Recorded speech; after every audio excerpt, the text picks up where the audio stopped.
Rico dribbles through the double team, then stops at the free throw line and banks it in. Line drives. The bank stays open late on this Friday night, and this game now tied at 6. Second free throw, banks it in. So the bank stays open late on the other end for the free throw. It's still open, you bet. 14-6. MFL Marmac now here in the lead. Right side, Moon. Nice feed left side. Bogdanovich runs the court, scores the right-handed layup. A 14-0 run by MFL Marmac. The free throw, trying to complete the three-point play, does not, but Bogdanovich gets the rebound, put back up and in from the right side. So Bogdanovich just beating everybody, and from the left block, getting to the right side to get that rebound. Cutting across the lane to go get that rebound. They lead by 26. Back offensively, here's Mose. In the lane, pulls up, a little jump shot, middle of the lane, banks it long from 8 feet away. Miller, the offensive rebound, plays Andy over as Mose gets the rebound on the bank, lays it up and in, and MFL Marmac takes a timeout. Pirates showing some fight, down by 15 with 4:19 to go. And Malcolm gets the inbounds pass, dribbles out the clock, the game comes to an end. MFL Marmac back on track, playing without their leading scorer tonight, but their defense dug in. They had a 19-point lead at the half, pushed it to as much as 28, and they keep Postville at a distance. MFL Marmac 57, Postville 38. That's the final score. And again, the Bulldogs want to push it. Ahead of the pack is Meyer, swoops in from the right side, scores the layup, caught it on the left, flipped it up from the right. 5-zip, a minute in, Bulldogs in the lead. Driscoll leads the break, bounce pass over to Blitzbentine, nice lead and a nice finish. 49 points with 5 minutes to go in the first half on a beautiful dime by Driscoll. In the lane to Jacobs, right side check, 3 in a row, right side, you betcha! Harley Check has hit 3 threes in a row. So some positive for the Pirates. Yeah. Bulldogs throw a donut in the third quarter. A 20-0 quarter. They're well on their way. 82-22 as we go to the fourth. MFL Marmac put up 33 in the first quarter, 31 in the second, and the Bulldogs another impressive win to start the season. They win by a final score of 89-31. The best high school basketball all season long is on KCTN FM 100.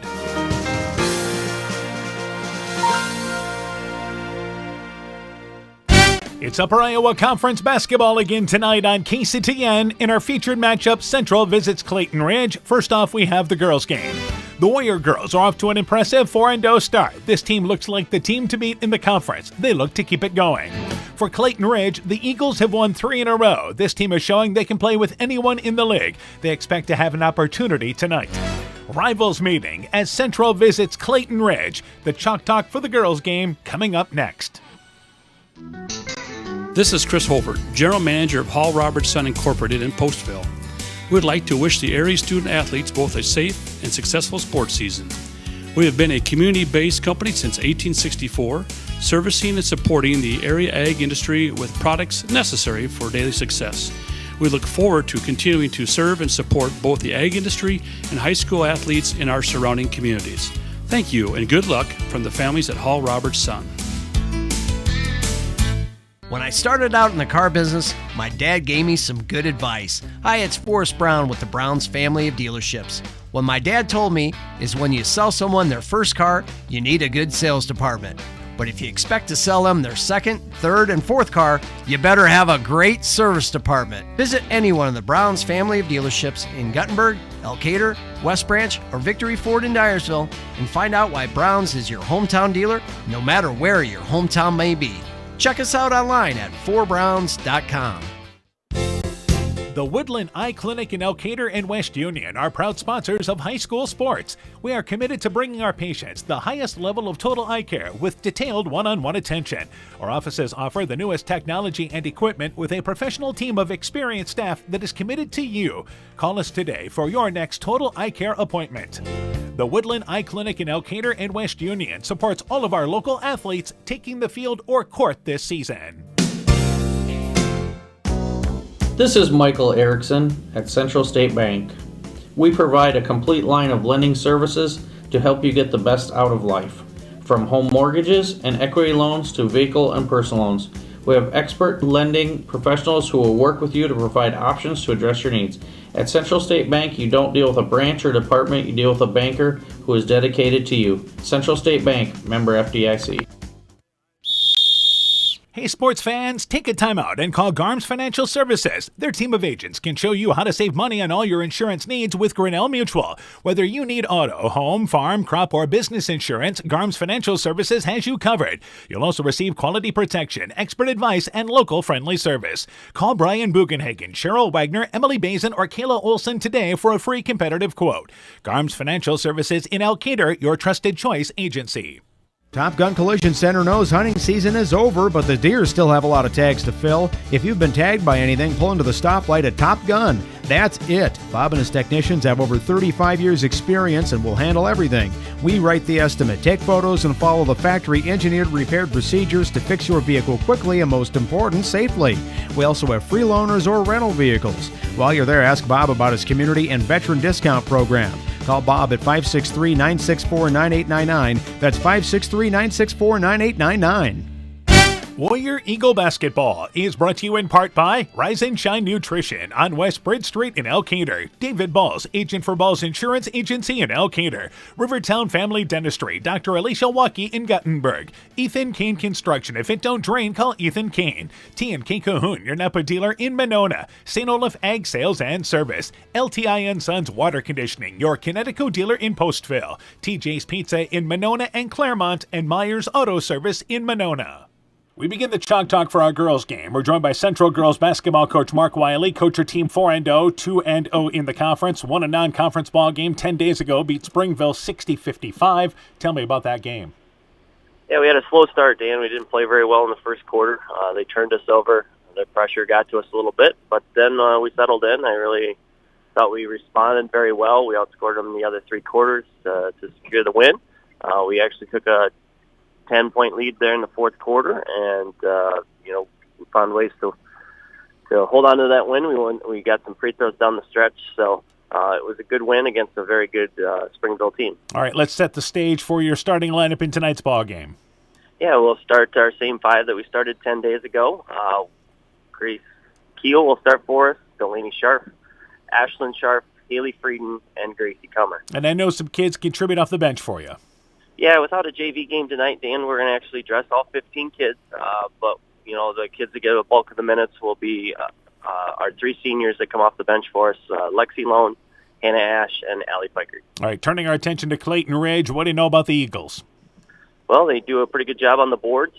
They rebound pretty well. They're a physical team inside with the Deitmeyer girl and, other kids that go around that with them. So, we have to keep kids off the boards. They do a really good job with that. And, they're going to probably sit in a 1-2-2 or a 2-3 zone. So we got to be able to find ways to hit those gaps to the basket. And, we have to make some shots from the perimeter as well. All right, some of the other things that you'd really like to see out of your team, and I take it getting off to a good start is one of them.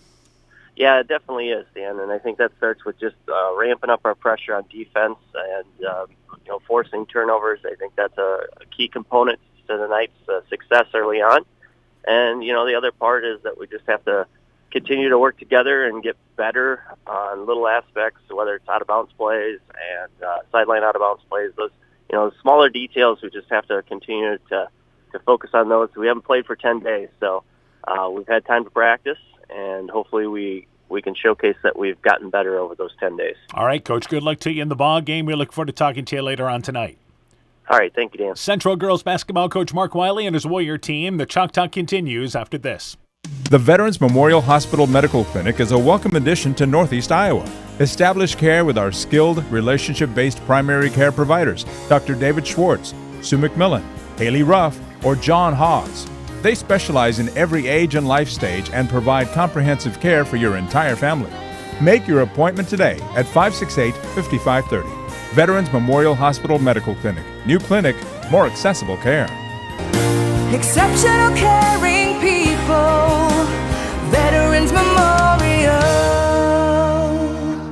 Boisier Lumber Company in Guttenberg and Elkader, your do-it-best rental center, handles Midland garage doors for residential, commercial, and agricultural needs.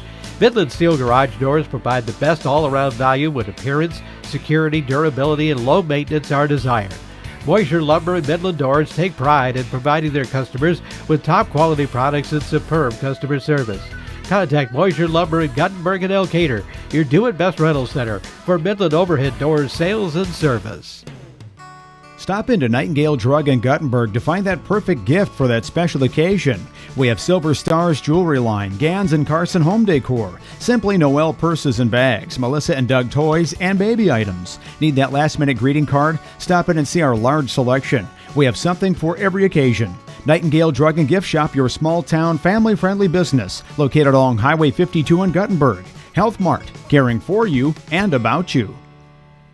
Bodensteiner Implement is your local John Deere dealer with 10 locations in eastern Iowa to serve you. Check out their website, www.bodimp.com, for great deals on new and pre-owned equipment. From turf equipment to agricultural and compact construction equipment, they have solutions for every job. Nothing runs like a Deere, so come run with us at Bodensteiner Implement Company. Bodensteiner Implement is a proud sponsor of all high school sporting events, and we wish all our local athletes great success. Hi, this is Cody from Torkelson Motors in Elgin and Waukon. At Torkelson Motors, we believe that student involvement in activities is a great way to help grow our communities, and we are proud to help sponsor this game for your enjoyment. We've been serving Northeast Iowa since 1926 and appreciate the business that our customers have given us and the support they provide to our area schools and communities. So the next time you are in need of a new or used vehicle or a repair, stop into Torkelson Motors. We've been selling cars the old-fashioned way with a friendly smile and a handshake right here next door in Elgin and Waukon. At Almaquee Clayton Electric Cooperative, we provide more than energy. We also provide ideas to help keep you safe. Did you know light bulbs can reach 300 degrees Fahrenheit and are an often overlooked fire hazard? Overloaded outlets or faulty wires can also cause fires. Never run appliance or extension cords under rugs or furniture, as the cords can overheat and cause a fire. At Almaquee Clayton Electric Cooperative, we care about keeping you safe. That's the power of human connections. Almaquee Clayton Electric Cooperative, your touchstone energy cooperative. Warrior Eagle Basketball is brought to you in part by Agent Lanny Keel, your New York Life Insurance Company agent in Garnavillo. TD Sports Bar and Grill in downtown Elkader. Growl Logs and Lumber in Elkader. Timber is a crop. Harvest wisely. Thompson Construction and Monona Overhead Door. Dean Family Chiropractic in Claremont. Clayton County Recycling. Farmer Savings Bank of Colesburg. Elkport Garber, Strawberry Point, and Arlington. Member FDIC. Carr Auto Group. And by Bacon Concrete in Postville. We continue the Chalk Talk for our girls game. We're joined by Clayton Ridge girls basketball coach Savannah Domeyer. Coach, her team winning its third in a row. Defeated Keyhigh last Tuesday night, 46-22. Tell me about that game. Yeah, I mean, we just really focused on some things that we needed to do, and we were able to get a good post presence, and we had some other girls step up as well, and we just got the job done. All right, so certainly a good win for you guys. Let's get ready for tonight's ball game and set the starting lineup for your team tonight. Yeah, I will have the same girls be starting. 2 seniors, Haley Rourke and Camden Deitmeyer, Morgan Pierce, Amira Millard, and Alyssa Willie. All right, some of the kids off the bench for you then. Lola Reimer and Katie Geider, and then we are starting to put in a freshman, Alyssa Sodawasser, who is really stepping up and taking the challenge we're putting her on. All right, so now let's talk about Central, and what do you know about the Warriors? We know that they really want to push and keep the tempo at a high speed, and they have a few girls who are really key to their playing, and we know they're going to get some buckets, but we just need to limit those. All right, so now let's talk about for Clayton Ridge then. What do you feel are the keys in the ball game for your team then? As always, turnovers, and then just kind of playing our game. We don't want to get too much pressure and force those turnovers, and we just need to get our post presence going, and everything else will work out well. All right, so let's talk a little bit about it, because I think your team defensively has played a couple of different defenses, right? Yeah, definitely. We haven't really seen the same kind of defense, so we're just kind of trying to figure out what works best for us, and one night it might be one thing, and the next it might be another. All right, and I know your team has been rebounding well, playing some good defense as well there. Do you like the improvement your team has made? I mean, here we are a quarter of the way through the season, and I think you have to like that, right? Oh, yeah, for sure. And again, as a new coach, all you ask for is for the girls to play their hardest and try their hardest, and I'm really proud of what they're doing so far this season. All right, Coach, good luck to you in the ball game. We look forward to talking to you later on tonight. Thank you, you too. Clayton Ridge girls basketball coach Savannah Domeyer on the Eagle team. The Chalk Talk continues after this. Your business is your pride and joy. You raised it with hard work from nothing but a dream. And since you care so much, naturally you want to protect it. An insurance policy from West Bend and Gifford Insurance is the best way to keep it happy, healthy, and profitable. We'll wrap it in the cozy warmth of the silver lining. To find out more about a business insurance policy from West Bend, contact Tom Gifford, Kevin Lau, or Michael Beck, agents with Gifford Insurance Agency in Elkader at 245-1360. When making up a to-do list, don't forget to include servicing your car at Edie's AC Delco Service Center in Garnavillo. Your car should have the best care, and Edie's will make sure of it. Stop in or call 964-2186 to make an appointment. Tires worn out? Well, Edie's can replace them. Need a tow? Call Edie's at 964-2186. Kay, Lynn, and Todd invite you to stop by and fill your car's tank with fuel at Edie's AC Delco Service Center in Garnavillo. Edie's open 7 a.m. Mondays through Saturdays.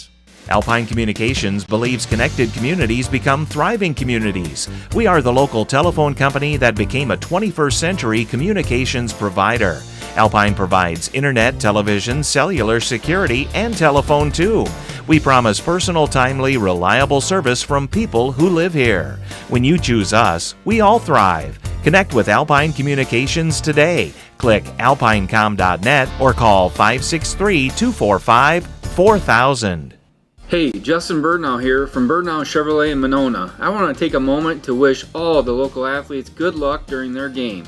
You have worked incredibly hard and it shows during each game. Myself and the entire Birdnow Chevrolet Monona team is wishing you all that you do your best and good luck. Find the perfect gift for birthdays, weddings, and anniversaries at Clayton Drug in Elkader, Strawberry Point, and Sumner.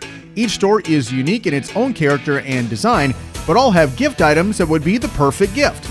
Clayton Drug is proud to carry many name brand lines such as Mud Pie, Young Living Oils, Greenleaf Candles, Melissa and Doug Educational Toys and Gifts, CJ Gibson, and many more. Check our Facebook page for shopping specials available at each location. Clayton Drug, connecting the communities of Elkader, Strawberry Point, and Sumner to service all in between. No trip to Northeast Iowa is complete without a visit to the Turkey River Mall in Elkader. Browse and shop through 4 levels with over 14,000 square feet of purely unique shopping. You'll discover an eclectic mix of old and new, including antiques, jewelry, high-end and resale clothing for kids and adults, furniture, art, books, toys, crafts, rocks and minerals, and think custom apparel. Visit our updated website at turkeyrivermall.com or like and share our Facebook page.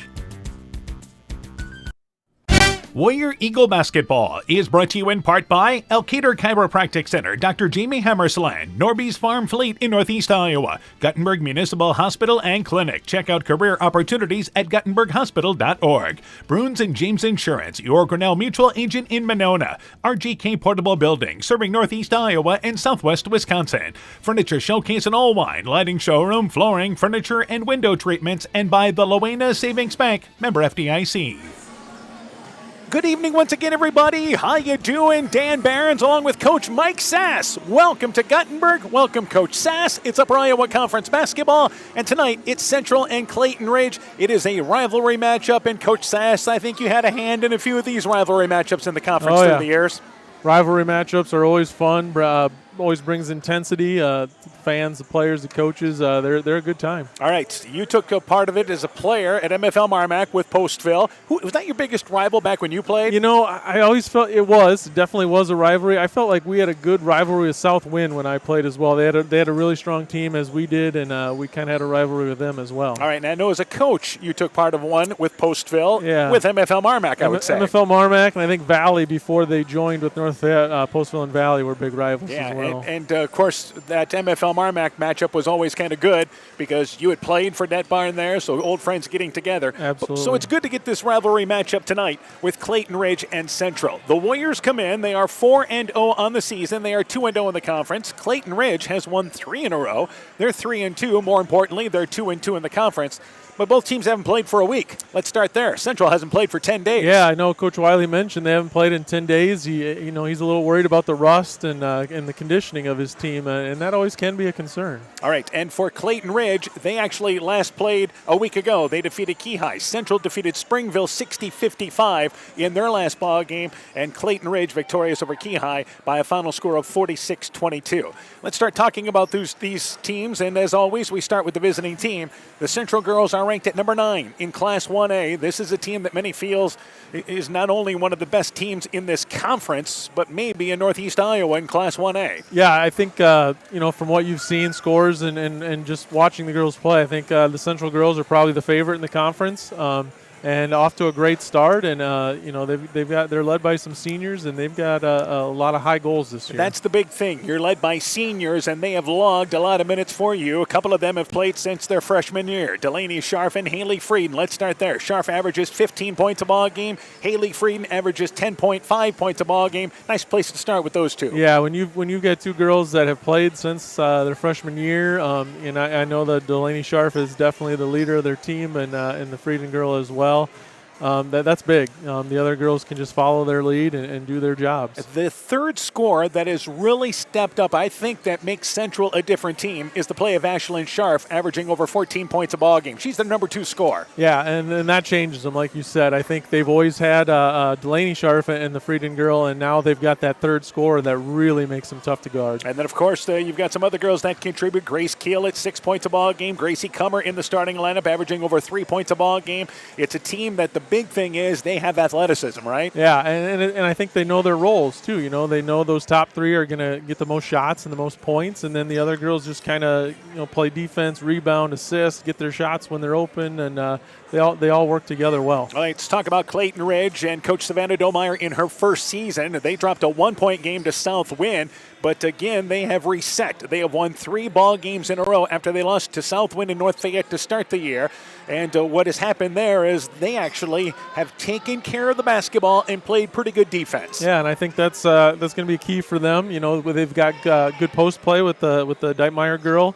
And some others. So I think a lot of their success is going to hinge on their guard play. Yeah, Camden Deitmeyer averaging nearly 12 points a game along with 8 rebounds. Haley Rourke is averaging 7 points a ball game. She had that 17-point ball game against Keyhigh. But then again, now you're talking a couple of seniors, and that's where they start. Yep, and yeah, when you have seniors that lead your team, that just, as a coach, that makes it a lot easier. And as far as scoring wide, Alyssa Willie has become actually their number 3 scorer. She had the big night against Southwind. She's averaging 9 points a ball game, so they have 3 girls that they lean on too. Yeah, and that's always nice when you have 3 scorers. As when I was coaching, I always wanted at least 2, but if you had 3, that made you dangerous. And the combinations they're getting off the bench of Katie Geider, Lola Reimer, they're averaging a couple of points a ball game, 3-4 points a ball game, getting those types of numbers. Central as a team averages about 56 points a ball game. Clayton Ridge as a team averages about 47 points a ball game. So I think when you look at this matchup here, Clayton Ridge is going to see full court pressure, right? Yeah, I think so. Like you said, Central's athletic. They're going to come out and pressure you. And Clayton Ridge has to be able to handle that and take care of the ball. All right, we'll take a break. When we return, we'll talk about keys in the ball game. We'll talk about what else is going on. You're listening to the Chalk Talk from KCTN Sports. Starting lineups on the way here from Gothenburg. Epic Wear. Get personalized clothing for your school, your team, family, friends, business, or any event. Epic Wear has a huge range of customizable apparel, trophies, and awards, and they offer free design help or design your own apparel at getepicwear.com. And you can even set up a free web store for your fundraiser. Make sure to check out the selection of Bulldog Spirit Wear and Iowa-themed items at the Monona location.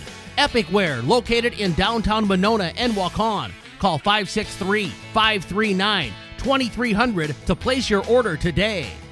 You work hard to make sure your family has everything they need. Life insurance from American Family Life Insurance Company can help financially protect your loved ones by replacing a portion of your income if you were to pass away. That means your family will have the help they need to maintain their quality of life and pursue their dreams. Get the peace of mind you deserve by protecting what matters most. Contact Julie Depke, agent at 563-245-2366 today. American Family Life Insurance Company, 6000 American Parkway, Madison, Wisconsin. Mom, yeah, put that on my to-do list. There is more and more on my to-do list every day. I can hardly keep up, and I have to make sure everyone is paid. But who has time for the bills? You know who can help with that? Who? Elkader Tax and Bookkeeping. They not only do taxes, but specialize in bookkeeping services as well. Has your to-do list gotten too long? Want help? Give Elkader Tax and Bookkeeping a call at 563-245-2154. Wilkie's in Elkader is Iowa's oldest family-owned grocery store. You'll find Wilkie's 2 blocks south of the Keystone Bridge in historic downtown Elkader. Stop in and enroll for a Wilkie's reward card and receive points every time you shop.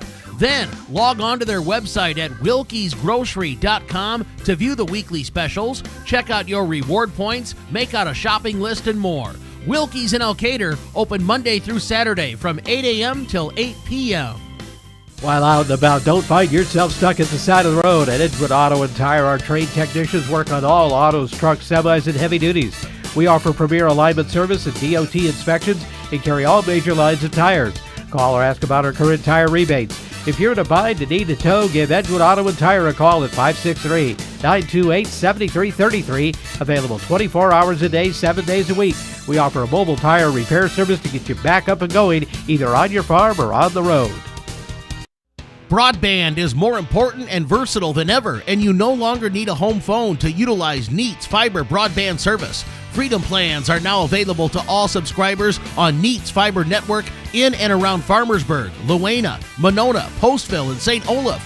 With speeds up to 250 meg, Neat's managed Wi-Fi is also included at no additional cost. Call today for more information on Neat's new Freedom plans and enjoy reliable, super-fast broadband internet service from Neat.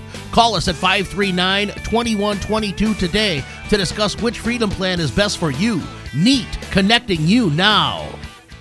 Warrior Eagle Basketball is brought to you in part by Meyer Collision and Service Center in Guttenberg, Culligan Water Conditioning in Elkader, Quillen's Quality Food serving Northeast Iowa, Fisk Farm and Home in Monona, Cresco, and Decorah, and Rivals Inc. Custom Gear, Screen Printing, Embroidery, and online shopping at rivalsinc.com. Welcome back to Guttenberg. Just about ready for the starting lineups for this ball game tonight on KCTN with Central and Clayton Ridge. Let's talk about what else is going on in the Upper Iowa Conference tonight. MFL Marmac is at West Central. North Fayette Valley is at South Wind. Postville and Keyhigh are playing tonight. Also in the Tri-Rivers, Edco and East Buchanan are playing, and Starmont and Alburnett. Those are the matchups that we are following tonight. MFL Marmac girls hopefully getting healthy. They've played a couple of games over the weekend without a couple of starters. Yeah, I know. I talked to Coach Winter on Saturday, and he said they were missing 3 starters for their game on Saturday. So hopefully they're healthier as they play in West Central team that got off to a good start that you know about. Yeah, they've got a nice little squad there. You know, they're not going to win the state tournament or anything, but they've got some girls that can play and compete, and I think they're coached well and they're doing a nice job. Yeah, I think won their first 3 games to start the season. Yeah. So we'll keep an eye on that matchup tonight. As we mentioned, North Fayette Valley, South Wind. What we're seeing in the Upper Iowa Conference is we know that Central's the team to beat, but who's in that mix as the number 2 team or can maybe push Central this season, in this early part of the season? I don't think we know. Yeah, I haven't seen the team yet. You know, you thought maybe MFL Marmac, but Central kind of handled them early, and they're going through some struggles with injuries and health right now, so it still may be them later in the year, but you know, there's some other teams to keep an eye on as well. Yeah, the South Wind owns a 1-point win against Clayton Ridge earlier this week. So West Central girls beat South Wind, so we'll see how things kind of shape up. All right, let's talk about keys in this ball game. First off, for Central, let's start there, Coach. Yeah, I think, again, they want to use their athleticism. I think they want to pressure, really make it tough on Clayton Ridge's guards, cause some turnovers, and get out in transition. And now let's talk about for Clayton Ridge, handling pressure. What else? Yeah, they need to handle pressure. I think they need to get the ball down low. I think they've got a couple solid post players that can score for them down low, so they want to get the ball inside.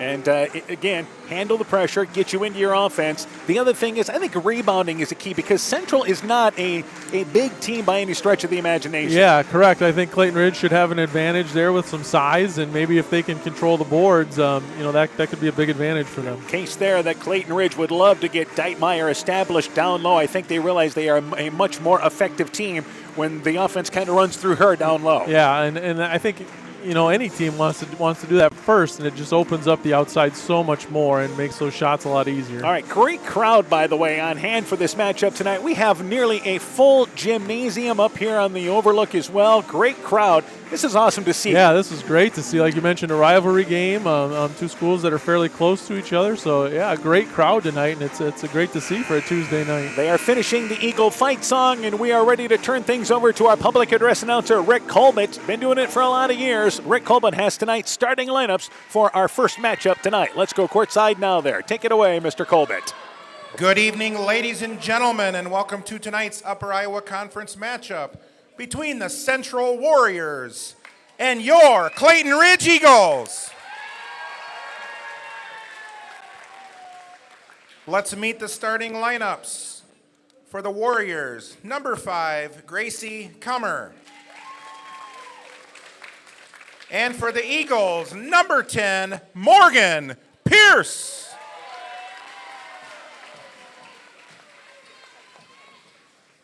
For the Warriors, number 10, Haley Frieden. And for the Eagles, number 22, Alyssa Willie.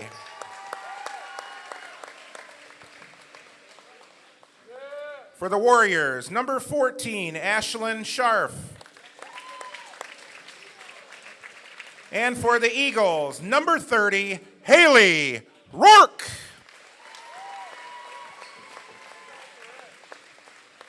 For the Warriors, number 15, Grace Keel. And for the Eagles, number 34, Camden Deitmeyer. For the Warriors, number 30, Delaney Scharf.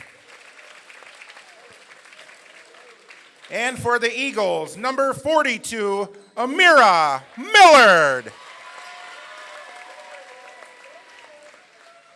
The head coach of the Warriors is Mark Wiley, assisted by Ashley Funk.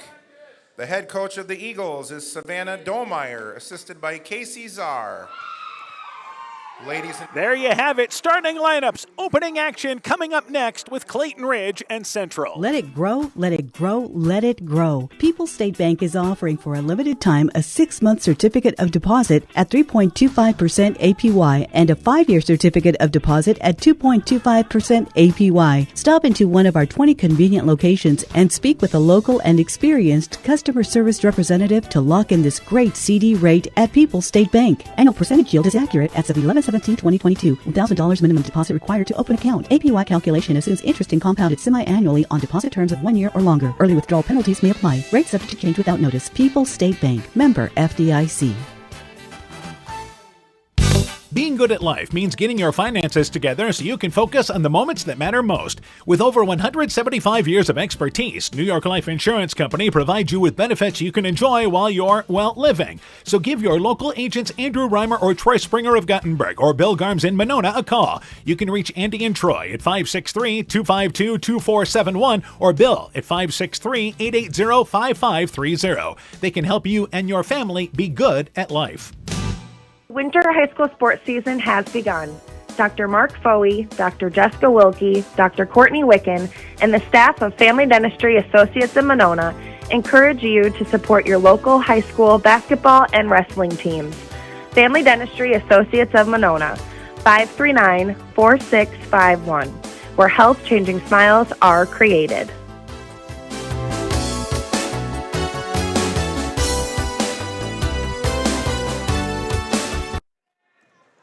All right, we're ready to go with game number 1 of 2 running right on time. They did have, it's not a quad, it's a try tonight, I guess. Yeah. Clayton Ridge girls actually do not have a JV, and the boys game was a good ball game. Clayton Ridge boys ended up winning by 7, 31-24, final score there. Eagles home white uniforms, Clayton Ridge there in the hunter green, and the Warriors wearing their away road red with the Central there in white. The Central numbers. We're ready to go here with high school basketball on KCTN. Once again, Delaney Scharf to jump it up for Central, and it is Deitmeyer for Clayton Ridge. The tip actually goes into the Clayton Ridge offensive end, but it's picked up by Ashlyn Scharf, and Central has it offensively. The Eagles pretty much a zone team. They'll come out 1-2-2 zone, and Haley Rourke plays the top of that zone. So we are underway with our ball game tonight. Right side, Delaney Scharf, right wing for three. Got it. Ball movement to the left, then over to the right, and the Warriors strike first. Yeah, it's a great shot by Scharf and great ball movement. And Clayton Ridge has to find those shooters. You see pressure by Central, and as Rourke brings it into the offensive end, dribbles it off the foot near the scores table on the far sideline, out of bounds. And the Warriors look like, 1-2-1-1 pressure? I think so. And just like we talked about, they're going to pressure Clayton Ridge, and Clayton Ridge has to handle it. Until you can prove different, they're going to run bodies at you. Keel has it right side to Gracie Kummer, right baseline area. In the lane now to Ashlyn Scharf, spins, takes a left-handed shot, altered by Deitmeyer, got a piece of it, and Deitmeyer gets the rebound. Good defense by Deitmeyer, defending the paint. Willie in the offensive end. Central will come out here girl-to-girl in the half court. Frieden, by the way, with her length, guarding on top, and a double dribble violation forced. Outstanding defense by Frieden, and she's got length to guard the point area. That's tough as a point guard when you've got to go over that length, that height. It's just hard to see. We have our first scores of the night. Alburnett leads Starmont. They get the early start there, 43-12 at the half. And at the end of the first quarter, East Buchanan and Edco are tied at 11. So we'll continue to keep you up to date on those ball games. Meanwhile, Central, Kummer has it on the left block. Post-up shot. Goes to the right side there, actually left side, floats it up with the right hand, and a nice move by Kummer, finishing it off from the left side. Yeah, nice little turn to the middle and finished it. Deflected out by Frieden, picked up by Scharf, right back to Frieden. The layup, it is no good, but fouled and goes to the free throw line for two. So there's a steal, and there's a transition opportunity. And yeah, just like we've talked about, Clayton Ridge is really having trouble with that pressure. By the way, Central has brought 15. They've dressed the full amount for this ball game tonight, just in case they get the situation, if they need some depth, but if they get a chance to, as Frieden makes the free throw there, to maybe get some freshmen some playing time as the game goes on, being there's no JV game tonight, but obviously the game will dictate that. Right, and I think you hit on two things there, the depth with them not playing for a while and then getting girls involved. Second free throw, it is short, hit the front of the rim, and Pierce gets the rebound, boxing out the shooter. So 1 of 2 made by Frieden, 6-0, Warriors the early lead. Pierce on top to Willie. Willie, backdoor cut to Pierce, but matched up by Keel. Drives in, goes by her, banks up the shot, right side, but banked it long. It is no good, but fouled on a nice move on the opposite end there by Pierce, one-on-one. Yeah, nice little step through, strong move to the hoop. And she'll go to the free throw line for two. So Clayton Ridge, really the first time they got into their offense. Yeah, and they did what they wanted. They got the ball down low and strong to the hoop and got a foul call. Free throw by Pierce. It is good, and the Warriors here giving up the first point from the free throw line. Eagles are on the board after the first free throw made there by Pierce. 6-1, the early lead. We've played 90 seconds. The second free throw being eyed by Pierce. Takes her time at the free throw line, uses the nearly full 10 seconds. That shot is off to the left. It is no good. Rebound picked up there by Kummer. Boxing out, gets the rebound inside the left block. Back offensively is Keel. Good job by the Eagles getting back as Central tried to push it up far sideline. Left side to Ashlyn Scharf in the corner. Reverses it right side to Frieden on the right wing. Good movement by the Eagles matching up out of this zone. Keel on top, drives left side in the lane, bounce pass in the corner to Scharf. That's Ashlyn to Delaney, left wing for three, shot no good. Kummer tips out the rebound to herself, then tried to feed it back to Keel, but intercepted by Deitmeyer underneath the basket. So she threw it right into the traffic, and the Eagles get a steal. Willie across the timeline, right side intercepted by Scharf. She anticipated the pass. Warriors have number. Scharf drives baseline, and riding the hip there is Willie with the hand and using the forearm. And the whistle is on the floor, stops the Warrior fast break opportunity. Yeah, Delaney Scharf kind of baited her into that, sat back, but had her eyes on her the whole time, just watching and read that pass beautifully. Hannah Ash is the first substitution for the Warriors. Ash is a senior checking in for Scharf as they take it off the left side of the basket. Inbounds to Ash, on top to Ashlyn Scharf. Left side to Frieden, open, deep left corner for three. Shot is short. Long rebound, kicks to the corner, and I believe slapped out of bounds by Kummer, and it goes to Clayton Ridge.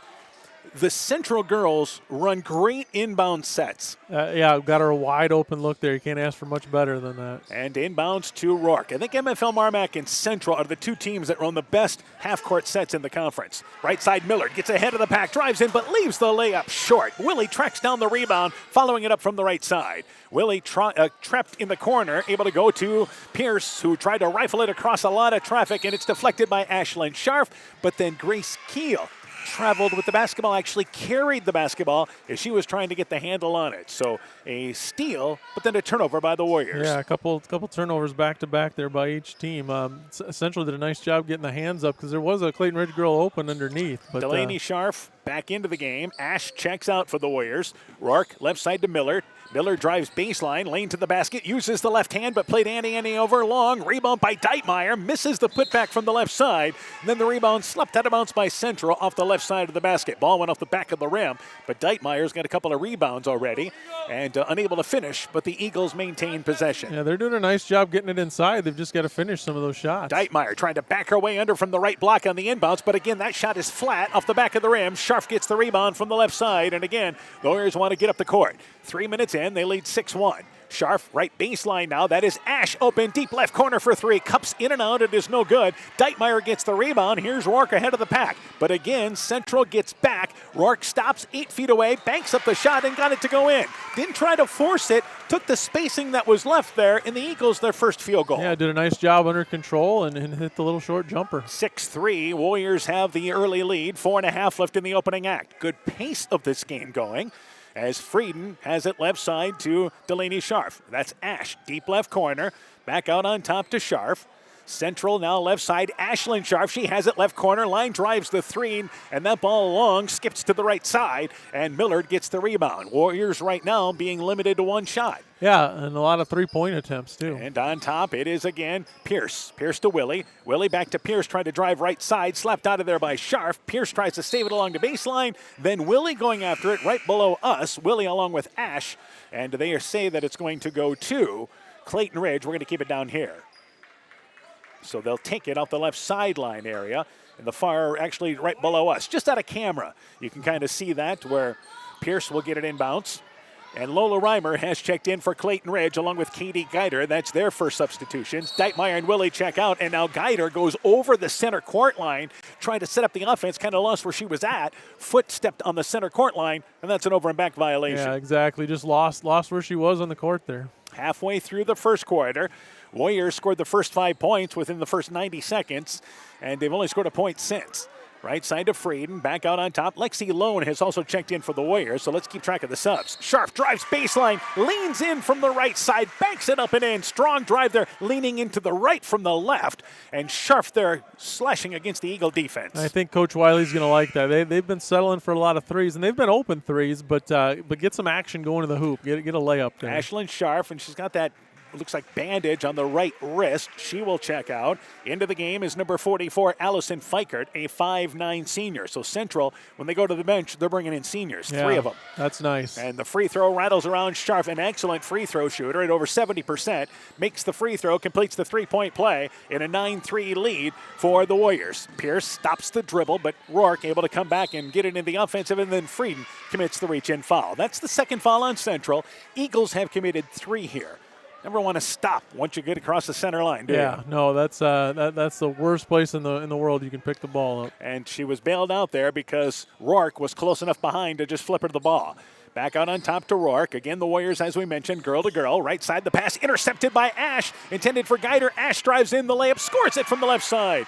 So the Eagles here trailing 11-3. Ash the steal and scoop at the other end. Great play by Ash there. And now Scharf steals it away from Geider. Drives in, but the ball slapped out of there by Rourke. Tried the pass over the top of Rourke, slapped it out of bounds. Better off bouncing that around her. Absolutely. They'll take it off the right side of the basket. Get her hands up and then throw that bounce pass there. So 11-3, the Warriors in the lead, trying to get control here early. Right side, Scharf has to go back on top to Ash. Scharf goes to the right corner. She's left wide open. Fires up the three. Got it from the left corner. Too easy. 14-3, Warriors in the lead. Delaney Scharf kind of taking over here. 3 minutes left in the quarter, and there is a reach-in foul as Pierce stopped the dribble in the backcourt. And a reach-in foul committed by the Warriors. That'll be their third foul. So both teams now with 3 fouls. And it will be Clayton Ridge, again, taking it out of bounds.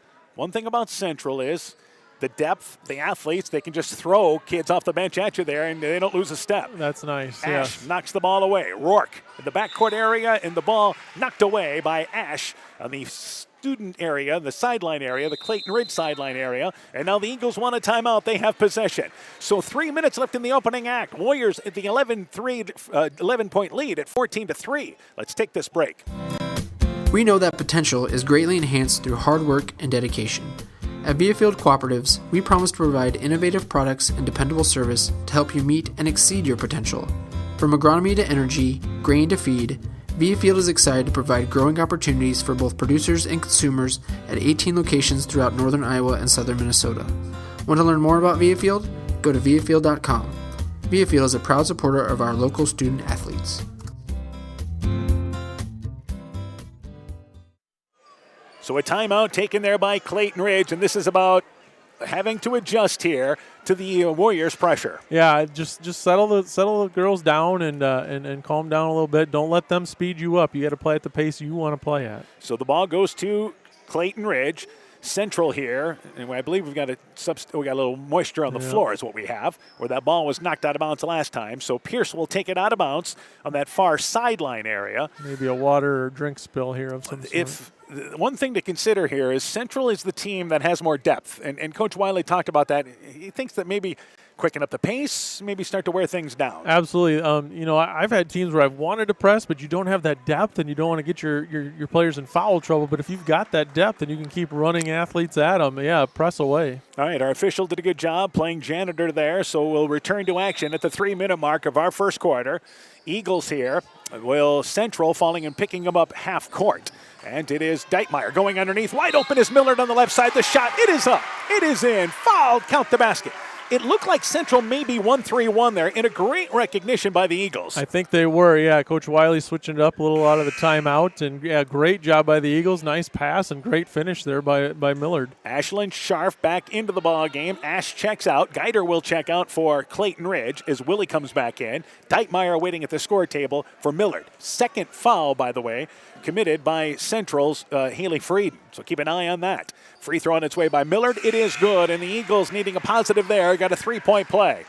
Talk about that 1-3-1. I know you know a little bit about the 1-3-1. How do you attack it? Yeah, there's different ways. It looked like they just went right over the top with it there from the top down to the block. And if you've got some size, you can do that. Scharf right side to Frieden. Frieden in the lane area. Lexi Lone catches it at the right elbow just inside. Turns, fires, hits the jump shot. Nice set shot there by Lone. And the Warriors go back up by 10. Backcourt area, and again, here's that full court pressure. 1-2-1-1 pressure, but a good job by Rourke getting it into the offensive end. Now goes right side, try to go to Reimer, but intercepted by Frieden as the Warriors force a turnover. Ashlyn Scharf leads the break, drives in left side, falling away, bodied as she takes an off-balance shot about 12 feet away, closer to 10 feet on the left sideline, but draws contact, bailed out by contact, and she'll have two. Yeah, it's a tough call there. It looked like maybe Scharf initiated that, but sometimes you reward the aggressive player there. And the Warriors in fast break opportunities here, either getting to the line or getting baskets in transition. Free throw being eyed there, and that free throw is good by Ashlyn Scharf. The other thing is Central is a very good free throw shooting team, and under Coach Wiley, they tend to get to the line far more than their opponents. Yeah, and they're cashing in on them. Second free throw being eyed there. That one no good. Rolled from left to right. Deitmeyer gets the rebound off the right side. And again, the ball now stolen away by Lone. A steal by Central. Middle of the lane back to Scharf. Scharf spins. Now kicks it in the corner to Ashlyn Scharf, who goes to Delaney. Left side, fires up the three. Short. Fikert got her hand on the rebound. And in a lot of traffic, Rourke able to reach in and forces a jump ball as Fikert brought that ball down low. And the jump ball keeps it down here, though, with the Warriors. Yep, you got to keep that ball under your chin or on your hip there. And she just brought it right to her waist. Frieden checks out. We mentioned she's got 2 fouls. Gracie Kummer back in for the Warriors. For the Eagles, Pierce has checked out, and Geider comes back in. Inbounds to Kummer at the free throw line. Right side to Ashlyn Scharf. In the corner, Delaney. Delaney drives baseline, pulls up, 8-foot jump shot long. Fikert the weak side rebound, put back no good, but fouled. And this is now you don't have Millard in the ball game, so you lose a little size, and Fikert able to get the rebounding position off the left side. Yeah, she did a great job just establishing that weak side position. Most of the shots are going to miss to that weak side, and she just camped out there and got the board. A 1:54 to go in our first quarter. Second foul on Alyssa Willie. 5th team foul committed by the Eagles. Free throw on its way by Fikert. It is good. So the Warriors getting to the line, hitting for the most part, the majority of them. Millard back into the ball game. Reimer checks out.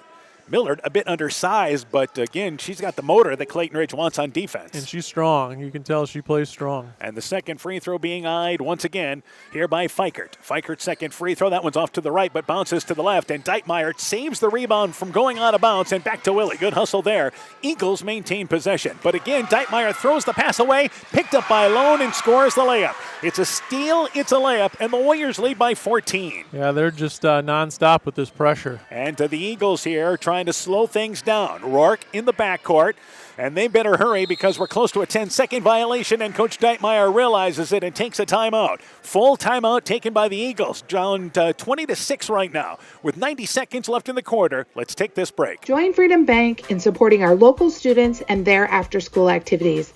They are the building blocks to a brighter future for everyone. Whether cheering them on from the stands or participating in community programs, you'll always find Freedom Bank rooting for the home team in Elkader, Monona, Postville, Waukon, Decorah, and the surrounding communities. We empower success. Member FDIC.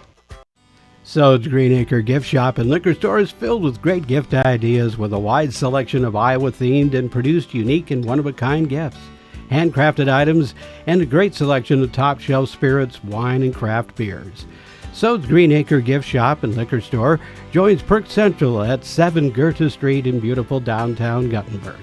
Find us on Facebook to find out more, because Sode's Greenacre in Guttenberg, Iowa is more than just a store.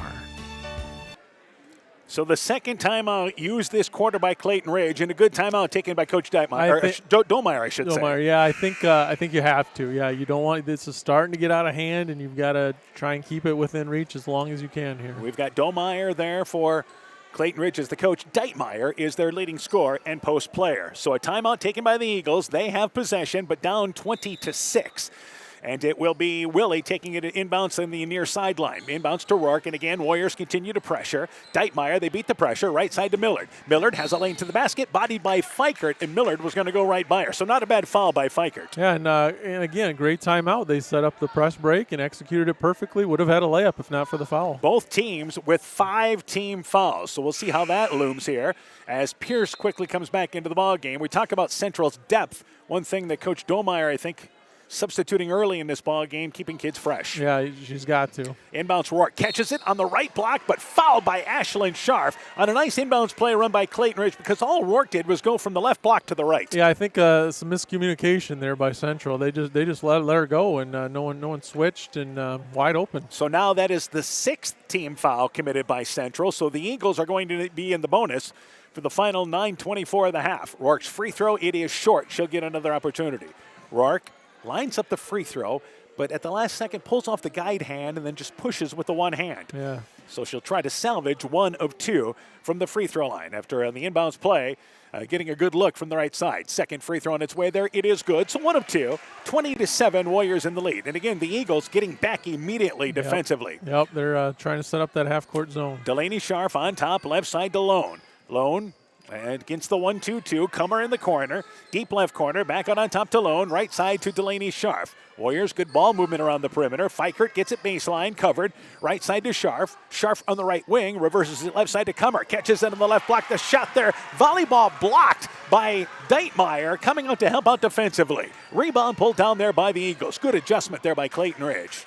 That was great defense. Pierce across the timeline, back out on top to Willie. 50 seconds left in the quarter. Willie guarded by Delaney Scharf, and needs some help there, and able to go on top to Deitmeyer at the free throw line. Turns, fires the 15-footer over the front of the rim, rolls to the back and goes through. Good look there by Deitmeyer from the free throw line. Eagles back within 11. And her first points, it's good to get her on the board. Ashlyn Scharf, baseline to Comer. Baseline 15-footer. It's off the back of the rim. Fikert gets the rebound weak side, loses it, picked up by Lone. Her shot is short, didn't quite get squared up. Rebound saved by Comer, back to Ashlyn Scharf on the far sideline. So the Warriors maintain possession. Scharf, baseline to Fikert, baseline 17-foot shot, probably closer to 19-foot distance. It is aired out. Millard gets the rebound. Ahead to Rourke, one-on-one, and there is a block. Oh, an offensive foul called. Rourke called the offensive foul as you had Ashlyn Sharp playing defense there, and I think they said that little arm extended by Rourke. It looks like the call, yeah. It looked like Ashlyn Sharp was straight up, so it was hard to see from our angle, but she must have extended that off arm. Here's the final seconds of the first quarter. Right side to Lone, 4 seconds to go. Left side to Delaney Sharp, brings it top of the key, takes a 22-footer, top of the key, got it at the buzzer. And the Warriors have their biggest lead of the quarter. Delaney Sharp from 25 from the top of the key. 23-9, Warriors in the lead. You're listening to high school basketball from KCTN Sports. Stronger, farther, faster. It all starts with good nutrition. Clayton County Farm Bureau is proud of our livestock farmers who provide high-quality protein needed to fuel our young athletes. The ultimate pre- and post-game fuel-up can be found in meat and dairy foods grown right here.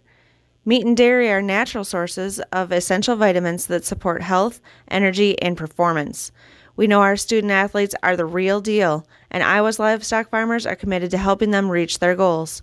To learn more, visit realfarmersrealfoodrealmeat.com. Warrior Eagle Basketball is brought to you in part by Rise and Shine Nutrition on West Bridge Street in Elkader. David Balls, agent for Balls Insurance Agency in Elkader. Rivertown Family Dentistry, Dr. Alicia Waukee in Guttenberg. Ethan Kane Construction. If it don't drain, call Ethan Kane. T&K Cahoon, your Napa dealer in Monona. St. Olaf Ag Sales and Service. LTI & Sons Water Conditioning, your Connecticut dealer in Postville. TJ's Pizza in Monona and Claremont, and Myers Auto Service in Monona.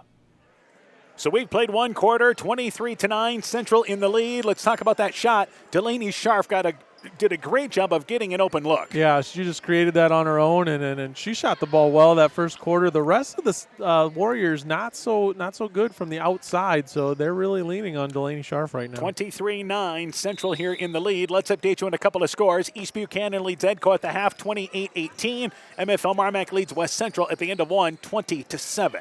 We start the second quarter here. Rourke with the basketball. Right side backs her way down in an offensive foul as she challenged Ash. And Ash, a great job of not giving ground there on that drive. And that one was easy to see. She definitely extended that off arm and just shoved her out of the way. And that is the second foul on Rourke. Rourke, Pierce, Willie, Millard, and Deitmeyer. That's the starting five out there. The second foul on Rourke. She'll check out as Geider comes in. For Central, it will be Keel along with Ashlyn Sharp, Ash, and Frieden and Kummer start the second quarter. They lead by 14. Left side baseline to Ashlyn Sharp. Both teams in the bonus. The final 7:40 of this first half. Frieden left wide open. Deep left corner for three. Leaves it short, but Ash the offensive rebound, then drives in. Put back, no good, but fouled as she's bodied. Flipped it up with the left hand. And a nice offensive rebound crashing in there is Ash. That was just great offense by the Warriors there. Got Frieden a wide open shot, and the whole side of the zone ran to her, and then that left the offensive rebound wide open. And a chance for the Warriors to add on. Central did not get off to a good start. Their last ball game is the free throw made there by Ash against Springville. They fell down by double digits in that ball game early and did come back to win that ball game by 5. Had a double-digit lead in the fourth quarter. That became a little too interesting late. And Millard, by the way, with her second foul, will now check out. Free throw, second one is short, grazed the front of the rim, and Geider gets the rebound. Lola Reimer has checked back in for the Eagles. So a 15-point lead for Clayton Ridge.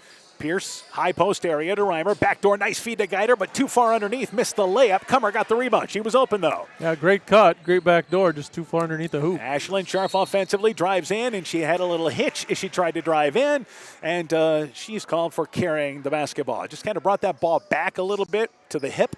And there's the violation. Yeah, I like that call. I wish they'd call that more often. When they get that hand underneath of it, I mean, that's a violation. Gives them an advantage, basically, is what it does there. So Willie across the timeline, left side to Pierce. Pierce with it on the left wing, brings it back out on top. 7-minute mark of our first half. Geider has it right side. Eagles, again, do a nice job when they get into their offense. Pierce, high post area to Deitmeyer, covered left side. That is Geider. She's open. Backdoor's there. Misses the little runner. Rebound. Frieden on the floor there. Diving in is Willie. It is a jump ball, but it goes to Central there. Once again, on the alternate possession rule. Eagles setting up the high post and looking for backdoor cuts. Yeah, and they're doing a nice job when they get into their offense. They're not finishing their shots like they want, and then they're turning it over a little too much before they get into it. And Eagles continue 1-2-2 zone, so no pressure. Keel has it top of the key. Right side to Ash. Ash right side to Kummer. Kummer looking in the lane. They want to start down there, but left side to Ash. Ash drives in. Actually, Keel right side. Nice pass to Kummer from the right block. Banks it up and in. Keel drove in so quick slicing from the left side. Brought that defense to her and then dished it off for the layup. 17-point lead for Central. Willie trying to go left side. Back out on top here to Pierce. Pierce guarded by Keel.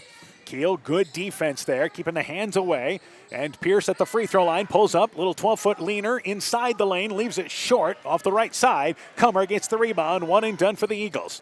Back offensively, here is Scharf. Left side to Keel. Drives in the lane again. Swoops it right side to Frieden. Back in the corner to Ash. And a good job by Clayton Ridge rotating defensively. Absolutely. And now left side, Kummer catches it on the left block. Traveled with the basketball. Her shot's going to fall in as it bounced down the back of the rim about 3 times. Falls in, but she traveled going into the shot. And she tried that with the left hand. That was a nice little left-handed shot, but she shuffled her feet right before she let it go. Keel and Ash check out for Central. And they will bring Lone back into the ball game. And also coming back in there as well is Delaney Scharf. So we're 2 minutes into our first half. They make sure everybody's lined up at the scores table there. It should be Clayton Ridge basketball. I think we've got that all straightened out.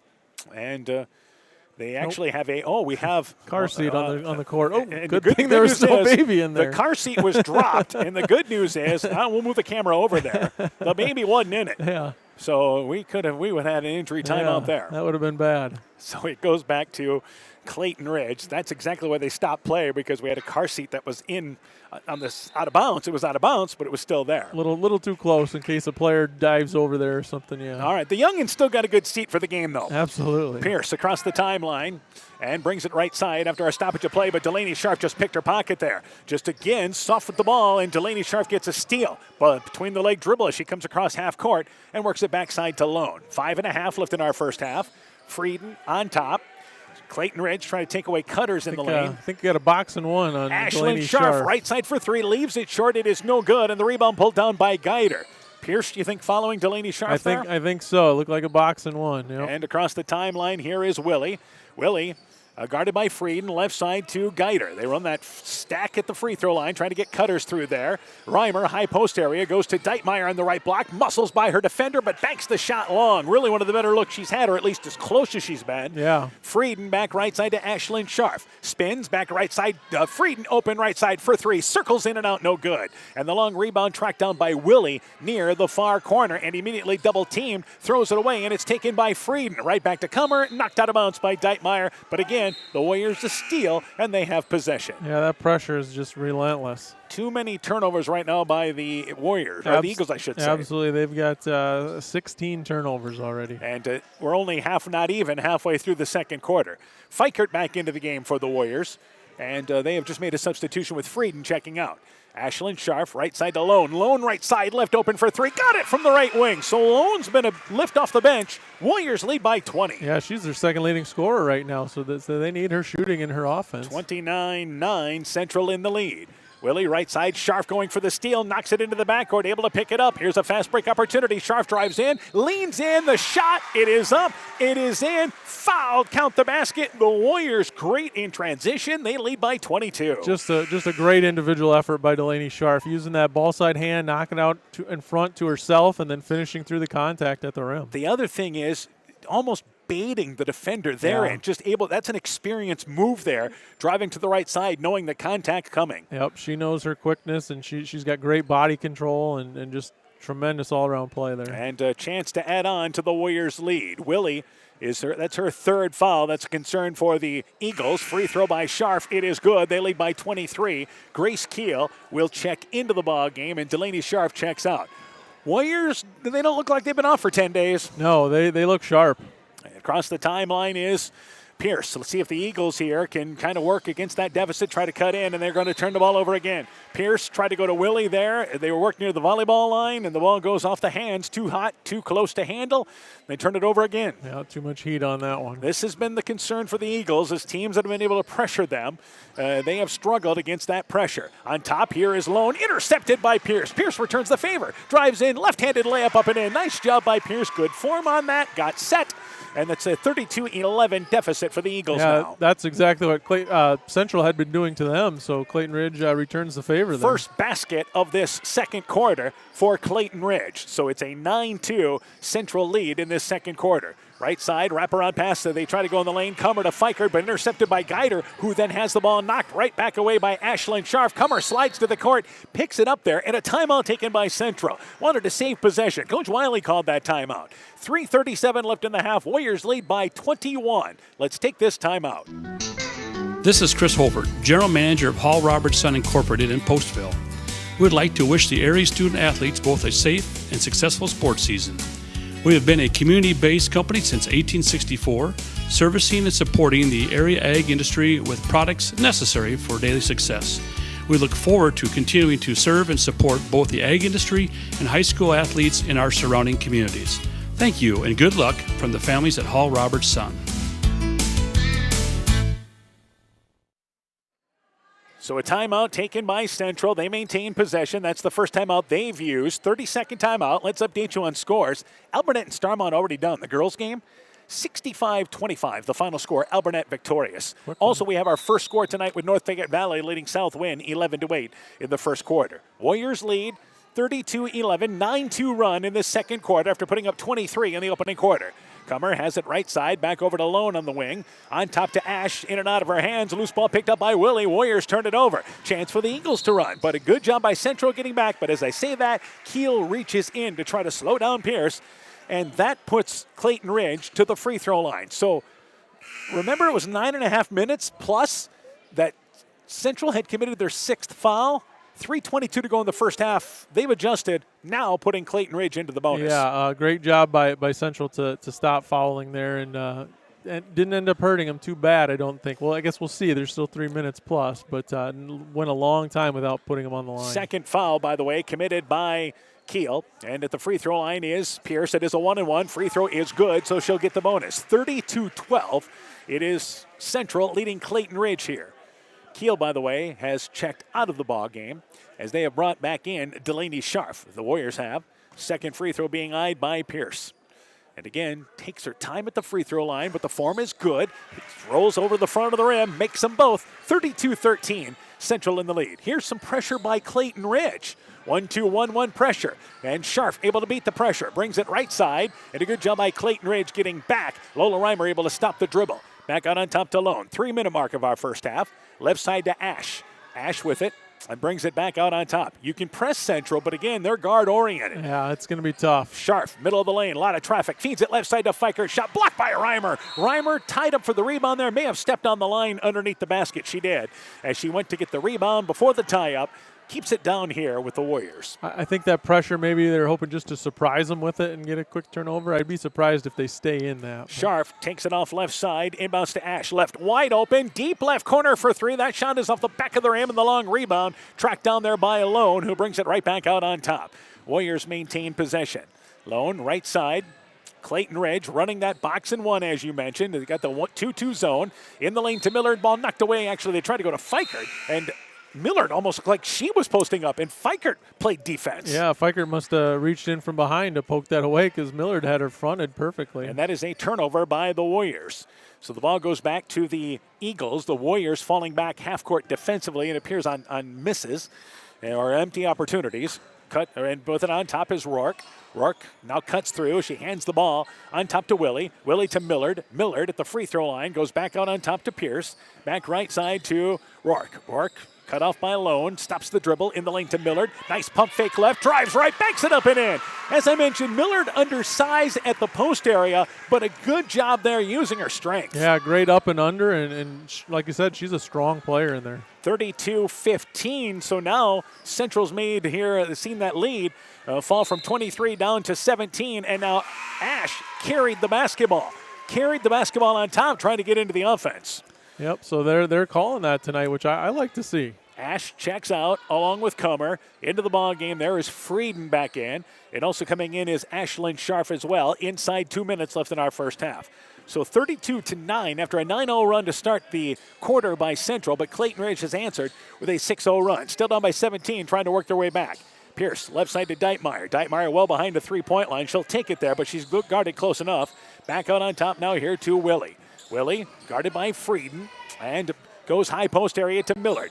Millard, left side, double team, takes an 8-foot shot, no good, but a good read by Deitmeyer. Misses the rebound, put back on the right side. Rourke gets the rebound, banks it up and in from the left side. So the Eagles, good hustle, keeping the possession and cashing in. And again, using that strength down low, just ripping those offensive rebounds away. And again, this is an 8-0 run. Frieden wide open, top of the key for three. That is short, off the right side of the rim. Clayton Ridge will let the rebound go out of bounds.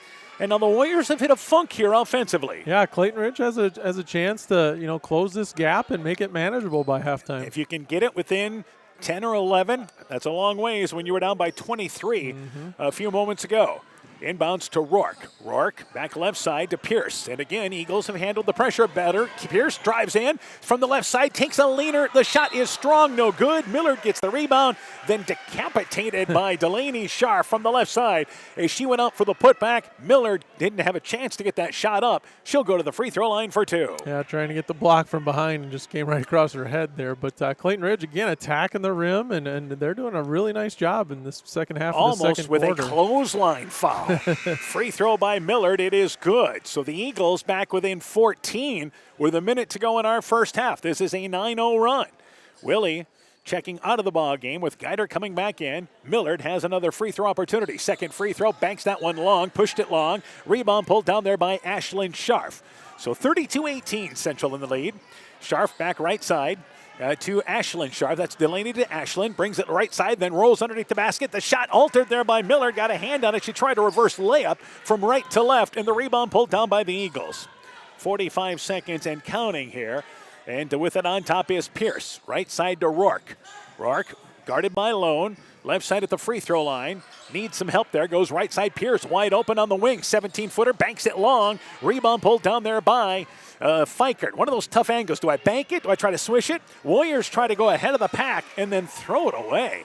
As they tried to lead, Delaney Scharf tried to lead Lone and overshot her.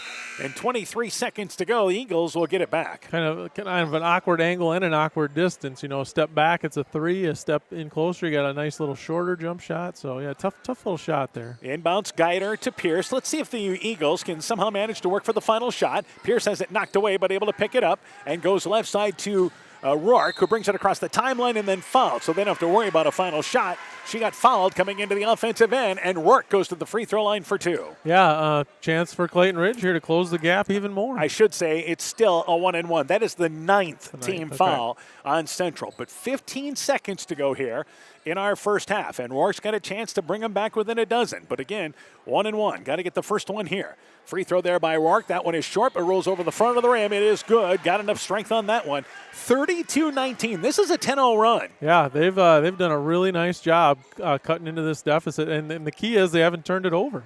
And the second free throw being eyed by Rourke. Trying to bring him back within a dozen.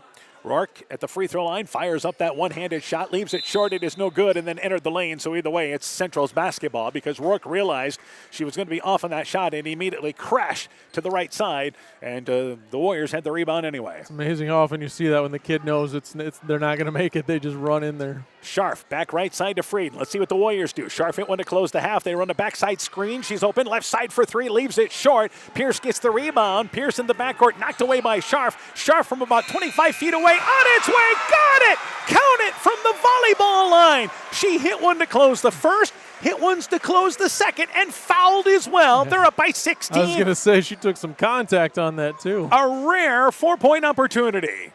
Well, so the officials are talking things over there.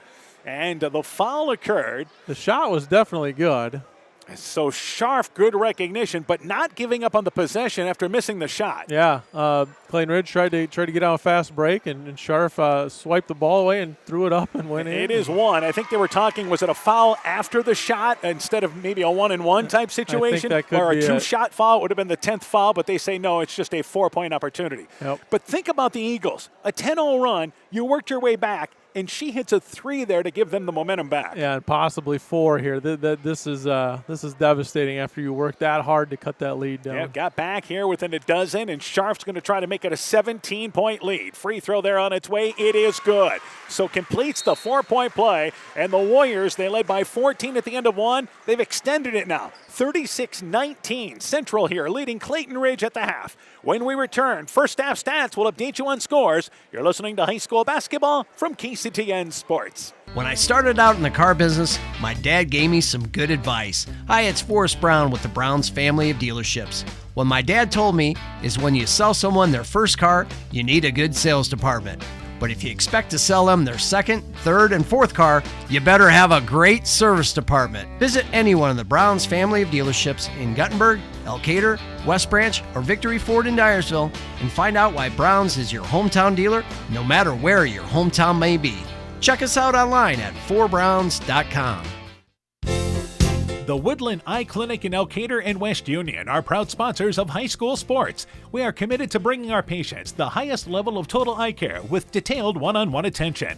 Our offices offer the newest technology and equipment with a professional team of experienced staff that is committed to you. Call us today for your next total eye care appointment. The Woodland Eye Clinic in Elkader and West Union supports all of our local athletes taking the field or court this season. This is Michael Erickson at Central State Bank. We provide a complete line of lending services to help you get the best out of life.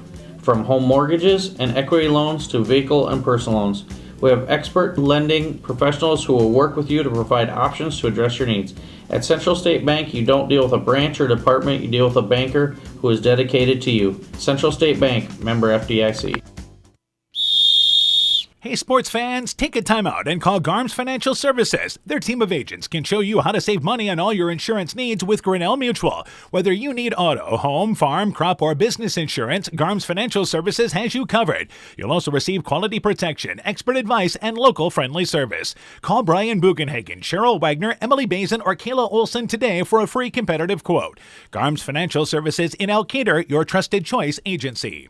At Top Gun Collision Center, we know that cars are complicated. About all they don't do is cook dinner and do your dishes. At Top Gun, we strive to keep up with all the complexities of new vehicles. We have all the scan tools and certified technicians to guarantee the repair is done right. Not only will it look like new and perform like new, ask Bob about his community and veteran discount programs. Whether it's a 30-point buck or just your neighbor's cat, you'll save money at Top Gun. If it's that 30-point buck, you may get your whole deductible paid. Call Top Gun for details and schedule your repairs today. 563-964-9899. That's 563-964-9899.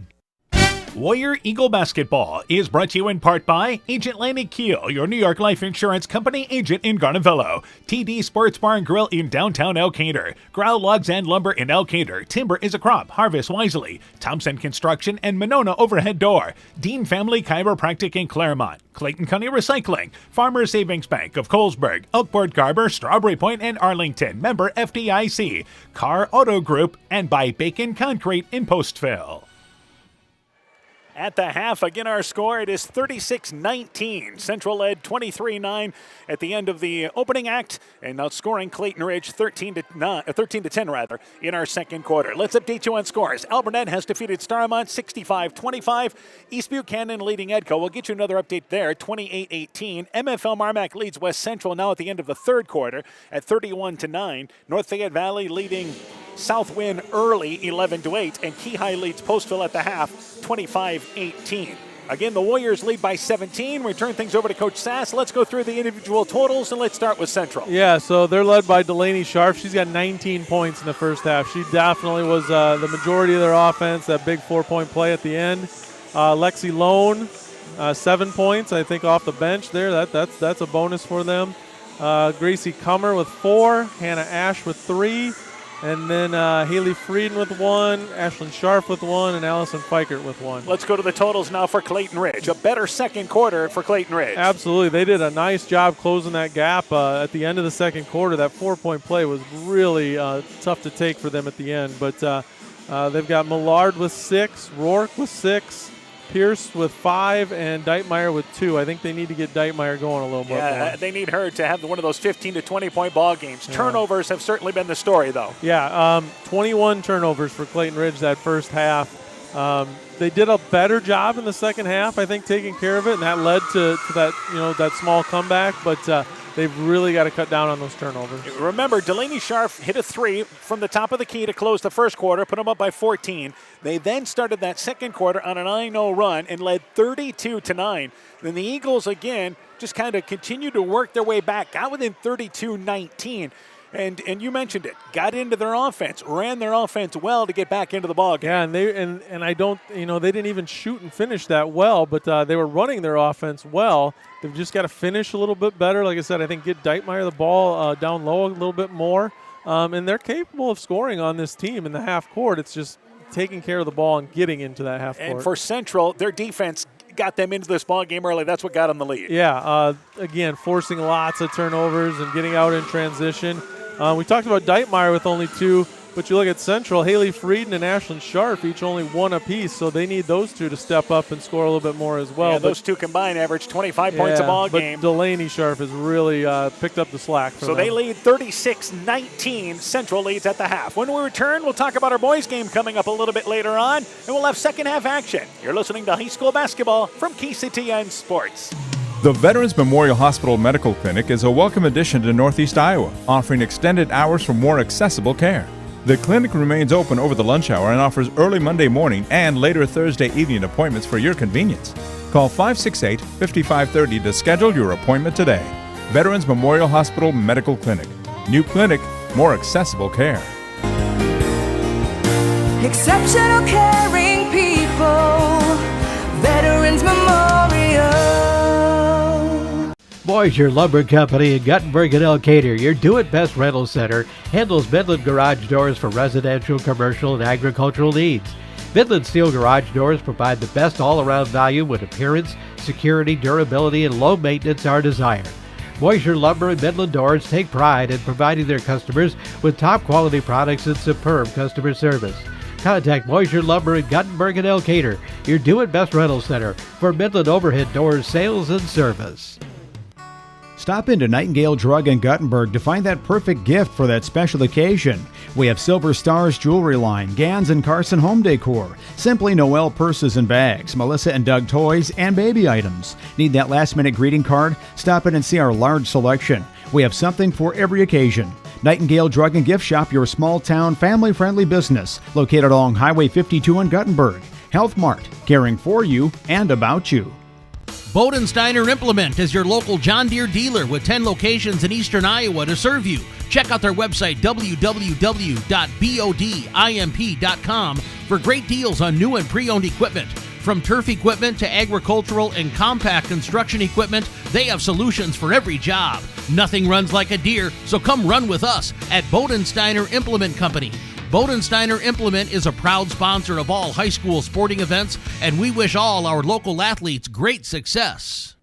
Warrior Eagle Basketball is brought to you in part by Elkader Chiropractic Center, Dr. Jamie Hammersland, Norby's Farm Fleet in Northeast Iowa, Guttenberg Municipal Hospital and Clinic. Check out career opportunities at guttenberghospital.org. Bruins and James Insurance, your Grinnell Mutual agent in Monona. RGK Portable Building, serving Northeast Iowa and Southwest Wisconsin. Furniture Showcase and Allwine, lighting showroom, flooring, furniture, and window treatments, and by the Loena Savings Bank, member FDIC.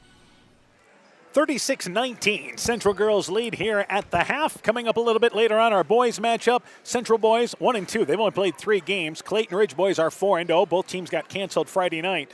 But the Clayton Ridge boys, defensively, the most they've given up in their 4 games, 36 points in their 4 games. Yeah, they do a really nice job on that defensive end. It'll be interesting to see how Central handles that. I know they've got a couple kids that can shoot. That may help against that 1-3-1 zone, but Clayton Ridge does a really nice job in that. Central, in their win, shot lights out, over 60% against Springville. They put up 76 points. Last ball game, they dropped a decision in Maquoketa Valley. They had problems with Maquoketa Valley's pressure. So just like the girls' game, that's what the boys' game is going to boil down to. Yep, and I know Maquoketa Valley is a very athletic team, so I could see that giving them some problems. All right, let's talk about the second half of this girls' game as we're just within the final minute to start this second half. For Clayton Ridge, you climb that mountain, making your way up there, but Delaney Scharf, with her dominating first half, gives the Warriors a little more breathing room. Yeah, it's a little disappointing when you fought so hard to get back within reach, and then Delaney Scharf just puts that dagger in right before halftime. I wouldn't be surprised to see them stick with that box and one, try and limit her as much as they can. That'll force some other Central players to step up, and then I think Clayton Ridge, it comes down to taking care of the ball. And it really, for Clayton Ridge, can they handle that pressure there? Because you don't want to go up and down. Central, this is Central's pace here. I mean, 36 points the first half.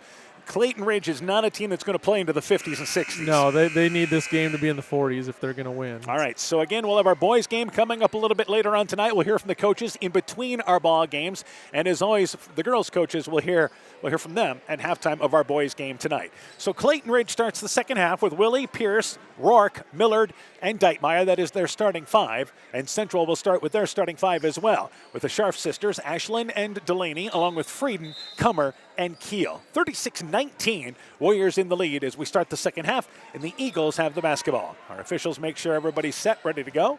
Central has played girl-to-girl defense throughout. Maybe we thought maybe a little bit of 1-3-1, but as we start the second half, there's Kummer. We play 7 seconds, and Kummer with a two-handed touch there on Deitmeyer, trying to get her from behind to maybe turn her direction-wise. Just trying to reach over the top there.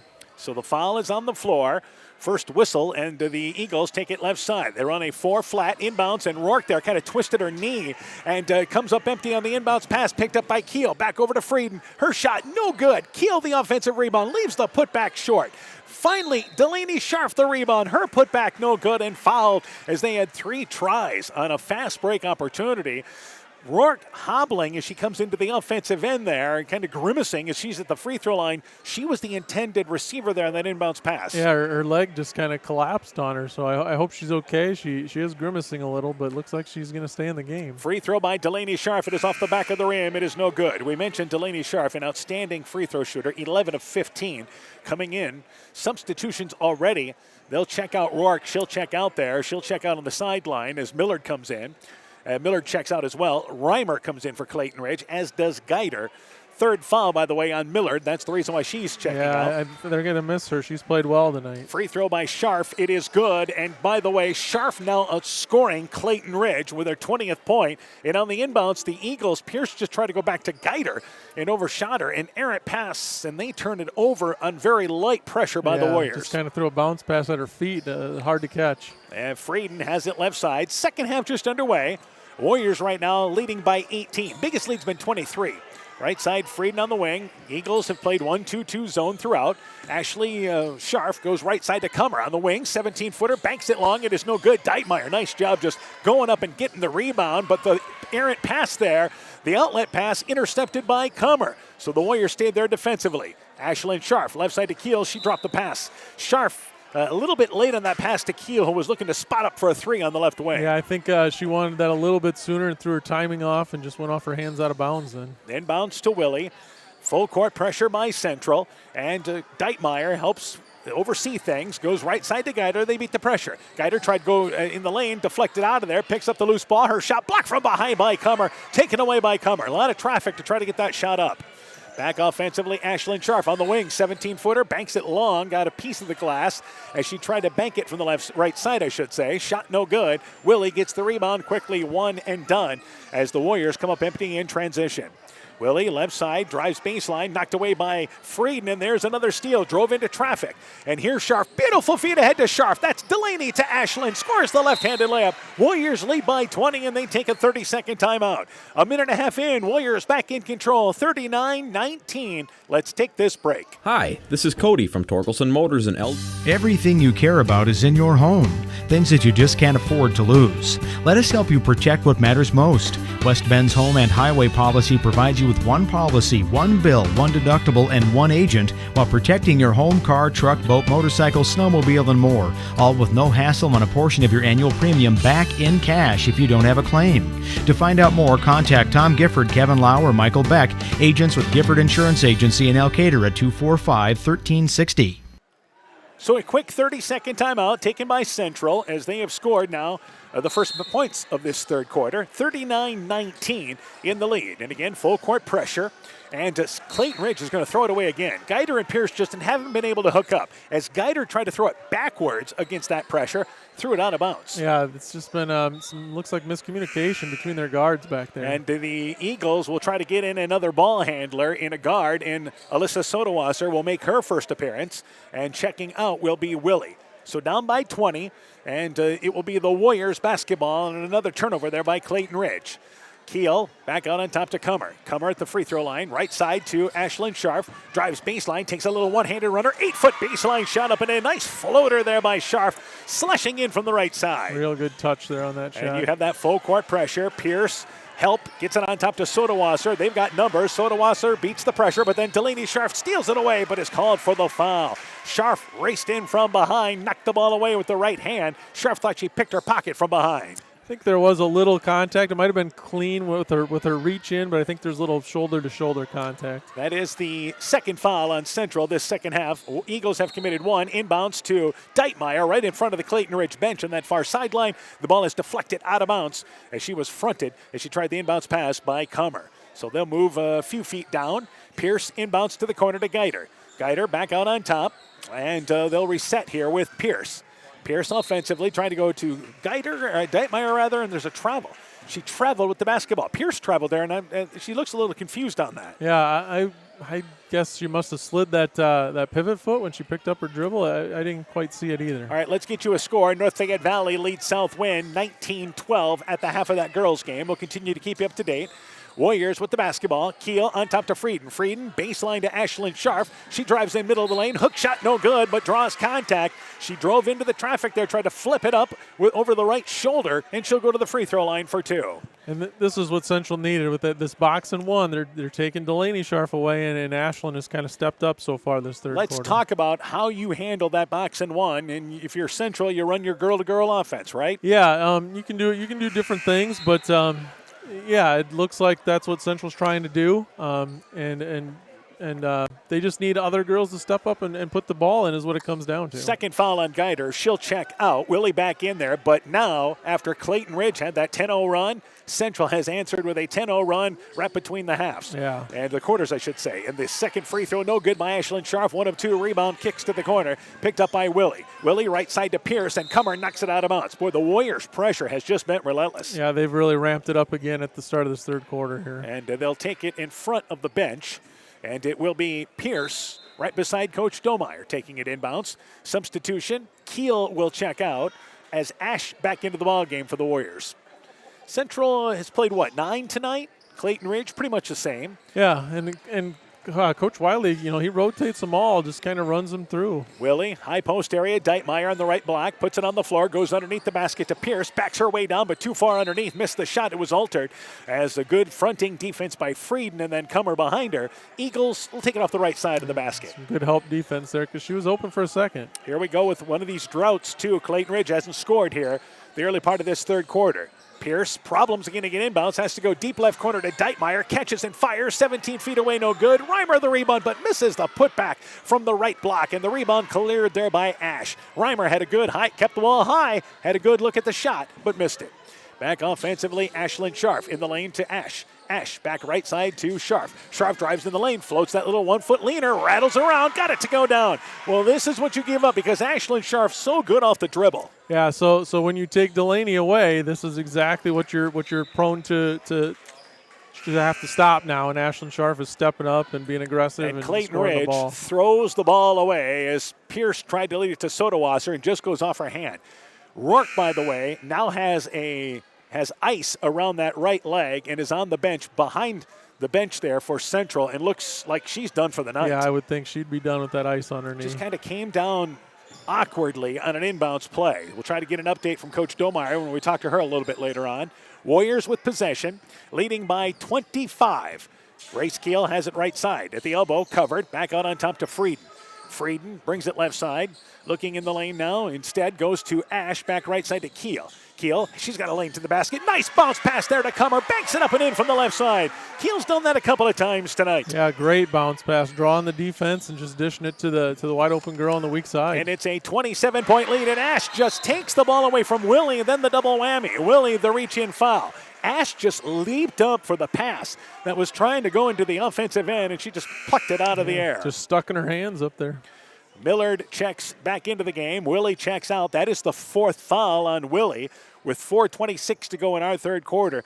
And the Warriors, this is how they started the game. They got control early and they lead by 27 right now. Yep, that pressure, like we talked about, is really ramped up again. Keel, right side to Frieden, a step behind the arc, right side for three, got it! Nothing but the bottom of the net. 30-point lead for the Warriors. Good ball movement there by Central. Great set play, screen in the backside of the zone, getting her a wide open three-point shot. Pierce in the offensive end. The ball hit the official, but he's inbounds, and then as Pierce stops her dribble, she's fouled by Central. That'll be the fourth whistle committed there by Central. This is a 13-0 run, the first 3 minutes to start the third quarter, and this is a 17-0 run stretching back to the second quarter. Yeah, and if you're Coach Wiley, I think this is probably exactly what you wanted, the way you wanted to start this half, kind of put this game out of reach after Clayton Ridge had made a nice run before halftime. Michaela Erickson checks in, a 5'3 junior. That's her first appearance. Inbounds, Deitmeyer gets it on the left block, muscles her way down. Her shot got it to rattle around and got it to go down. First basket of the third quarter for the Eagles, and they got it to Deitmeyer in the lane where she's so effective. Yeah, that's what they need to do more of. She's tough down there.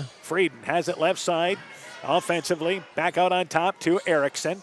Erickson with it now. Back over to Frieden. Right side, a step behind the arc. Thought about the three, but instead she'll look in the lane to Alone. Back over to Frieden.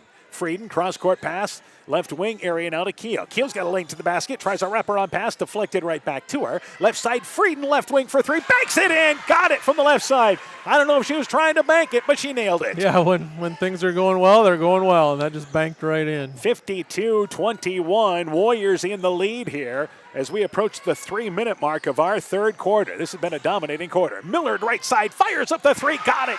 Millard from just off the right side nails the three-pointer. Warriors have called off the press, by the way. Yeah, big shot there from Millard. Frieden back right side to Erickson. In the lane, Comer. Right block, post-up shot, no good. Good straight-up defense by Deitmeyer. Got a piece of it, blocked it. And here is Millard leading the break. Millard drives in, then traveled. Nope, she got away with it. Pulls in middle of the lane, 8-foot shot, no good. Rebound as it rattled in and out, picked up by Lone off the right side. Did look like she slid that pivot foot, but no call, and almost got away with one there. Erickson in the lane, that's Lone. Right block, catches it. The shot no good. Straight-up defense by Reimer. Rebound by Millard. Fouled there by Comer. Well, let's not get into a foul fest here. Yeah. We want to stay out of the bonus. It's been better played in that regard this second half.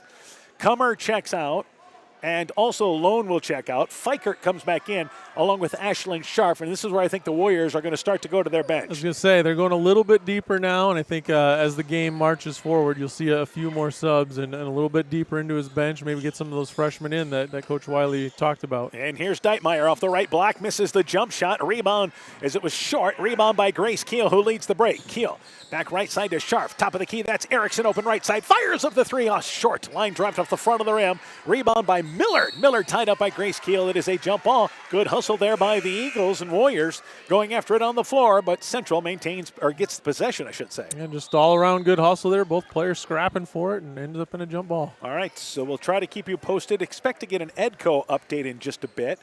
At last report, that was 28-18. I think we'll get a final score in just a bit. Meanwhile, we've got a timeout here.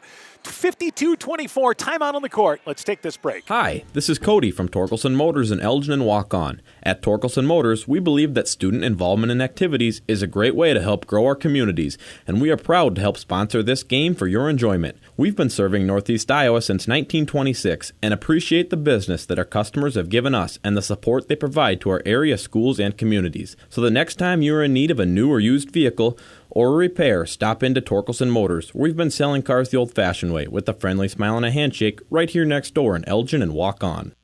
Brrr, the cold weather is here, and with it comes wind, snow, and ice that can damage overhead power lines. Remember to stay away from all downed lines. They may still be energized. Call to report broken poles, downed wires, or any other damage. By working together, we can keep everyone safe. That's the power of human connections. Al McKee Clayton Electric Cooperative, your Touchstone Energy Cooperative. So a timeout taken by Clayton Ridge, by the way. 52-24, Central in the lead.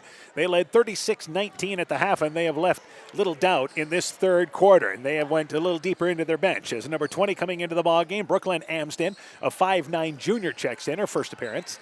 Warriors have it with Erickson. In the corner now to Aisling Sharp. That's right below us in the right corner. Sharp trying to get free, but covered. And in the lane now to Keel. Keel, nice wraparound pass to Fiker, but Miller got a hand in there, steals it away. Miller, good defense dropping down there on the left side. Miller drives in right side, loses the basketball, picked up by Erickson. Yeah, you like Millard's hustle there, but she's been aggressive in the offensive end. Maybe look for a guard. Yeah, yep. She's definitely aggressive, and I give her credit for that, but you got to know your strengths and your weaknesses as well. Amsden left side to Erickson. High post area now with, once again, Ashlyn Scharf goes by Deitmeyer. Shot blocked by Deitmeyer. They get the rebound, Ashlyn Scharf does, and saves it back over to Keel. Left side to Erickson. Erickson to Amsden. Puts it on the floor. Gets her step by her defender, but in a lot of arms there with Reimer coming over defensively along with Deitmeyer. They double team for the block. Yeah, it's a lot of height there to try and get through. A lot of land arms. Of the trees. A lot of arms trying to get through. Willie back into the ball game. 90 seconds inside that mark in our third quarter. Pierce on the right side for the Eagles. Top of the key. Thought about the three, but back right side. This group for the Warriors will continue to play girl to girl as well. Deitmeyer has it right side. Back out on top to Millard. Millard, free throw line, takes a tough 17-footer. Got it!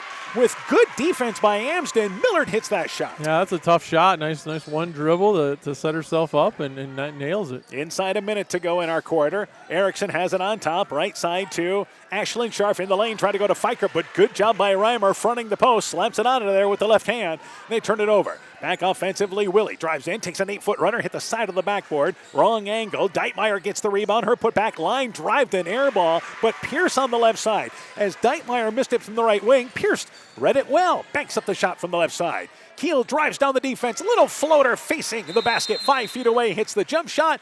And the Warriors want another timeout after a transition basket.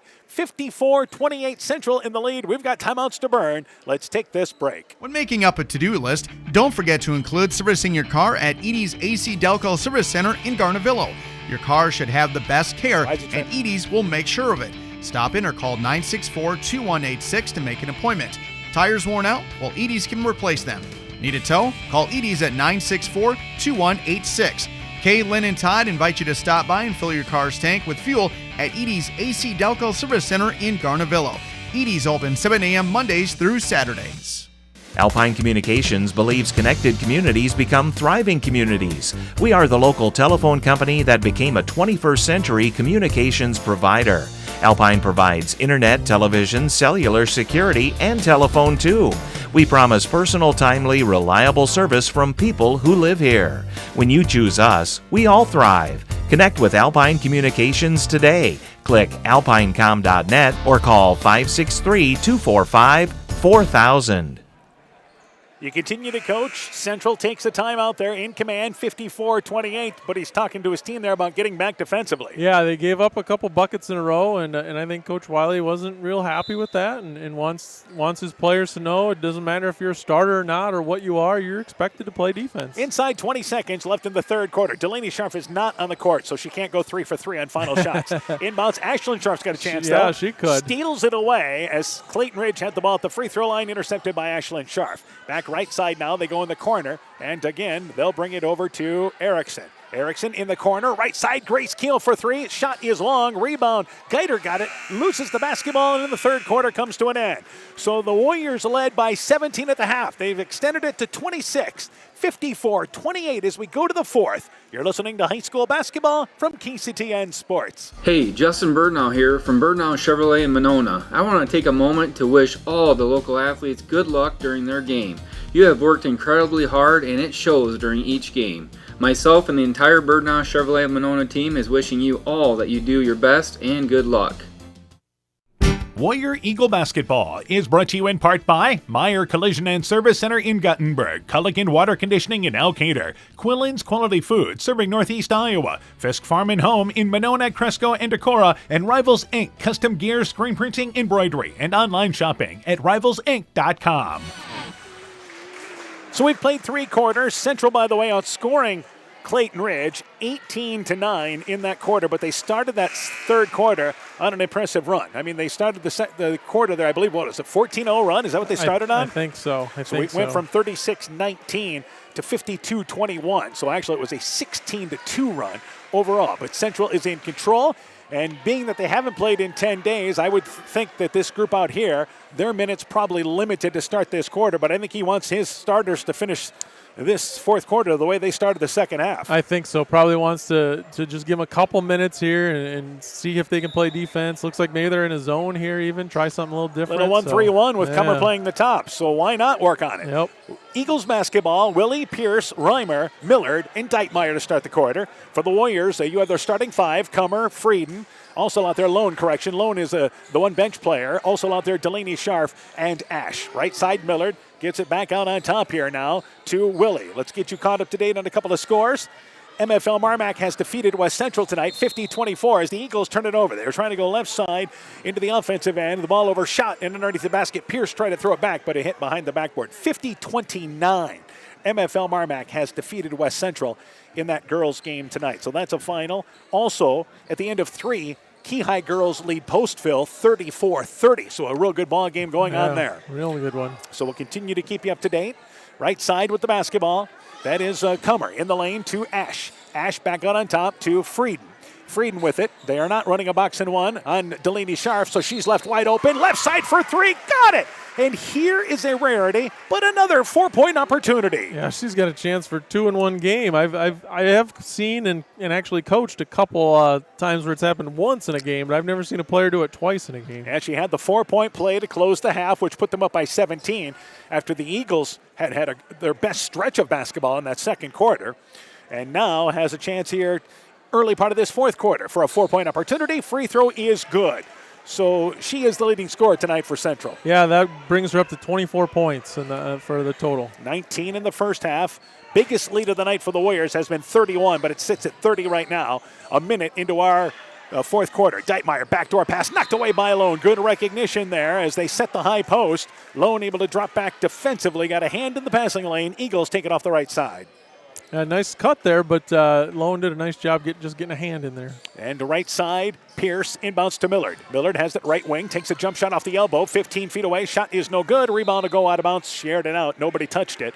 Warriors get it back. Millard likes that. She's got a quick release, doesn't she? She likes that one dribble and goes up, and it looks good. Didn't make that one, but did a nice job earlier and cashed one. Both teams have committed 4 team fouls here, so better played in that regard this second half foul-wise. Baseline to Comer. Comer with it. Back out on top to Ash. Ash on the right wing brings it back on over to Delaney Scharf. Center court circle. Left side now to Frieden.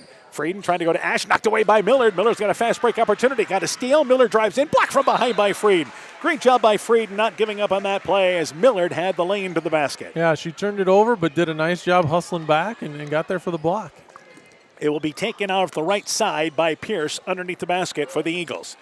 They run that 4 stretch format along the baseline. Inbounds to Reimer. Catches it inside the left block. Backs her way down. Uses the right hand. Shot no good, but draws contact. Boy, if Reimer gets positioned like that, that's the worst case scenario because she's usually going to score. Yeah, she got good height down there. Gets it that low that you're usually going to be in trouble. Just a sophomore. She'll go to the free throw line for 2. That is the 4th foul on Ash, but nobody really concerned about fouls at this point with a 30-point lead. Free throw on its way by Reimer. High arcing free throw, circles around, stays down. And right now Central doubling up Clayton Ridge.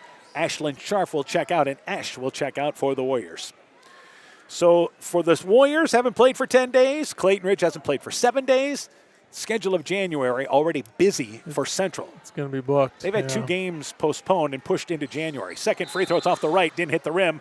And either way, I think she may have entered the lane before as she was off right on that free throw. Oh, they're going to say Central. Central stepped in first, yeah. Yeah, so Central with the violation. And Reimer will get another free throw opportunity. She missed it to the right. Try to bring her back to the left a little bit. See if she can finish off now those 2 free throws. Second free throw on its way. That one is good. So takes advantage of it. 58-30 here in the fourth quarter. 6.5 left in our fourth quarter. And a great job by Scharf, who wanted to pass it ahead, but stopped, but did not drag her pivot foot to avoid the violation. Comer, right side, double team. Tries to go underneath the basket to Lone or near the basket on the right side. The ball deflected out of bounds. And they'll take it off the right side of the basket. Warriors will take it off their right side of the basket. It'll be to our left. And it will be Delaney Scharf taking it inbounds. Back over right side now to Frieden. Frieden at the elbow area. Brings it back out on top to Lone. Right side to Delaney Scharf. That is Ashlyn with it.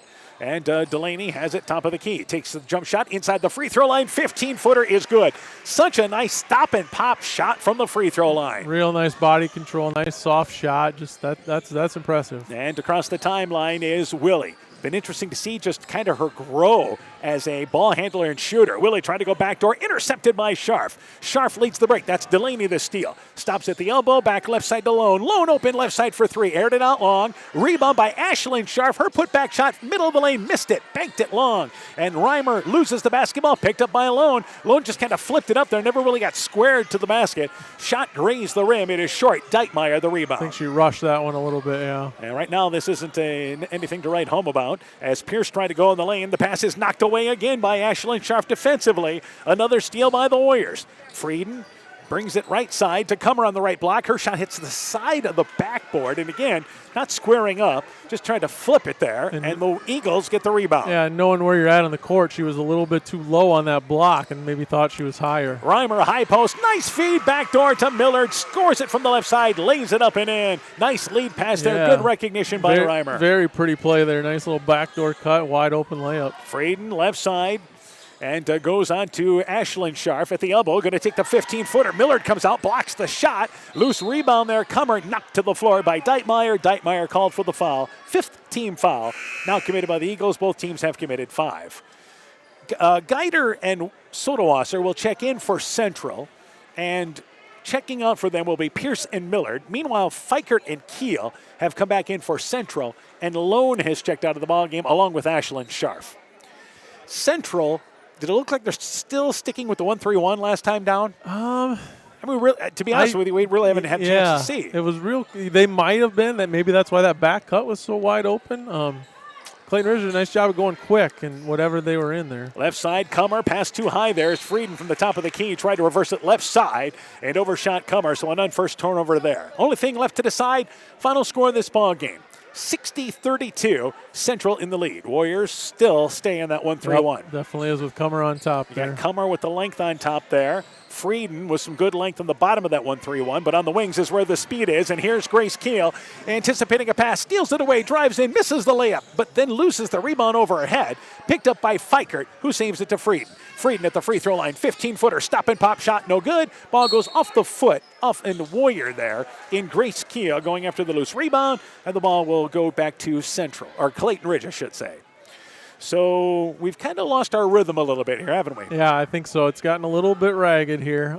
Keel did a nice job reading that cross-court pass with that steal, but again, it couldn't finish and it got a little ragged. Geider stops the dribble and goes right side and really just ran into trouble with the moment she stopped the dribble. Delaney Scharf drives in, nice crossover dribble, leans in from the left side, uses the right hand. That's great recognition. Set up the defender well. They're back up by 30. Yeah, she's got really nice change of speed. I always just tell my kids it doesn't matter how fast you are if you're going that speed all the time. Changing speed is what can get you open. Geider, left side to Sodawasser. There, I should say Domeyer. Actually, Deitmeyer inside. Her shot no good as Deitmeyer actually got it to Willie. Willie fouled on the right side as we finally catch up to where the ball is. Willie to the free throw line for 2. Eagles another look down low. Yeah, they're doing a nice job with that high-low there, that getting into the high post to Deitmeyer, and she's finding some cutters and some girls open down low. You know, they've run that against the girl-to-girl, and they've run it now against the 1-3-1. Yeah, and it can work if you run it right. Willie's free throw short. She'll get another opportunity. Pierce coming back into the ball game, and Geider checks out. So for the Eagles, a 3-game winning streak coming to an end tonight, down by 30, but they've got some games here. You've seen them already. They have some teams that they can certainly look at and say, those are winnable games for us. Absolutely, and I think they can need to focus on that second quarter where they really, really played well, and if they can get more consistent with that, they can definitely win some games. Second free throw, no good. Reimer had the rebound in the middle of the lane, but misses the face-up shot from 4 feet away, middle of the lane. And here is Central back in transition. Fikert catches it, stops, jump shot no good, altered by Reimer. Rebound pulled down there by Reimer. Good job getting back by the Eagles when it looked like Central maybe had transition numbers. Pierce left side on the wing for the Eagles. 3-minute mark of our fourth quarter. Pierce off a pick from the wing takes a 3, shot no good. Keel gets the rebound. Keel's got one speed, and it's just fast, isn't it? She carried the basketball. She can run. Substitutions here as Delaney Scharf checks out, probably calling it a night perhaps. Frieden and Kummer check out. Into the game for Central, Ashland Sharf. Ash comes back in, as does Amsden. So the Warriors have played what? A total of 10 tonight in this ball game? I think so. And like you said, I think probably Kummer, Frieden, and Delaney Sharf, probably their night is over. All right. Also, Jamila Hussein is into the ball game for Clayton Ridge. That is their South African exchange student. Here's the pass, intercepted on top. Ashlyn Sharf drives in, leaves the layup strong from the right side. Rebound pulled down by Hussein, who wisely handled it over to Reimer, and then Reimer is fouled, and that will go to the other end and shoot free throw line. So also in for Clayton Ridge, they are going to their bench. Number 12, Ava Beck is a junior. That's her first appearance. Number 32, Kara Punt is in as well. Remember, Clayton Ridge doesn't have a JV. That's all the kids they've got that have played in this ball game tonight. So anytime they've got a chance, and even it's a ball game like this, you want to try to give them some minutes. And by the way, Hussein was fouled. Yeah, so nice to get them some experience and a chance for her to get in the scorebook here. And again, this is the exchange student for Clayton Ridge. Time taken. The official gave her the ball, but what happened is Erickson's coming in, and Hussein's going to turn the ball like supposed to give it to Erickson. The official says, no, I need it back. We got to reset things here. Yeah, you can tell maybe she hasn't played a lot of basketball, but it's good to see her out here. Absolutely, and a great opportunity to try to get into the scoring column. Free throw on there, pushes it on up there. It's off to the left. It is no good, and you hear the awe from the crowd. Ooh. Yeah, they wanted that. Yep, so maybe she'll get another chance here to score. Right side, Erickson in the offensive end. Goes on the wing to Keel. Keel in the lane to Fikert. Fikert back right side to Keel. Right wing, Erickson. She's left open, fires up the three, banks it in, but they're going to wave it off. 3-second violation on Central. Erickson, nice shot on the right wing. Yeah, that's too bad. That one ended up banking in. Would have got her in the book there. 2.5 and counting in our fourth quarter. So let's see who else can get into the scoring column for both these teams. Sodawasser to Punt. Punt with it, left sideline. Ball knocked away by Erickson, taken away. Erickson gets a steal, gets it ahead of the pack there to Keel. Keel, right side, takes a tough contested shot. No good, banks it long. Rebound by Keel, saves it back to Ash. Her jump shot, it's actually a three from the top of the key. No good. Reimer just able to reach over top of everybody. Amsden just inside of Reimer, giving up 4-5 inches easily. And Reimer gets the rebound. 2-minute mark of our fourth quarter. Punt, dangerous pass, cross court, trying to go to Hussein. Knocked away, picked up by Sodawasser. So Clayton Ridge, good news is you played everybody tonight. Sodawasser, high post area to Reimer. Reimer traveled with the basketball, she did. Reimer trying to back her way down from the free throw line, traveled with it. Substitution, Reimer will check out, and Geider comes in. See if Central goes a little deeper. I see looks like they've got a group of kids maybe getting ready to check in yet. Yeah, he's got the warm-ups off. Looks like they'll be coming in pretty soon here. Yeah, they dressed some freshmen tonight that normally do not dress varsity. Right side to Erickson. 90 seconds is what we approach in our fourth quarter.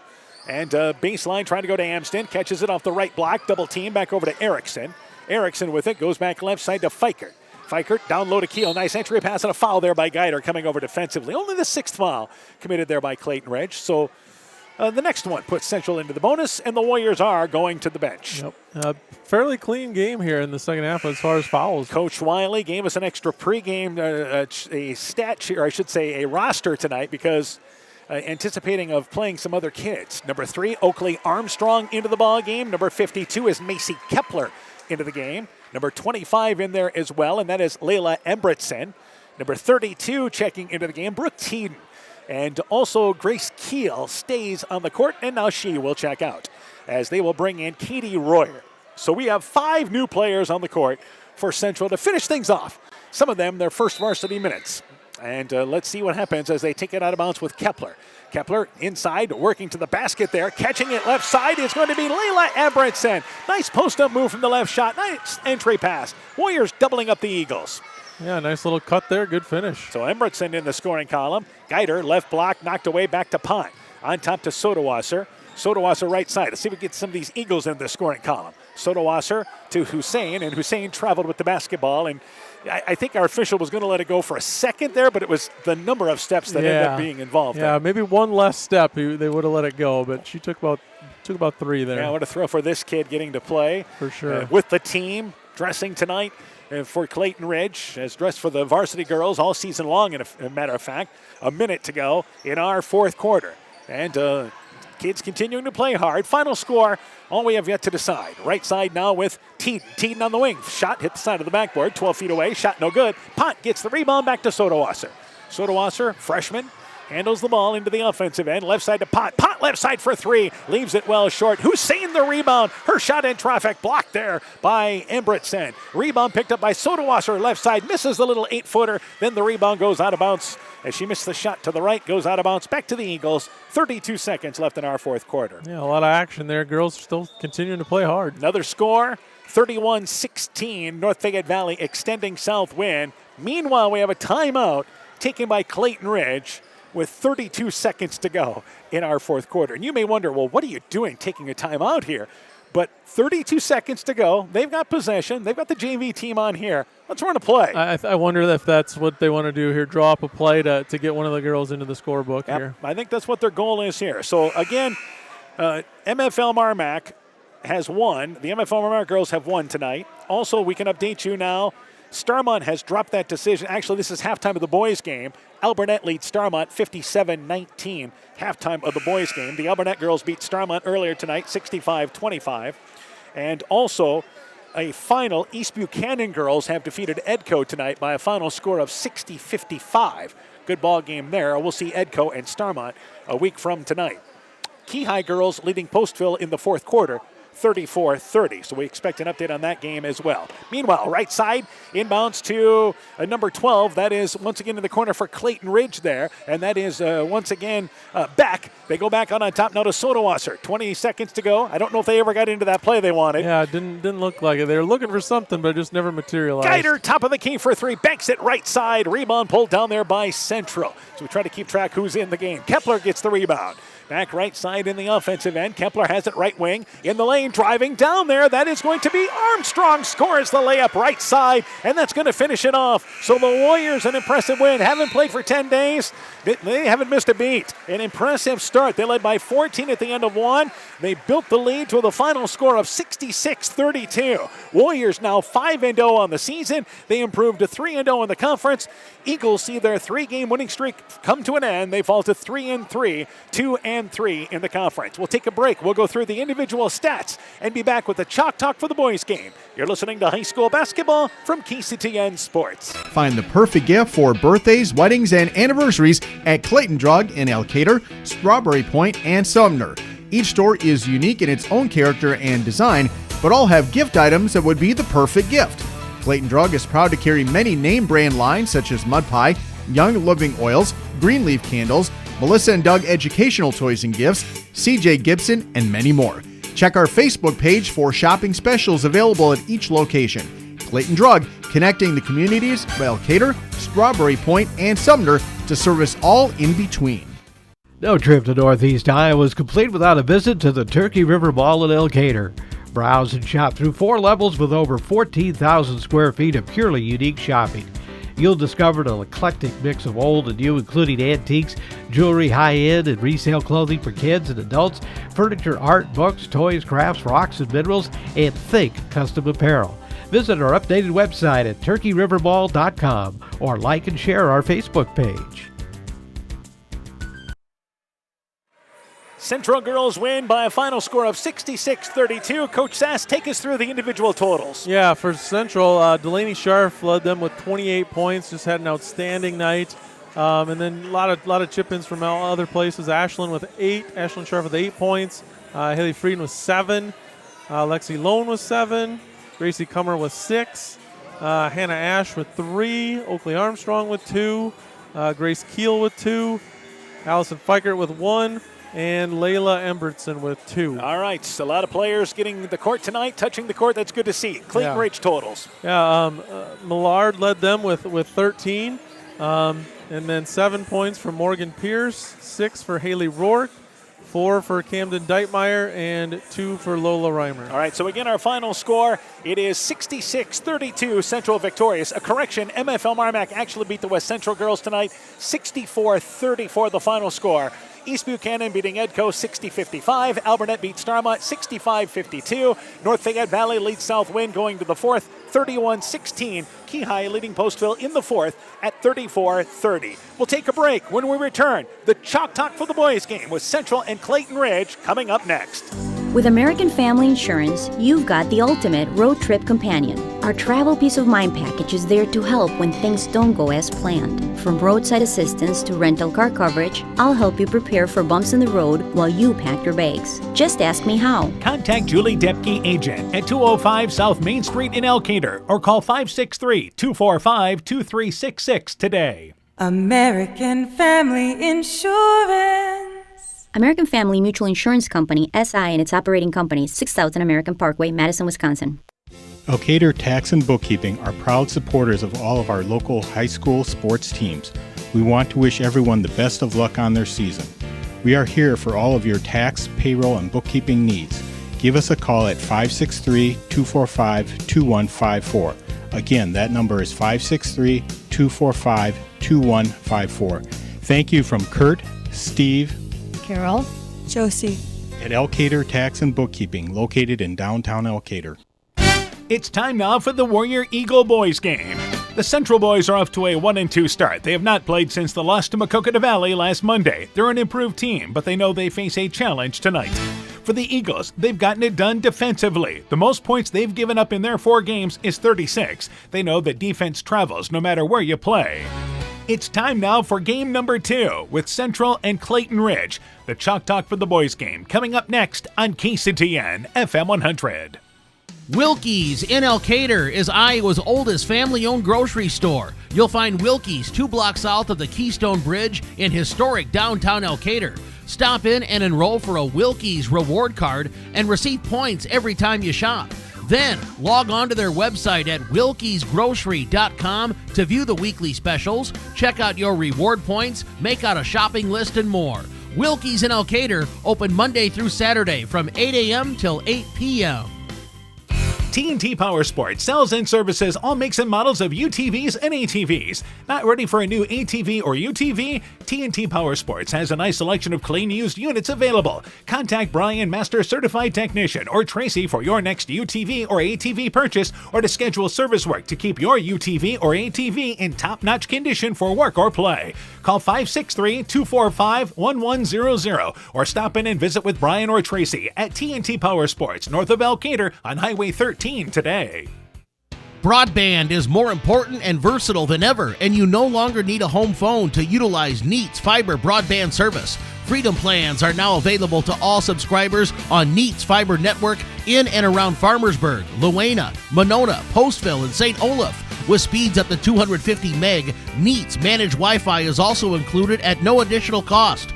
Call today for more information on Neat's new Freedom plans and enjoy reliable, super-fast broadband internet service from Neat. Call us at 539-2122 today to discuss which Freedom plan is best for you. Neat, connecting you now. We begin the Chalk Talk for our boys game. We're joined by Central boys basketball coach Brady Stramer. Coach, your team 1-2, 0-1 in the conference. Haven't played since 8 days ago. Dropped that decision to Maquoketa Valley, 64-44. Tell me about that game. Yeah, we came out a little slow start. They pressed us full court man, gave us some issues early on. We're only able to get 5 points in that first quarter. Thought after that we made some good adjustments, moved the ball a lot better in the half court. We were able to score at least 12 each period after that point. Got it within 8 in the middle of the third quarter there. But in the end, we gave up way too many offensive rebounds to them. Their size and strength kind of took over, and we weren't able to close that gap. All right, let's get ready for tonight's ball game. Starting lineup for your team tonight. Yeah, tonight we're going to go with Caden Erickson, Sam Fraley, Dan McGreal kind of at our guard positions, and then Elliott Kelly and Tate Behrens toward the post. All right, some of the kids that come off the bench for you. Yeah, we'll have Gabe Erickson, first one off the bench, Isaac Wellendorf, Corey Shantz, Isaac Lowen could all see some minutes as well. All right, let's talk about now Clayton Ridge. What do you know about the Eagles?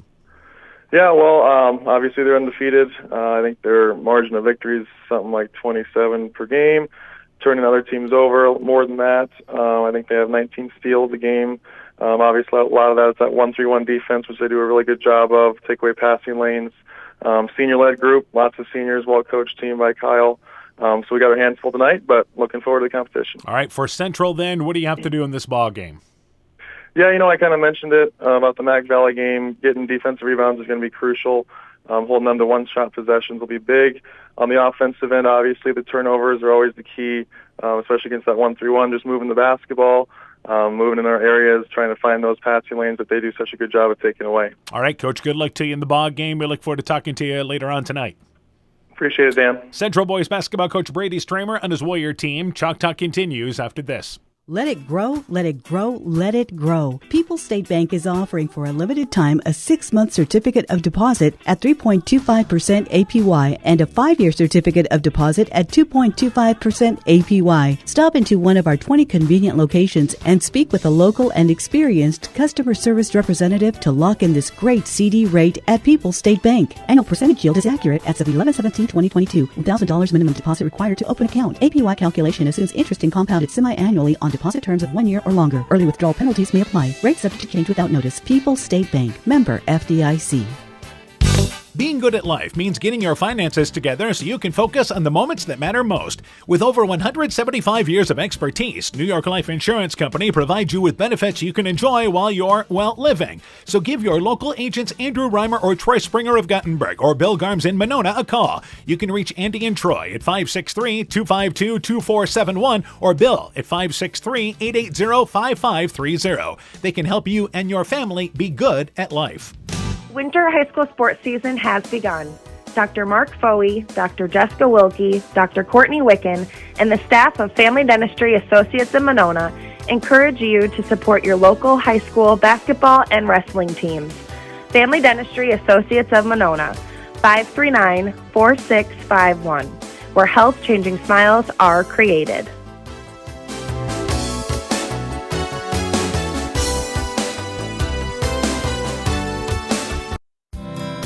We know that potential is greatly enhanced through hard work and dedication. At Viafield Cooperatives, we promise to provide innovative products and dependable service to help you meet and exceed your potential. From agronomy to energy, grain to feed, Viafield is excited to provide growing opportunities for both producers and consumers at 18 locations throughout northern Iowa and southern Minnesota. Want to learn more about Viafield? Go to viafield.com. Viafield is a proud supporter of our local student athletes. We continue the Chalk Talk for our boys game. We're joined by Clayton Ridge boys basketball coach Kyle Spirschlage. Coach your team 4-0, 3-0 in the conference. Defeated Lansing Keyhigh last Tuesday night, 54-17. Tell me about that game. Yeah, it feels like forever ago. It's been a week since we've played, but just played really well defensively. I mean, I think we held them to 4 points in the first half. Offense, we were okay. Got better in the second half. But no, it came out. We played our defense. We forced turnovers. We frustrated them and took care of business at home. All right, so certainly a good win for you guys. Go through starting lineup for your team tonight. Yep, we're going to be the same as the last 4 games or whatever, which has been nice. Gavin Mosier, Keaton Reimer, Caden Helly, Kyler Millard, and Caden Helly. I almost forgot him. So 5 seniors starting, and we'll keep it the same. And I know some kids contribute off the bench for you. Yeah, we've actually been going 9 for a little bit, depending on the game. Nate Myers tended to be Kyler Millard's sub. Tegan Palmer spurts for Gavin Mosier, and then Carson Dudley and Ashton Teasy playing a variety of different positions, but that's kind of rounding out kind of the 9-man rotation at the moment. All right, turning our attention to Central now, what do you know about the Warriors? They can put some points on the board. The big game we've been looking at is they put up 76 against Springville. I think they shot almost 60%. So I think they hit 10 out of 24 from the perimeter. So with our defense, even though we're playing the zone, we're not giving up threes, but we need to contest high hands. They're going to get perimeter shots off, but we have to have high hands. And if it goes in, it goes in, but contest and then clean up the boards if they miss. All right, some of the other keys in the ball game for your team then. Yeah, besides defending the perimeter with their potential hot three-point shooting is playing our game. If we can play our defense for 32 minutes, I feel we can hopefully force enough turnovers where even if we're not having a strong offensive night, we can get more possessions in Central and eventually hopefully wear them down and do enough. All right, Coach, good luck to you in the ball game. We look forward to talking to you afterwards. Sounds great. Thanks, Dan. You betcha. Clayton Ridge boys basketball coach Kyle Spirschlage on his Eagle team. The Chalk Talk continues after this. Join Freedom Bank in supporting our local students and their after-school activities. They are the building blocks to a brighter future for everyone. Whether cheering them on from the stands or participating in community programs, you'll always find Freedom Bank rooting for the home team in Elkader, Monona, Postville, Waukon, Decorah, and the surrounding communities. We empower success. Member FDIC. Sode's Greenacre Gift Shop and Liquor Store is filled with great gift ideas with a wide selection of Iowa-themed and produced unique and one-of-a-kind gifts, handcrafted items, and a great selection of top-shelf spirits, wine, and craft beers. Sode's Greenacre Gift Shop and Liquor Store joins Perk Central at 7 Goethe Street in beautiful downtown Guttenberg. Find us on Facebook to find out more, because Sode's Greenacre in Guttenberg, Iowa is more than just a store. Stronger, farther, faster. It all starts with good nutrition. Clayton County Farm Bureau is proud of our livestock farmers who provide high-quality protein needed to fuel our young athletes. The ultimate pre- and post-game fuel-up can be found in meat and dairy foods grown right here. Meat and dairy are natural sources of essential vitamins that support health, energy, and performance. We know our student athletes are the real deal, and Iowa's livestock farmers are committed to helping them reach their goals. To learn more, visit realfarmersrealfoodrealmeat.com. Warrior Eagle Basketball is brought to you in part by Rise and Shine Nutrition on West Bridge Street in Elkader. David Balls, agent for Balls Insurance Agency in Elkader. Rivertown Family Dentistry, Dr. Alicia Waukee in Guttenberg. Ethan Kane Construction. If it don't drain, call Ethan Kane. T&K Cahoon, your Napa dealer in Monona. St. Olaf Ag Sales and Service. LTI & Sons Water Conditioning, your Connecticut dealer in Postville. TJ's Pizza in Monona and Claremont, and Myers Auto Service in Monona. Welcome back to Guttenberg. Welcome back to game number 2. Central and Clayton Ridge here on KCTN. The girls' finals. Central girls win 66-32. Other girls' finals. Key High has defeated Postville 36-33. North Fayette Valley topping South Wind 49-22. MFL Marmac victorious over West Central 64-34. Also tonight, East Buchanan beat Edco 60-55. Alburnett beating Starmont girls 65-25. Here we are with the boys' game with the Warriors and Eagles. I'm Dan Behrens along with Coach Mike Sass. All right, set us up for this boys' game, Coach. Yeah, it should be a good one. Like we talked about, a rivalry game. Central's going to have to find a way to score some points against that 1-3-1 that Clayton Ridge plays really, really well. That 1-3-1 defense, that is a team that is bought in to playing defense. And the old saying is defense travels well, right? Yeah, and I think they're built for it, too. They've got some length and some athleticism, and that's what you need in that defense. All right, for Central, we talk about handling this 1-3-1. What else do you see for the Warriors, first off? What do they have to do? I think they've got to shoot the ball well, and that'll help handle that 1-3-1. I think they've got to take care of it. I think kind of the opposite teams of our girls' games. We talked about the Clayton Ridge girls having to take care of it. I think the Central boys need to take care of the ball. Now, Clayton Ridge is a team that has, on their offense, has been living by what their defense does. So offensively, this is a team that still needs to improve offensively. Yeah, I would agree. Their defense has been rock solid the whole year. I think they're still looking for that offensive consistency, and that's what Coach Hirschfelge's looking for tonight. Caden Helly and Gavin Mosier lead Clayton Ridge, both over 13 points a ball game. Keaton Reimer, Kyler Millard at about 6. They've got guys at about 4 or 5 points a ball game as well, but they're looking for a consistent number 3 scorer. Yeah. Dan McGreal among the conference leaders in scoring at 17 points a ball game. Caden Erickson averages 9 points, and Elliott Kelly back this year, 6 points and 10 rebounds there.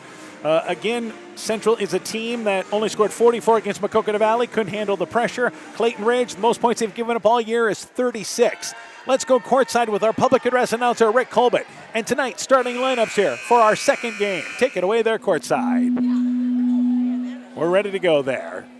Take it away. Thumbs up. Good evening once again, ladies and gentlemen, and welcome to game number 2 of tonight's UIC doubleheader between the Central Warriors and your Clayton Ridge Eagles. Let's meet the starting lineups. For the Warriors, number 5, Caden Erickson. And for the Eagles, number 20, Kurt Ross.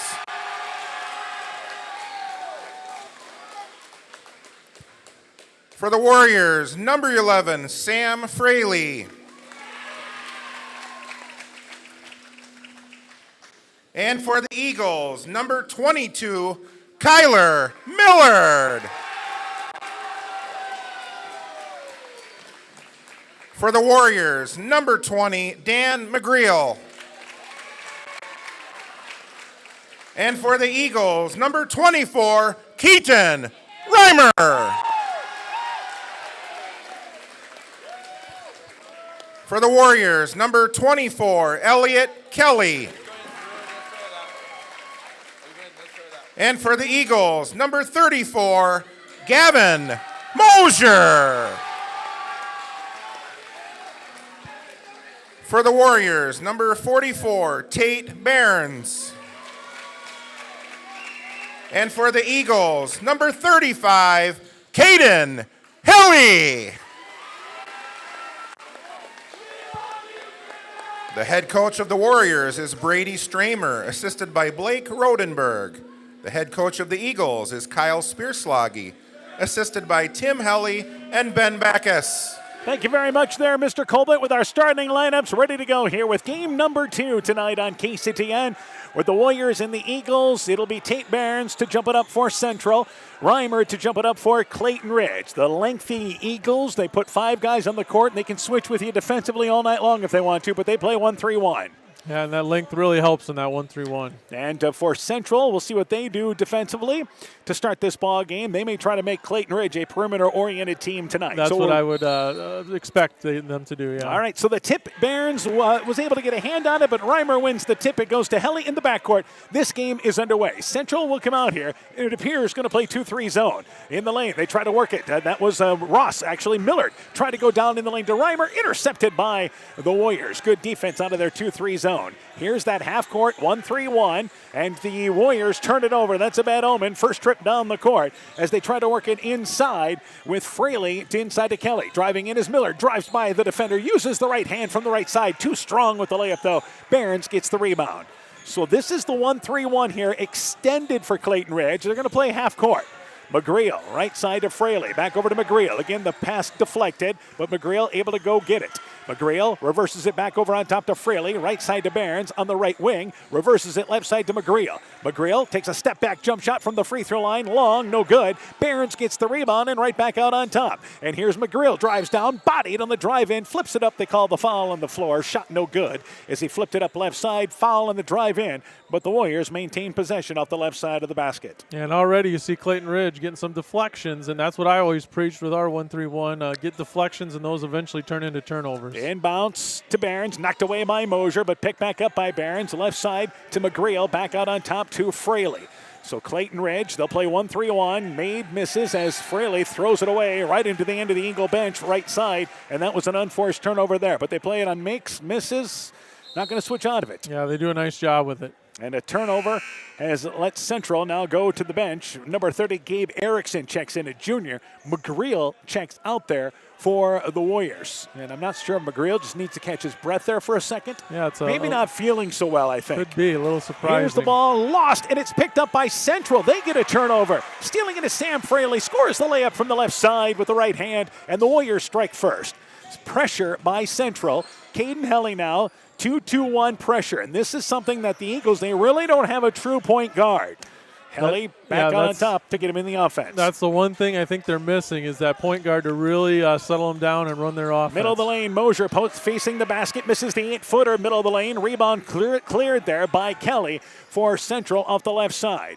So again, backcourt area, Erickson freely with it actually, and now there's a 10-second violation, and that was not because of pressure, that was just lackadaisical by Central. Yeah, but again, I think that 1-3-1 just being there slows Central down. Yep. Like we talked about in the girls' game, you don't want to cross half court and pick it up, so they were taking their time and just took a little too much time. Helly to Ross, tried to go baseline. That pass is intercepted defensively. Gabe Erickson jumped the passing lane right below us in the corner.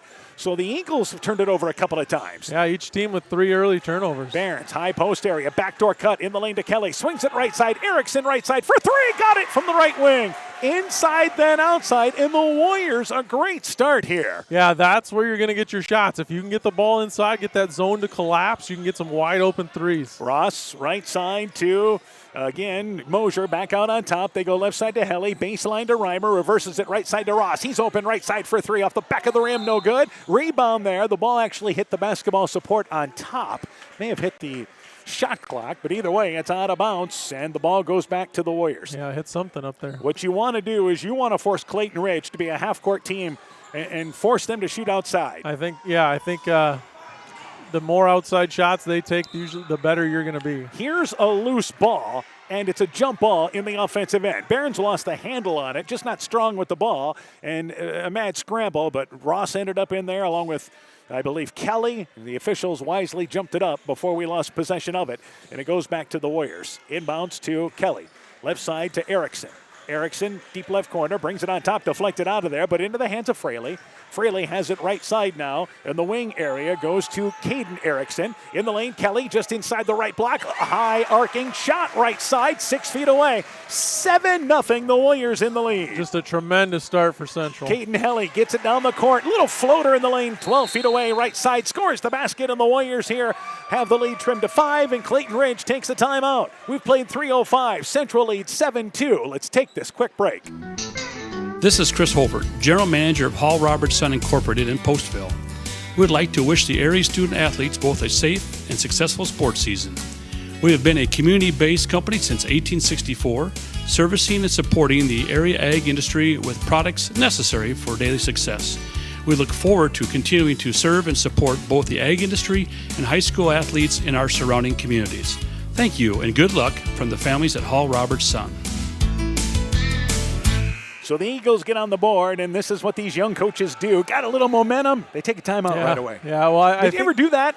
Oh yeah, and I think Coach Spursfloggy was maybe a little disappointed with his defense right here. They've given up 7 quick points, and the way Central's been able to move the ball around against that 1-3-1. Kelly goes right side to Barons. Barons reverses it left side, and Erickson skies up there and steps out of bounds in the far sideline area. Erickson did a great job. It was and you cannot make that pass over the top of the 1-3-1 from one side of the court to the other, and Erickson could not maintain balance on the sideline. Nate Meyer has checked in for the Eagles. That is their first substitution, as Helly goes baseline to Reimer. Reimer reverses it left side to Ross, back out on top to Mosier. Mosier, Caden Helly open, right side, fires up the 3, got it! So Caden Helly getting the Eagles off to a good start. Yeah, he's hit 2 shots to get them right back in this game. Across the timeline, McGreal back into the ball game as Fraley has it left side. If the Warriors are to compete tonight, as Fraley takes a 22-footer that is long from the top of the key, Helly saves the rebound off the legs of McGreal, and it goes out of bounds back to the Eagles. Good hustle there by Helly. Realized he was running out of room in that far baseline area, saved it back, and the Eagles saved possession. Yeah, Fraley there was no one to pass to, no one pressuring him, so he just decided to shoot it, but it was almost an excuse me shot. He didn't look real confident taking that one. Mosier on top to Meyer, left side to Helly, left side open for 3, got it! So Caden Helly waking up the Eagles. They've scored 8 in a row, all from Caden Helly, and they lead 8-7. Yeah, Central's got to find him. Back offensively, McGreal, knocked away by Mosier, picked back up, and they work it to McGreal on the left side as he drives in. Nice wraparound pass, but Helly got in there, jumped the passing lane, recovering out of the 1-3-1. Otherwise, the Warriors would have had an easy putback on the right side. Yeah, you got to make that pass a little quicker and throw it up high. Barons has great height. Throw it up high to him. And inbounds, it will be Kelly taking it off the left side. McGreal, you can see in between plays just kind of hanging his knees down there, hands down there, and on the shorts at the knees as the inbounds deflected out of bounds. McGreal just not 100% tonight, I don't think. And there's a lot of sickness going around, and that could be it with him. And inbounds, they get it back to McGreal. McGreal drives at the free throw line, takes a one-handed runner, blocked there by Meyer, but the rebound by McGreal. Put back rattles in and out, it is no good. Erickson gets the rebound, baseline 10-foot shot, no good, and the rebound cleared off the left side by Carson Dudley, who's into the ball game for Clayton Ridge defensively. He gets the rebound. Meyer, cross-court pass to Helly. Helly right side baseline to Dudley. Dudley looks to go back out on top here to Helly. 8-7. Eagles fell down 7-0. Nate Meyer left side for 3. Got it from the left wing. Eagles have hit 3 3-pointers. They lead by 4. Yeah, just doing a great job moving the ball around and hitting open shots against this Central zone. 3 minutes left in the quarter. Gabe Erickson, deep right corner, drives in, and a body call as he drives on the baseline off the right side. Foul on the floor against the Eagles. That'll be their 3rd foul. A score, East Buchanan leading Edco, 19-11 at the end of 1, and a final score, Albernet has defeated Starmont 88-33. Meanwhile, inbounds in the corner, Caden Erickson to Fraley at the free throw line. 15-footer, line drive it short, no good. Mosier gets the rebound off the left for the Eagles. Helly back across the timeline offensively. Left side to Reimer. Reimer with it, left wing, high post area, goes to Mosier, open on the left elbow, 15-footer, nails it, nice set shot from the left elbow. This is a 13-0 run by the Eagles. Yeah, they're doing a really nice job moving the ball and getting some wide open looks. Fraley to McGreal. McGreal, right side, brings it back to Fraley, fires up the three, not even literally looking at the rim, no good. Reimer actually, the rebound by Kelly. Put back, altered by Reimer, no good. Reimer gets the rebound. And the Warriors have been sitting on 7 for a while. Couple of rush shots by Fraley in the offensive end. Yeah, and they try to go in the lane, Clayton Ridge does, but intercepted, knocked away by Fraley. They get it to Caden Erickson, who somehow tries to take a baseline shot that is no good. Kelly gets the rebound. Erickson was almost behind the backboard and line drived it back towards the basket, no good. Kelly was able to somehow get that ball up to the right side. And now the Eagles have possession after the Warriors knock it away, and the Eagles won another timeout. 1:56 left, little ragtag stretch, 13-7, Eagles in the lead. Let's take the second timeout. When I started out in the car business, my dad gave me some good advice. Hi, it's Forrest Brown with the Brown's family of dealerships. What my dad told me is when you sell someone their first car, you need a good sales department. But if you expect to sell them their second, third, and fourth car, you better have a great service department. Visit any one of the Brown's family of dealerships in Guttenberg, Elkader, West Branch, or Victory Ford in Dyersville and find out why Brown's is your hometown dealer, no matter where your hometown may be. Check us out online at 4browns.com. So that's the second timeout taken by Clayton Ridge. Inside 2 minutes left in our first quarter. They lead 13-7 against Central 2-3 zone. Helly, right side. Ross checked in during that timeout. In the lane, trying to go to Millard. Knocked out of there by Kelly. Loose ball on the court. There's Mosier and Kelly diving for it. Somebody landed out of bounds, and I believe Kelly's hand did. Mosier was out of bounds too, but he never touched the ball out of bounds. Bodies flying everywhere. And no, they're going to say that actually Mosier was out of bounds. It was a great hustle by both kids, but yep.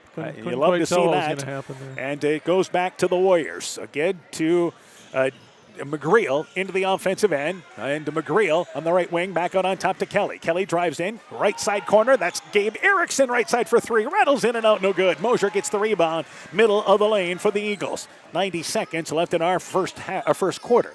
Millard has it on the wing, back out on top. Into the game is Ashton Teasy for the Eagles. He checked in during that timeout. Teasy goes baseline to Ross, covered, back out on top to Millard. Thought about the shot, right side to Mosier. Mosier, right wing, back out on top to Millard. Teasy goes left side to Ross. He's open, left baseline, fires up the three off the back of the rim, no good. Rebound there, Millard and also Kelly going after the rebound off the leg there of Millard right in front of us. And it goes back to the Warriors. Kelly, as we mentioned, double figures rebounding-wise. Yeah, he's a little undersized height-wise, but he's, again, a strong kid, an athletic kid, and really plays tough down there. McGreal, backcourt, left side to Kelly. They beat the pressure. A minute to go. Kelly, soft pass, but Barron's able to get it just off the left elbow. Back in the corner now to Caden Erickson. Trying to go in the lane. There's the Eagles there. Arms in the passing lane, and Teasy knocked it away. Picked up by Millard. Warriors turned it over. They've been sitting on 7 for a long time. And back out on top, Teasy. Free throw line, Ross from the elbow. 15-footer, got it right sideline. Ross with a nice jump shot from the free throw line. That's open against that zone. Yep, that high post area is where you want to get the ball. This is a 15-0 run by Clayton Ridge. Kelly, backcourt, has it knocked away and saves it into the backcourt. It was deflected by the Eagles. He could go get it, and they get it back to McGreal. McGreal, right side, driving the baseline. Erickson swings it to Erickson. That's Gabe to Caden. Caden drives in. The layup from the left side. It is up. It is in. Fouled. Count the basket. And good ball movement by the Warriors there. That was great ball movement, and that's what it takes to beat this 1-3-1. A nice snap diagonal pass and then across the lane for a layup. And attack it along the baseline if you can is what they did there. Teasy checks out, as also Ross will check out. Coming into the game is Meyer and Reimer. Also McGreal checks out for Central, as will Kelly. And they will bring into the ball game Fraley back into the ball game, and also number 3 in there, and that is Isaac Wellendorf, a senior, making his first appearance. At the free throw line is Caden Erickson. Free throw no good. Rebound pulled down there by Gabe Erickson and fouled by Mosier, who was diving to the floor, going after a loose basketball, but got the arm of Erickson. That is the, 5th team foul now on Clayton Ridge? Yeah, and that could be a concern. Central hasn't committed any. And Mosier will check out after, actually he'll stay in. His first foul, Helly will check out as Ross comes back into the ball game.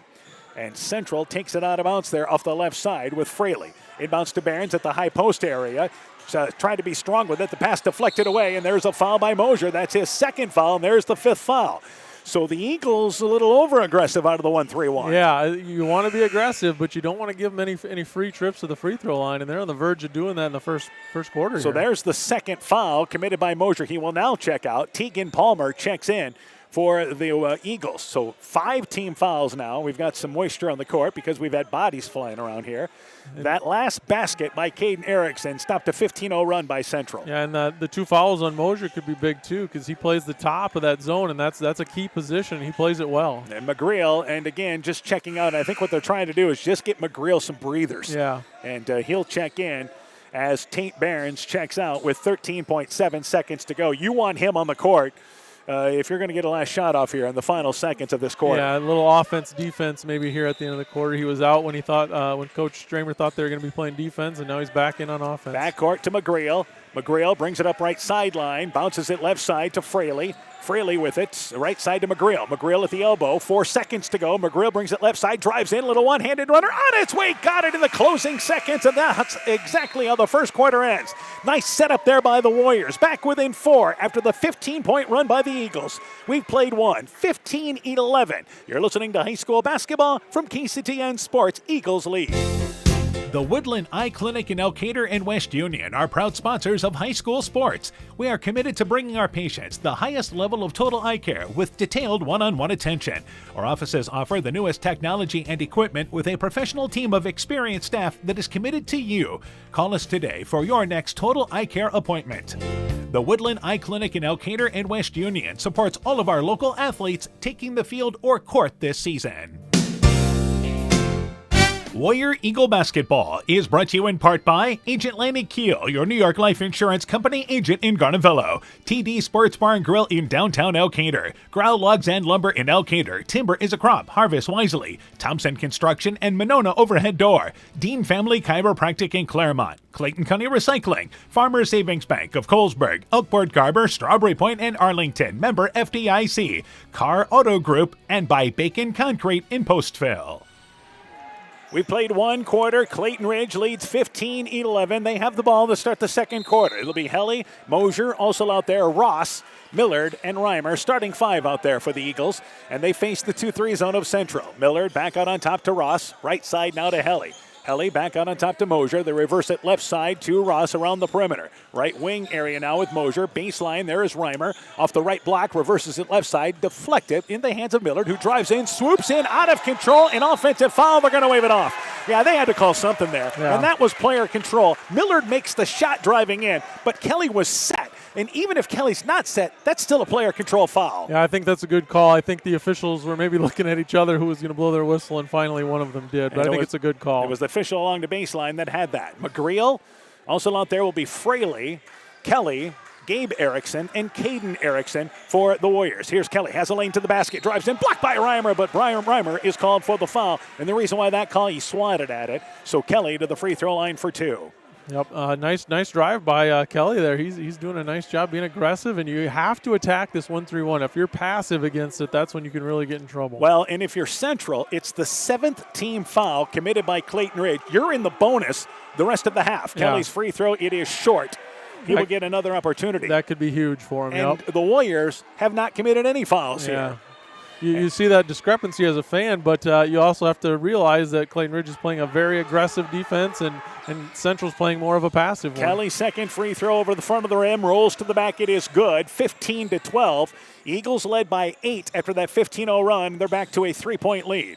Mosier back out on top to Helly, handling the pressure as Central falls back into that 2-3 zone, but it's not a go out and get you 2-3 zone. Right, they're kind of sitting back in it. Helly, they want to force the Eagles to fall in love with the outside shot. And here's Caden Helly, left side for 3, off the front of the rim. Ross scoops in midair, catches it, banks it up and in from 3 feet away. 5-point lead for the Eagles. Yeah, great weak side rebound by Ross there. And he just kind of flew in, nobody boxing out on the weak side. Gabe Erickson right side, and he's fouled there by Millard. So this is what's happening. And our officials have done a great job, but Clayton Ridge has to adjust here. Yeah, they maybe need to back off a little bit of their aggressiveness just in this situation, and then in the third quarter when the fouls reset, they can ramp it back up a little bit again. Well, you've got Mosier with 2. Second foul on Millard. You see Coach Spearschlage having a conversation with him, and I think it's about not using your body so much defensively. Yeah. And I know one of the Cardinal rules, you cannot give up that baseline in the 1-3-1. That's one place you don't have any help. Free throw by Gabe Erickson. It is good. Warriors here back within 4. We've played a minute plus in our second quarter, 17-13. Clayton Ridge in the lead. Give you a score at the end of the first quarter on MFL Marmac coming up in just a couple of seconds. Meanwhile, free throw on its way by Erickson. It is good. Makes them both. MFL Marmac leads West Central at the end of 1, 27-4. That's at the end of 1. So the bull, and that is going on at West Central tonight, by the way. Yep. Second free throw good. We have a stoppage of play. They want to see if there's more moisture on the court.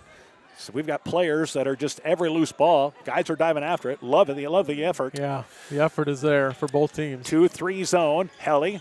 And pushes it in the offensive end to Reimer. Beats the pressure. Pass deflected out of there by Behrens. He's got them 6'6" arms. Able to deflect it out of there, and they turn the Eagles over. This is what Central feels like they can do to Clayton Ridge with pressure. Yeah, use their aggressiveness against them a little bit. Fraley to Behrens. Deep right corner. Middle of the lane. Deflected, but into the hands of Caden Erickson. Here's McGreal. McGreal, baseline to Behrens. Baseline 8-foot jump shot. Nails it. Again, that's the other thing about the size. He can see over that baseline. Absolutely. He can get that shot off, too. Warriors back within 1.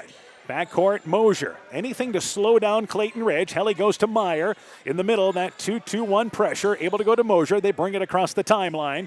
And Mosier will now get them into their offense. Lane, Caden Helly. He's open. Middle of the lane. Flips it up one hand away. 8 feet away. Just took a step inside the free throw line. Facing the basket. Eagles go back up by 3. Nice little soft shot there. And here is McGreal. Left side. Goes baseline. That is Caden Erickson. Deep left corner for 3. It's off the back of the rim. Kelly, the offensive rebound. Put back. Banks it up and in. Facing the basket. And Central takes a timeout. Back within 1. 19-18. Eagles in the lead. Let's take this timeout. This is Michael Erickson at Central State Bank. We provide a complete line of lending services to help you get the best out of life. From home mortgages and equity loans to vehicle and personal loans. We have expert lending professionals who will work with you to provide options to address your needs. At Central State Bank, you don't deal with a branch or department, you deal with a banker who is dedicated to you. Central State Bank, member FDIC. Hey sports fans, take a timeout and call Garms Financial Services. Their team of agents can show you how to save money on all your insurance needs with Grinnell Mutual. Whether you need auto, home, farm, crop, or business insurance, Garms Financial Services has you covered. You'll also receive quality protection, expert advice, and local friendly service. Call Brian Bugenhagen, Cheryl Wagner, Emily Bazin, or Kayla Olson today for a free competitive quote. Garms Financial Services in Elkader, your trusted choice agency. So a timeout taken by Central after they scored the basket. 19-18 is our score.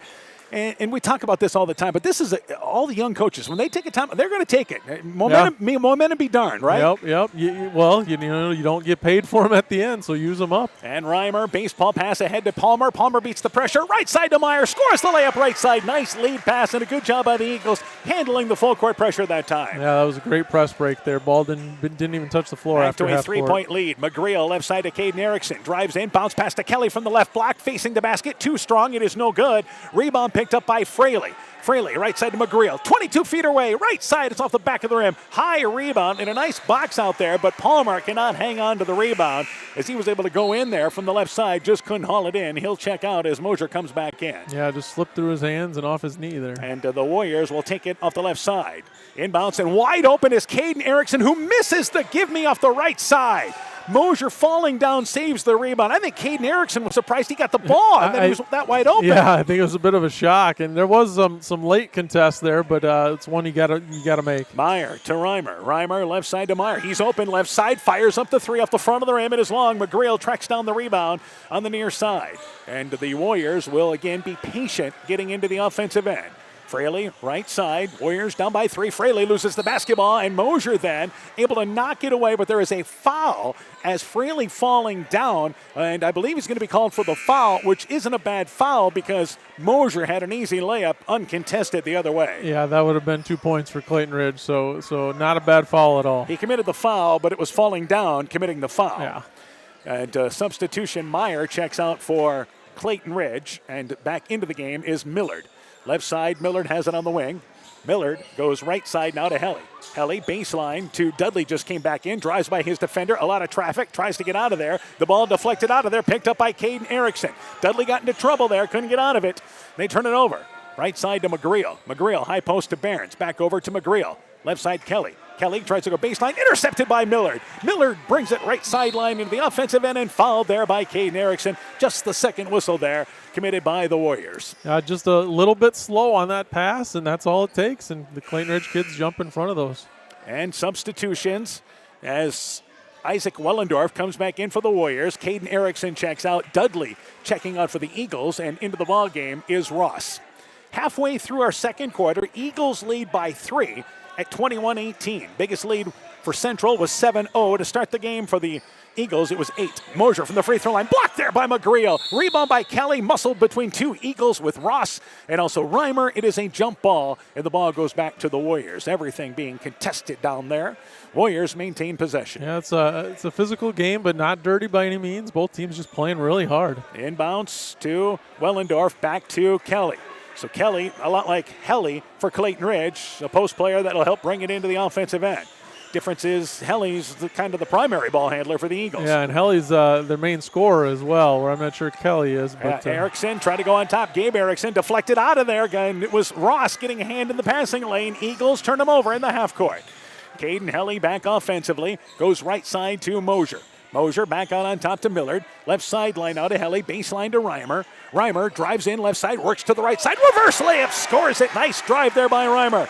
And the Warriors let him go along the baseline. Yeah, and I was wondering when we were going to see that because they've been forcing it into that short corner but haven't done much with it after getting it there. But nice move by Reimer there. Kelly, right side to Gabe Erickson, drives baseline. He drives in, misses the layup, driving left side. Rebound picked up by Wellendorf, saves it back out on top. Kelly drives in the lane, loses the handle, regroups, fires up the shot, no good, but fouled in the drive in. How Kelly was able to grab control and somehow get that shot up is another story.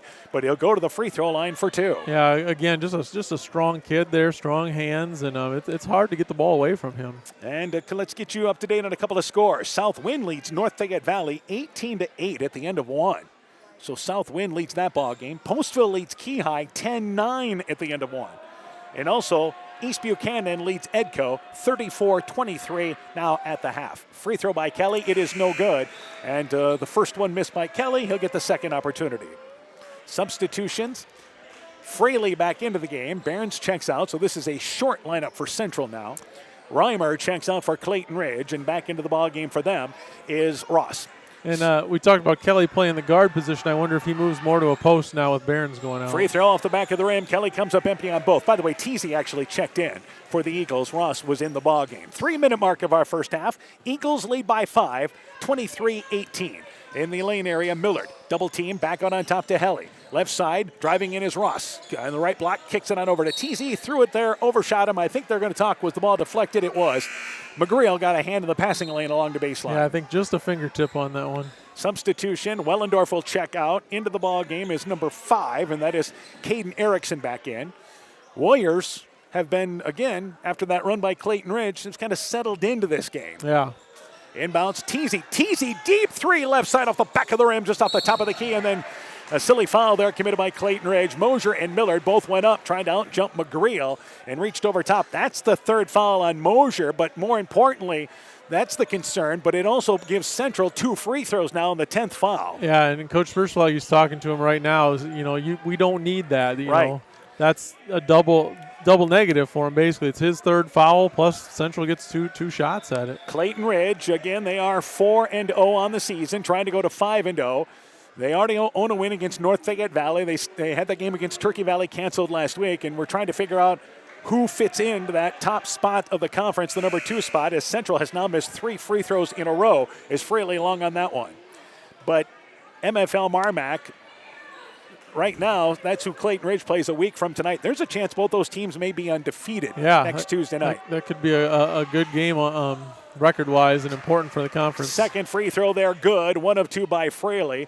And it's safe to say at this point that MFL Marmac, they're the defending champ. They're the team to beat in the conference. Yeah, they look not just one level, maybe 2 or 3 levels better than a lot of teams. Millard, right side to Reimer. Baseline to Palmer. Back out on top. And they work it with Helly. 2.5 left in our first half. Eagles lead by 4. Left side to Ross. Ross with it. Millard, right side to Helly. Baseline to Palmer. Palmer has it knocked away, but able to pick it up. Back out on top to Reimer. Left side to Millard.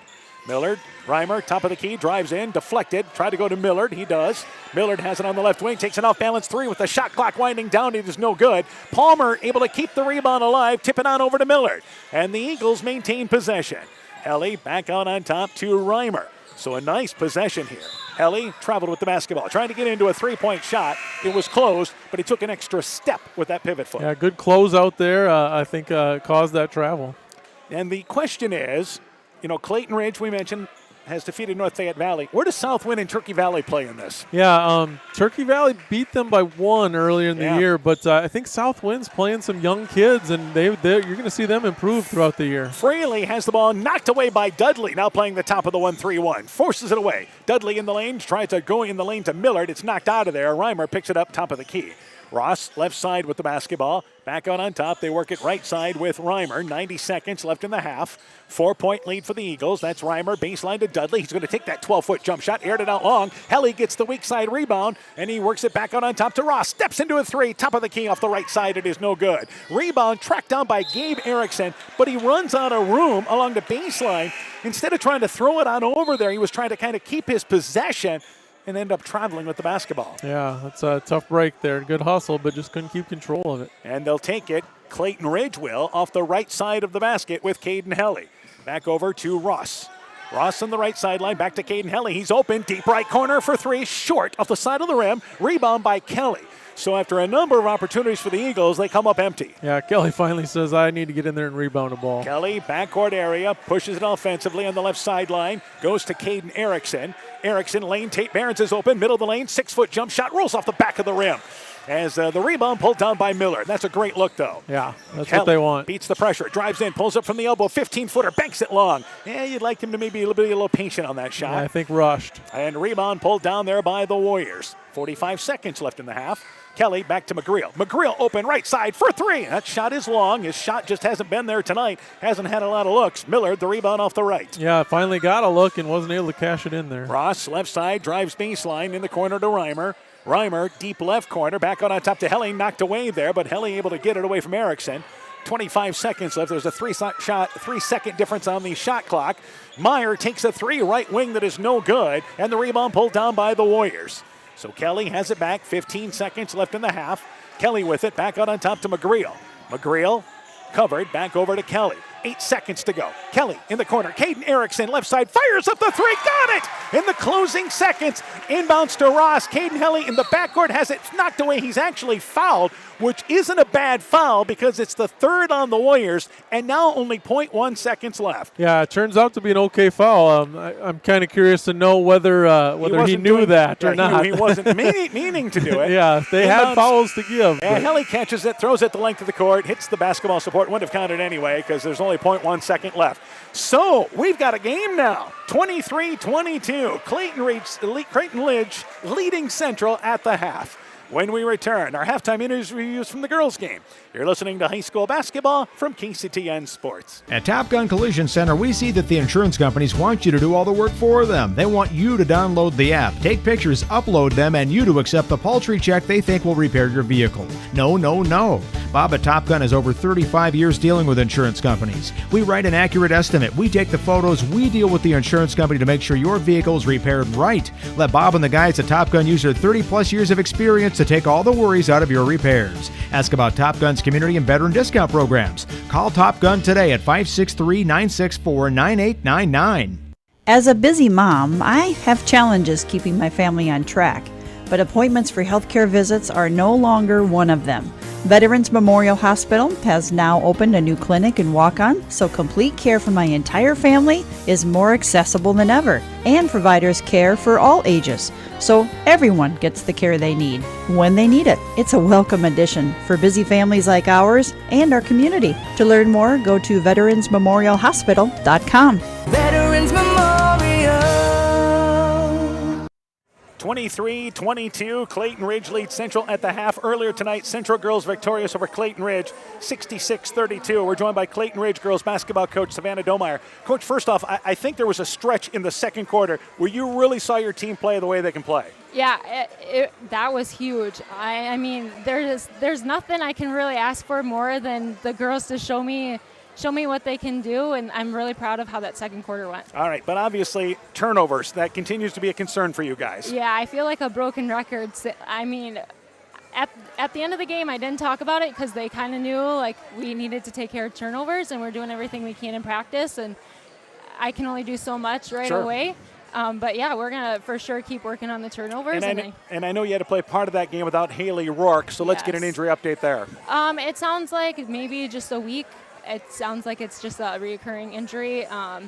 But yeah, we have to learn to play without her no matter what next year. So this is a good time to build our team, and then when we get back, hopefully we can be built that much stronger. All right, now let's talk about offensively. Again, Millard continues to do good things for you, good hustle plays. Yeah, I mean, I just ask for a fight, and she's one who consistently gives me a fight, so I'm very proud of that. Yeah, Morgan Pierce had 7 points. Haley Rourke had 6 points before leaving this ball game. And I know you still want to get Camden Deitmeyer more involved. Yeah, and I think we could have if we could have taken care of the ball. Sure. And I think they knew we were trying to go through Cam, but we're going to just keep trying to figure out ways to go through whoever's on fire that night. So. All right, now let's talk about schedule-wise. What's coming up for you guys here? Yeah, so we play Edco here on Thursday, and then we get to go to Upper Iowa, and we play Don Bosco. All right, so that's a good opportunity to play at Upper, a place you're kind of familiar with, right? Yeah, it's going to be crazy not playing in Dorman, but coaching. So. All right, so, well, good luck to you guys, and we'll catch up with you guys after the break. Have a Merry Christmas and Happy New Year. Thank you, you too. Once again, Savannah Domeyer, Clayton Ridge girls basketball coach, dropped that decision earlier, 66-32. We'll take a break. We'll be joined by Central coach Mark Wiley when our halftime show continues after this. Boisier Lumber Company in Guttenberg and Elkader, your do-it-best rental center, handles Midland garage doors for residential, commercial, and agricultural needs. Midland Steel garage doors provide the best all-around value when appearance, security, durability, and low maintenance are desired. Boisier Lumber and Midland Doors take pride in providing their customers with top-quality products and superb customer service. Contact Boisier Lumber in Guttenberg and Elkader, your do-it-best rental center for Midland overhead doors sales and service. Stop into Nightingale Drug in Guttenberg to find that perfect gift for that special occasion. We have Silver Stars jewelry line, Gans and Carson home decor, Simply Noel purses and bags, Melissa and Doug toys, and baby items. Need that last-minute greeting card? Stop in and see our large selection. We have something for every occasion. Nightingale Drug and Gift Shop, your small-town, family-friendly business, located along Highway 52 in Guttenberg. Health Mart, caring for you and about you. At the half, it is 23-22. Clayton Ridge leads Central. Earlier tonight, Central girls victorious, 66-32. We're joined by their head coach, Mark Wiley. Coach, first off here, great start to this ball game tonight. Very pleased with our start. We did a really good job of executing a set play right out of the gate there. Defensively, did a great job of getting into our press and forcing the turnovers early.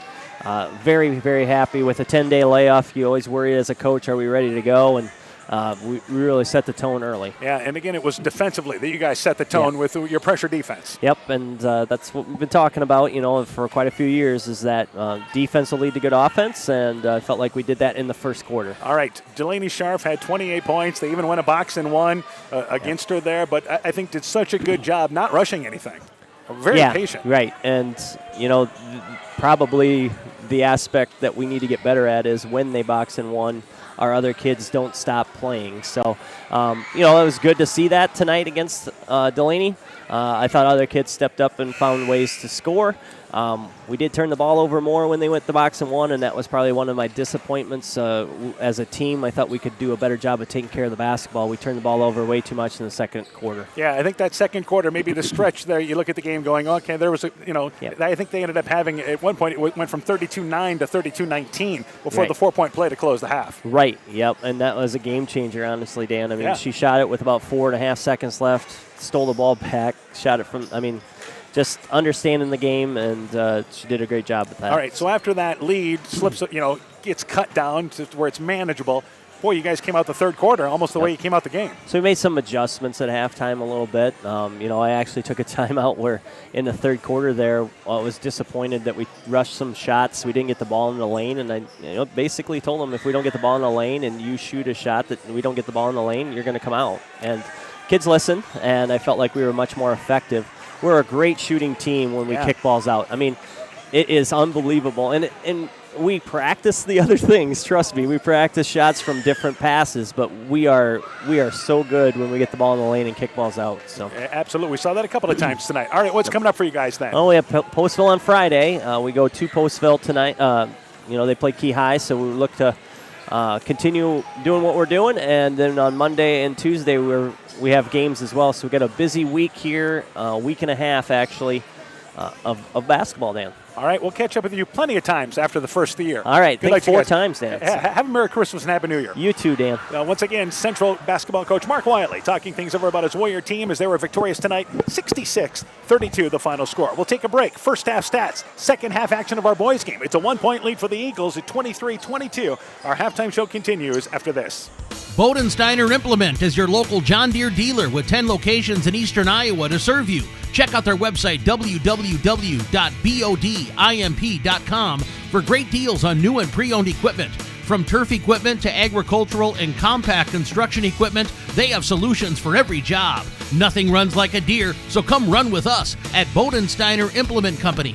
Bodensteiner Implement is a proud sponsor of all high school sporting events, and we wish all our local athletes great success. Hi, this is Cody from Torkelson Motors in Elgin and Walk-On. At Torkelson Motors, we believe that student involvement in activities is a great way to help grow our communities, and we are proud to help sponsor this game for your enjoyment. We've been serving Northeast Iowa since 1926 and appreciate the business that our customers have given us and the support they provide to our area schools and communities. So the next time you are in need of a new or used vehicle or a repair, stop into Torkelson Motors. We've been selling cars the old-fashioned way with a friendly smile and a handshake right here next door in Elgin and Walk-On.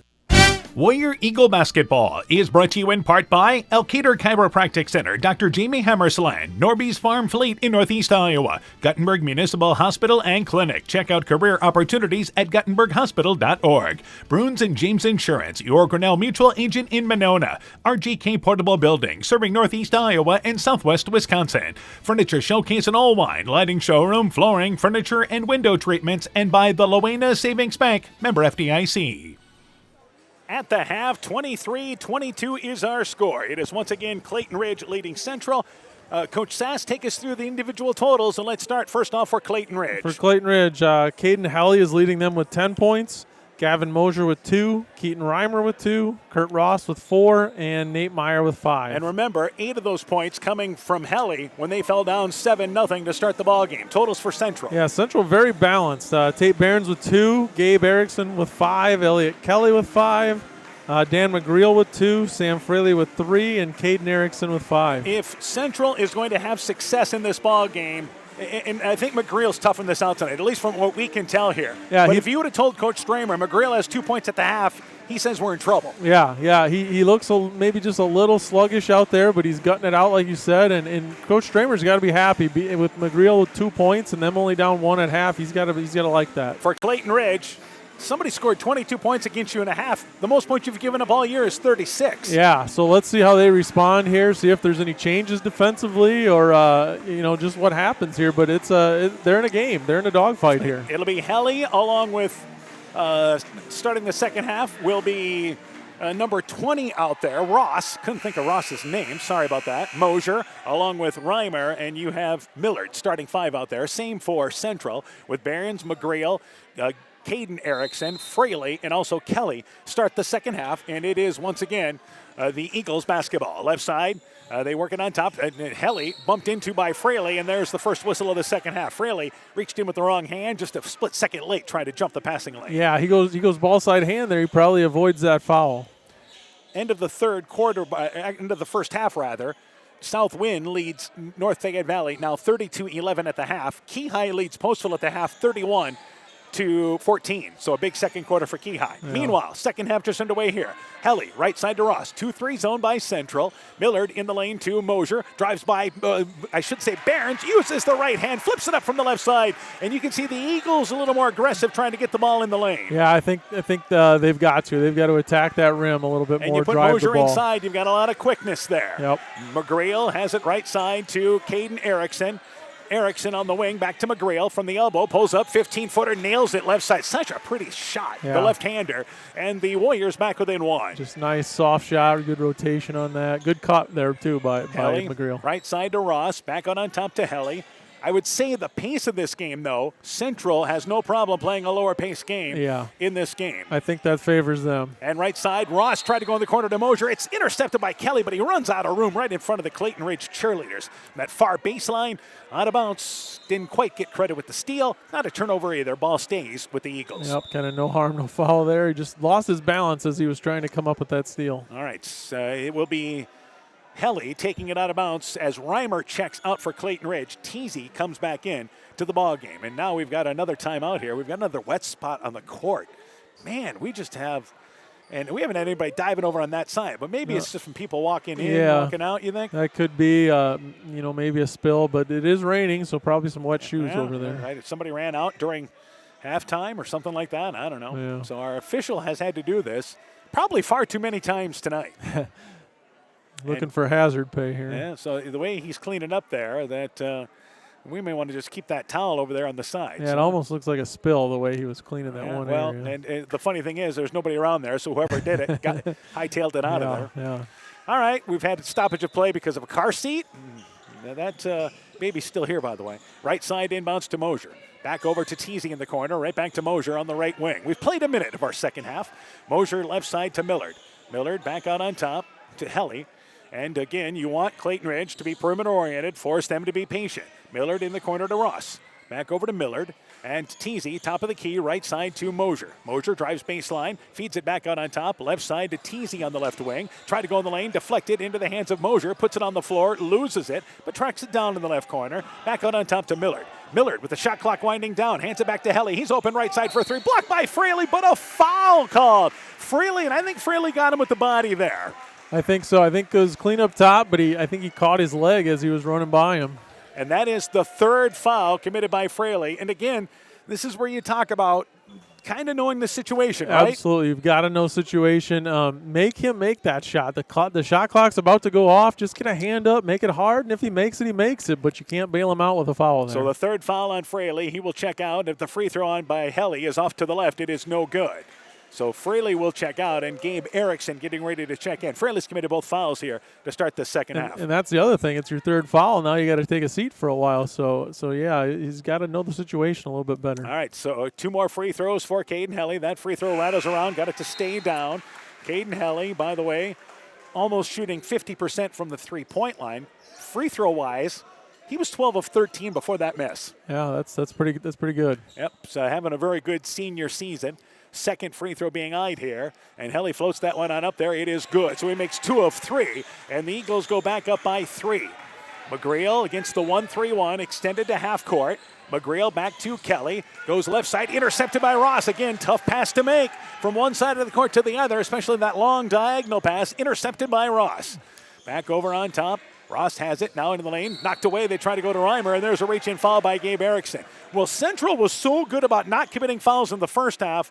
That is now their fourth whistle here of the second half, and we've just played 2 minutes. Yeah, and Clayton Ridge now hasn't committed a foul this half, so they've adjusted well, and now we'll see what Central does. And by the way, it's only the third foul, but Helly takes it out of bounds right side. Back out on top. The Eagles had an 8-point lead in the first quarter. They have led since that point. After falling down 7-0, they answered with a 15-0 run. Helly, right side in the corner to Mosier. Mosier back out on top to Helly. Teasy, left side to Ross. Ross back over on top. Millard with it in the lane to Helly. Puts it on the floor. Little one-handed jump shot. Too strong. 8 feet away. Altered by Barnes perhaps, and Barnes gets the rebound. So the Eagles come up empty. McGreal back offensively. McGreal, left side to Erickson in the lane to Barnes. Barnes at the right elbow on top. Here's McGreal open, top of the key for 3. Got it. They love that inside outside, and McGreal starting to heat up. We're tied at 27. Yeah, we talked about that in the girls' game. That's the best 3-point shot you can get when it comes from the inside and you can square up and get your momentum going at the rim. That's an easy one. Teasy drives in, and then you had the Olay defense there, the wraparound rec league defense by McGreal trying to reach behind with his right hand. That is the fourth whistle on the Warriors. Yeah, kind of a reversal from the first half here so far. And again, don't you hate that as a coach? That oh, absolutely. You're never going to get away with it. Mosier inbounds, right side to Caden Helly. He took it out of bounds, rolls back to the corner to Millard, back over to Mosier. Right sideline, here's Helly. He's open, right side for three, leaves it short. Long rebound, right back to Helly. Follows up his shot, drives in the lane, runs into Kelly, but Kelly, a blocking call, puts Helly to the free throw line. Helly was out of control there, but Kelly just late sliding over to stop the drive. Yeah, he was definitely late getting there on that one. Again, if he's a little out of control, you want to see him make that shot. Don't bail him out with the foul. And they have done that a couple of times. This the fifth foul now on the Warriors here. We haven't even played 3 minutes of the third quarter. Complete reversal from the first half. Very, very interesting. And at the free throw line is Helly. Again, he's got 2, fouled in the act of shooting. Free throw good. And the Eagles retake the lead at 28-27. If the Warriors are going to continue to hang in this ball game or have a shot to win, what they need is what McGreal is doing. Yeah, he's come alive here. He's got 5 points in the second half after just 2 in that first half. And Helly takes his time at the free throw line after getting the ball here for the second free throw. So Helly trying to go 3 of 4. Actually 4 of 5 last couple of trips down. Second free throw on his way. That one's to the right. You can see as he followed through, the hand went to the right. The shooting hand did. So he pushed it to the right. It is no good. And the rebound by the Warriors. Kelly, right side to Caden Erickson. Erickson trying to go in, again, a soft pass, and it's knocked away by Caden Helly. Just took it away. Got to be strong with that ball against that 1-3-1. Yeah, and he just tried to throw through hands, and it's not going to work. 1 point lead for the Eagles. Ross left side to Millard. In the lane to Mosier. Top of the key to Helly. Back right side, Ross. Ross, right wing, back out on top. They work it left side to Millard. Millard with it. Left wing area now. Brings it back on over here to Helly. Here's Ross, drives in the lane, knocked away, goes baseline to Mosier. Mosier spins, 8-foot baseline shot, rolls on the back of the rim, gets the hometown bounce as it bounces through. Mosier had the touch. Eagles lead by 3. Yeah, nice little soft touch there from the baseline. Eagles trying to maybe get some separation here during this stretch. And McGreal has it on top. Top of the key, left open again, fires it, rattled in and out, no good. Helly gets the rebound, middle of the lane. Love the shot, though. Yeah. McGreal shaking his head. Don't shake your head. Take it next trip down. Yeah, he's your best shooter. He's your best scorer. You want him to shoot that. Ross left side to Helly, and now to Millard, who switched pivot feet. Yeah, just cut it on the left wing. And the ball goes back to Clayton, to Central on the violation. Millard checks out. Nate Meyer into the ball game for the Eagles. Clayton Ridge knows that they play hard defensively. The question has been what can this team do offensively? Because Mosier and Helly are only 2 players, and they didn't average double figures last year. They've lost a lot of scoring from last year's team. And that's where they, again, will have to lean on their defense. Gabe Erickson drives in the lane, hands it to Barons at the high post. Back on top, soft pass to McGreal, but McGreal able to get it. McGreal drives in, then bodied by Reimer. Reimer a reach-in foul on the floor. First whistle against the Eagles this second half. Warriors will take it off the right side of the basket. Yeah, a little lackadaisical pass by Barons there, but McGreal bailed him out and then got fouled on the drive. Tate Barons is a senior and 6'6". Inbounds Gabe Erickson, open for 3, got it! And the game tied again. Gabe Erickson with the 3-pointer, and now the Warriors take a timeout. 3:38, it remains close. We're tied at 30 with the Eagles and Warriors. Let's take this break. Brrr, the cold weather is here, and with it comes wind, snow, and ice that can damage overhead power lines. Remember to stay away from all downed lines. They may still be energized. Call to report broken poles, downed wires, or any other damage. By working together, we can keep everyone safe. That's the power of human connections. Al McKee Clayton Electric Cooperative, your Touchstone Energy Cooperative. That was just a 30-second timeout, that taken by Central. But Gabe Erickson has come off the bench, hit a couple of shots for the Warriors. Yeah, a couple big threes, one in the first quarter and one this here in this third quarter. He's got a nice-looking shot, too. And 3:38 left in our third quarter. Eagles led by 1 at the half, and we have stayed within that 2 3-point mark this entire second half. The Warriors exclusively 2-3 zone. Ross, right side. And they look to trap, and there's a steal. So they came with a trap after the timeout. Got a steal at the high post area by Kelly. Yeah, great defensive change by Coach Stramer there out of the timeout, going Kelly, to the trap. left side, the pass deflected. The loose ball picked up by Meyer, who stumbles down and somehow got the ball to Reimer. Eagles maintain possession. Reimer back in the offensive end. Drives right side, gets it on over to Ross. His shot leaves it short. Didn't get a chance to quite square up to the basket like he wanted to. Barons gets the rebound for the Warriors. A little off balance on that. He's got to gather and then go up strong. And backcourt area. Kelly to Caden Erickson. Down in the lane. Gabe Erickson stumbling. Somehow catches it. Body by Caden Helly and flipped it up on the catch. fouled, and goes to the free throw line for 2. Shot no good. How'd he get it up? Yeah, that was a great cut by Gabe Erickson there, and was that his brother that found him? Someone found him there on that nice cut. Team foul committed by the Warriors. Second free throw, no good by Reimer, and the rebound right into the hands of Mosier. Mosier triple team, takes the shot from the right block, but too strong. Reimer knocked it away over the top of Gabe Erickson, and the ball goes back there to the Warriors. Central got away with one there. They had 2 of their own players battling for the ball, and then it got knocked away and right to Mosier, and he just wasn't able to finish that one. Dudley has checked in for the Eagles. Mosier, and I would think this is just a quick breather for Clayton Ridge as we approach the later part of the third quarter. Fraley in the backcourt. Back over to McGreal. McGreal with 90 seconds left in the third goes on top to Fraley. Fraley able to go up and get that pass back left side to McGreal. It's deflected. McGreal, high post area. Kelly, right side. Erickson, right side for 3. Circles around, no good. Kelly got a hand on the rebound but can't control it. Dudley gets the rebound, middle of the lane for the Eagles. That's a great look. Erickson's made a couple, and he had another wide open look there. And again, inside out. Yep. Reimer, high post, right side. Meyer for 3. Graces the side of the rim short. Then wedged against the backboard. Rebound pulled down by Wollendorf. Just came in for the Eagles, or for the Warriors. Minute to go. First half, or third quarter. Right side, Gabe Erickson drives in, uses the left hand strong, but fouled on the drive in as he drives from the right side. Reimer over late defensively. Gabe Erickson to the free throw line for 2. And again, Clayton Ridge gave up baseline there. You just absolutely cannot do that. That will kill you every time if you're playing 1-3-1. You don't have any help on the baseline in this and defense. That's the thing about if you're going to be able to have success is attacking it along the baseline. Free throw there, it is good. Which team did you feel attacked your 1-3-1 the best? Waukon always attacked it very well. They used that baseline. They had a short corner guy there that gave us some trouble.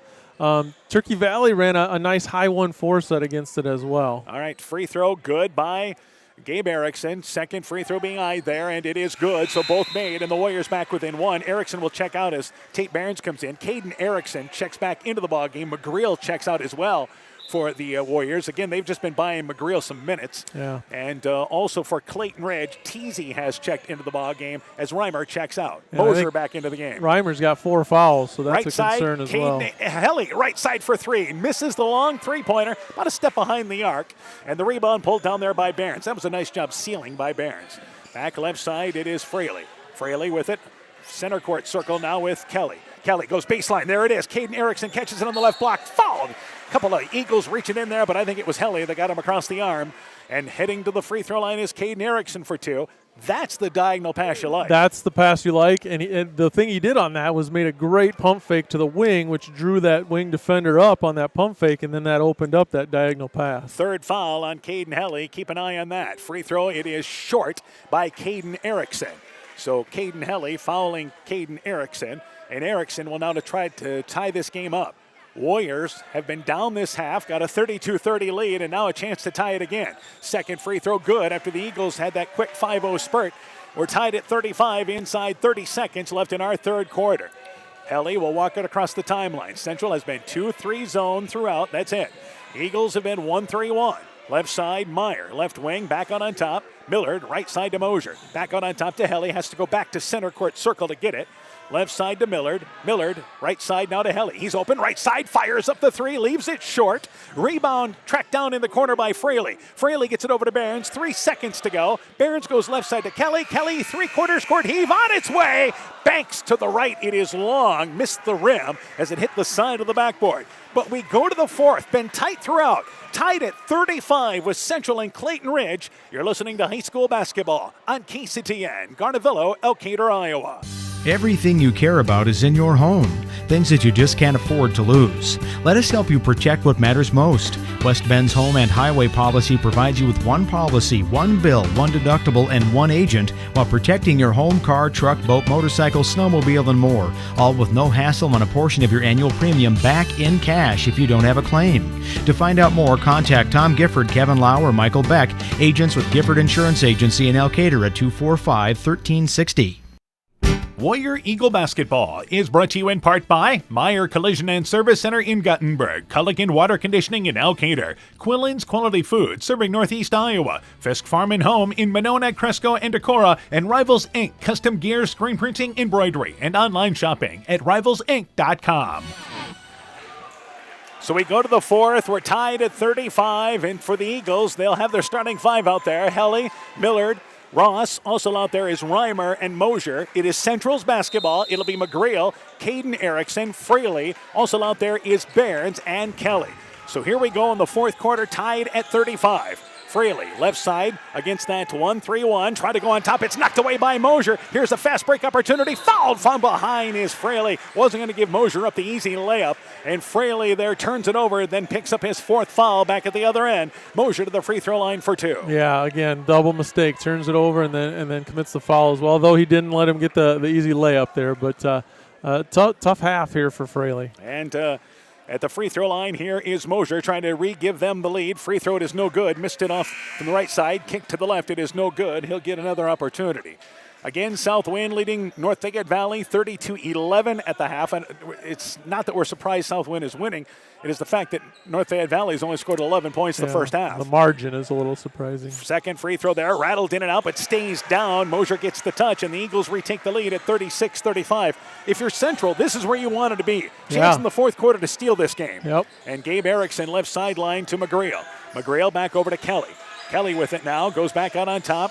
At the volleyball line is McGreal. McGreal flips it back to Kelly. This is where they're at their best with McGreal and Kelly at the top of the 1-3-1. I think, too, it's looked the best there. Yep, you got two Ericksons as shooters. Yeah, Kelly makes a soft pass, trying to go on the wing to Gabe Erickson, but knocked away by Ross as he tried a little distant pass that side. Yep. So the ball goes back there, too. Once again, Warriors. In front of the bench is where Kelly takes it inbounds to Caden Erickson. Back left side, shot clock's at 10. Barons, free throw line, 15-footer, circles in and out, no good. Again, follow your shot, young man. Yeah. And the rebound pulled down there by the Eagles. He's got a nice little soft touch there, but he's got to follow it and be 6'5" and be big and strong down there. Reimer, baseline to Mosier, reverses it left side. Ross, left side for 3, off, lays it flat. Not a lot of arch on that shot, more of a line drive. Barons gets the rebound off the right side. Can the Eagles here, can the Warriors answer and take the lead after the Eagles scored the first points of this quarter? Left side, Gabe Erickson, top of the key to Kelly. Right side to Caden Erickson. Barron steals his man, but too far along the baseline. Hit the side of the backboard. Rebound knocked away, picked up by Millard. Eagles have numbers. Millard drives in, runs into Erickson. They're going to call a blocking call, and they should, as Millard goes to the free throw line for 2. Erickson tried to draw the charge, but never really got set. Yeah, it was close, but just didn't quite get there. And again, Barons didn't know where he was on the block here. He's got to know where he's at. And that was a great entry pass in the right block area. Absolutely. Had him sealed well, but just a little too low, or you got to make a different kind of move if you're that low. Millard's free throw, it is no good. 9 team fouls on Central, so the Eagles have a great opportunity to take advantage of this. They've only committed 4. Yeah, they're going to get to the line a lot in this fourth quarter, you would think. Second free throw being eyed there by Millard. Second free throw there is good. 1 of 2 by Millard, 37-35. It is a 2-point lead for the Eagles, 6.5 left in the fourth. McGreal back left side to Kelly. Kelly brings it across the timeline. And again, goes now to McGreal at the elbow. Baseline, Gabe Erickson tried to go, force that pass. There's great recognition by Reimer. Front of the post, knocked it away. Loose ball picked up by the Eagles. Kelly back offensively, left side to Millard. Millard in the lane to Mosier. Left elbow, back over to Millard. Fires up the 3, left wing. It's off the back of the rim. Shot no good. Ross got the rebound, never really got the putback shot up. Reimer clears the loose rebound. His putback, no good. Good straight up defense. Mosier the rebound. His putback facing the basket, no good. And the Eagles continue to throw bodies at you on the inside. Mosier ends up on the court, goes to the free throw line for 2. Yeah, they're just attacking that offensive glass, and Central's not able to secure a rebound. And this is the question for Clayton Ridge is, when you struggle from the outside, how can you generate your points? Well, at least getting bodies to the basket has been a benefit for them. Yeah, offensive rebounding can help with that, and they're doing a nice job here. So we have more moisture on the court, and why not? We've got another body that was on the court, so it just shows you the great effort that these kids are playing with tonight. Yeah, both teams have played really hard tonight. That foul, by the way, it was on number 24 for Central in Elliott Kelly, his 3rd. Free throw on its way by Mosier. It is good, 38-35. So Fraley back into the game. Barons checks out, and again, this is the shorter lineup now for Central. I kind of like this lineup a little bit better for Central. It moves Kelly inside, which he's done a nice job there, and you get the 4 shooters around the outside. Second free throw being eyed there, and that free throw by Mosier rattles around, got it to stay down, and the Eagles starting to hit some free throws, lead 39-35. Yeah, and this is the biggest lead they've had in a while, and it's due to those free throws. Biggest lead of the second half for either team. Fraley Across the timeline, right side to Kelly. Kelly goes back left side to Fraley. Fraley, 22 feet away, left side, rattled in and out, no good. And again, I think you'd like to see them work the ball around at least once. That shot's always going to be there. Yeah, it's not a horrible shot, but it's one you can get at any time. Millard, left side on the wing, as the Central continues to play 2-3 zone. They trapped a little bit, but they've kind of went away from that. Millard has it left side with the Eagles up by 4. Back out on top. They work it right side now. Ross and right wing area now. Goes baseline to Reimer. Reimer on the right block. Back over to Helly. He's open. Left side just off the top of the key for 3. Rattled around. Got it to stay down. 7-point lead for the Eagles. Equals the biggest lead for either team tonight. Yeah, great pass from Reimer in that short corner. We call that capping it when you throw it to the top of the key like that. And a dangerous pass that ends up in the hands of Fraley. The Warriors maintain possession. Kelly drives in, takes a tough shot, forced it into traffic, and traveled with the basketball. And the Warriors want, need, and take a timeout. 5:08 to go. 7-0 run by the Eagles, up by 7. Let's take this break. When making up a to-do list, don't forget to include servicing your car at Edie's AC Delco Service Center in Garnavillo. Your car should have the best care, and Edie's will make sure of it. Stop in or call 964-2186 to make an appointment. Tires worn out? Well, Edie's can replace them. Need a tow? Call Edie's at 964-2186. Kay, Lynn, and Todd invite you to stop by and fill your car's tank with fuel at Edie's AC Delco Service Center in Garnavillo. Edie's open 7 a.m. Mondays through Saturdays. Alpine Communications believes connected communities become thriving communities. We are the local telephone company that became a 21st century communications provider. Alpine provides internet, television, cellular security, and telephone too. We promise personal, timely, reliable service from people who live here. When you choose us, we all thrive. Connect with Alpine Communications today. Click alpinecom.net or call 563-245-4000. So it is Clayton Ridge leading 42-35. MFL Marmac now leads West Central. This is at the end of 3, 75-28. South Wind leads North Fayette Valley at the end of 3, 43-17. Key High leads Postville at the end of 3, 45-33. Meanwhile, Clayton Ridge tries to go in the lane to Reimer, and great defense by Gabe Erickson, who tumbles to the court but knocked the ball to Kelly. Warriors get a steal. Yeah, again, great hustle there. Offensively, it is again left side to McGreal. If the Warriors down by 7, McGreal's probably going to have to lead the way, huh? Yeah, you want to see him start to get a little bit more aggressive here. He's done a nice job of playing within himself, but Kelly he's got to take over drives in the lane, at some flips point. up the little one-handed runner, misses the 8-foot shot. Caden Erickson saves the rebound. Fraley left side for 3. That shot no good. Kelly gets the rebound. His fadeaway 6-footer off the front of the rim, no good. Warriors a couple of looks there, but never really a great look, and they come up empty. Yeah, some okay looks, but nothing great, and they're still looking for their first points of this quarter. Erickson right side, and they go left side now to Millard after Ross caught it on the right wing. Back over right side, high pass. Good job by Ross going up to get it. Left side to Millard. Central continues to go 2-3 zone. Mosier on the baseline. Back over to Millard. 4 minutes left here. And wide open Ross. Nice feed from Millard from the left elbow to the right block. Lays it up and in. 9-0 run by the Eagles here in the 4th. A great diagonal look there. Could penetrate to the middle of the zone and then find that guy on the weak side block. So this is the biggest lead of the night for Clayton Ridge. And can the Warriors get something going here? Here is Kelly, top of the key, goes left side to McGreal. McGreal, lane, little one-handed runner with the right hand. Shot no good. Rebound McGreal underneath. Turns, fires up the little 5-foot leaner inside. Gets the basket, and Central takes a timeout. Back within 7. 3:36 to go. Timeout for the Warriors. 44-37. Eagles in the lead. Let's take this break. Hey, Justin Birdnow here from Birdnow Chevrolet in Monona. I want to take a moment to wish all the local athletes good luck during their game. You have worked incredibly hard and it shows during each game. Myself and the entire Birdnow Chevrolet Monona team is wishing you all that you do your best and good luck. That was a 30-second timeout taken by Central. Both teams in great shape timeout-wise, by the way.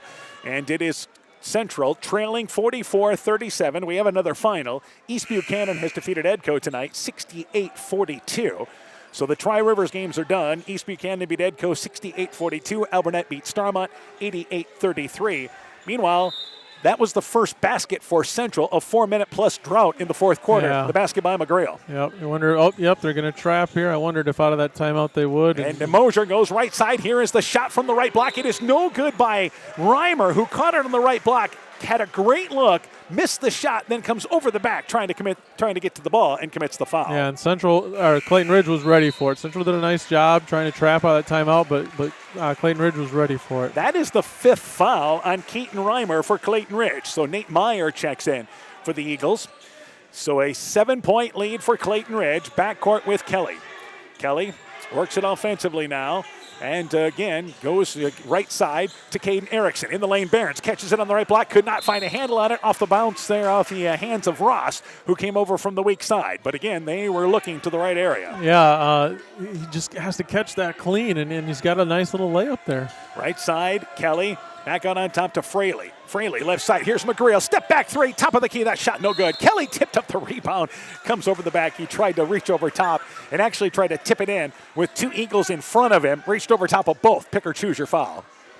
Yeah, good effort there, but just committed the foul going over the top. Kelly, one thing that he's not going to do on the inside there, he's going to be undersized against the Eagles. His best job is not to try to out-jump him, try to muscle in front of him. Yeah, because he is a strong kid, and he's got that advantage, but he's not going to go over top him, the guys. So back to the other end, and remember all those early fouls Central had in the third quarter, coming back to bite them now.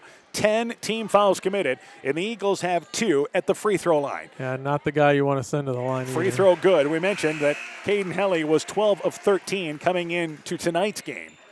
The second free throw will be eyed. So what he's got to do here is just basically hit the free throws for Clayton Ridge. You're going to get some opportunities in the final 3 minutes plus.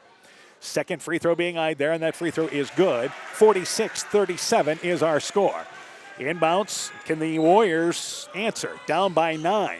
And here as it is, right side, the pass intercepted by Caden Helly in the half court. Helly drives in, gets by his defender, misses the layup. Mosher the rebound, then just raked across the arms from the left side. Is that it for Fraley? I think so. Yeah, Fraley didn't get cheated on his 5th foul, but he is done for the night, I believe, for the Warriors. Yeah, coming into that turnover again, too. He had a really rough second half. And again, this will be a case where Mosher goes to the free throw line for what is going to be a situation there that it's going to be a 2-shot foul once again. Yep. So Central didn't even get into the offense that time. Eagles use this as Coach Spearschlager brings his other 4 players over. They leave Mosher alone at the free throw line. It's off the back of the rim. It is no good. So Caden Erickson, I believe, is checked back in for the Warriors there. Yep. And with 2:59 left in the 4th. Second free throw being eyed by Mosher. And Mosher's been more involved this second half. Free throw good, and the Eagles here lead by 10, 47-37 right now. Yeah, he's got 14 points the second half. He's done a nice job for him. Backcourt area, it is Kelly. Kelly, right side to, again, McGreal. Right side for 3, got it, rattled it around. Left-handed shot from the right wing. Warriors back within 7, and again they go to full court pressure here. 2-2-1, full court pressure. See if they can turn over the Eagles. Mosher in the backcourt, gets it right side to Millard. Good job by the Eagles being patient getting into the offensive end. Yeah, they weren't rattled by that. They took their time and broke the press. And they'll work it back to Mosher. Shot clock's at 15, so you've got plenty of time if you're the Eagles here. Right side Mosher, right wing in the lane to Meyer. Meyer tried to go baseline and again fired the pass looking for Ross inside the right block, but an errant pass threw it too far ahead. Yeah, right idea, but it's not really the time to force that thing down in there. So the ball goes back to the Warriors. Do they have a run here with 2:15 to go, down by 7?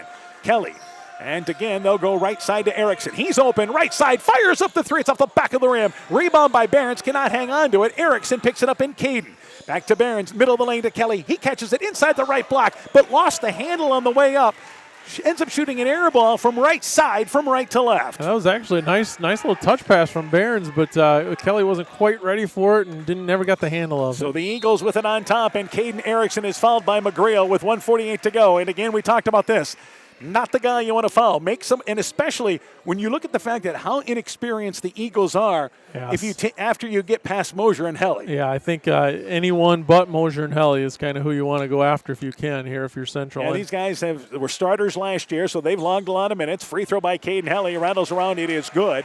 Eagles, make your free throws. You're going to go to 5-0. Yes, yep, that's all they got to do here. And for Central, this is a season high put up against Clayton Ridge this season.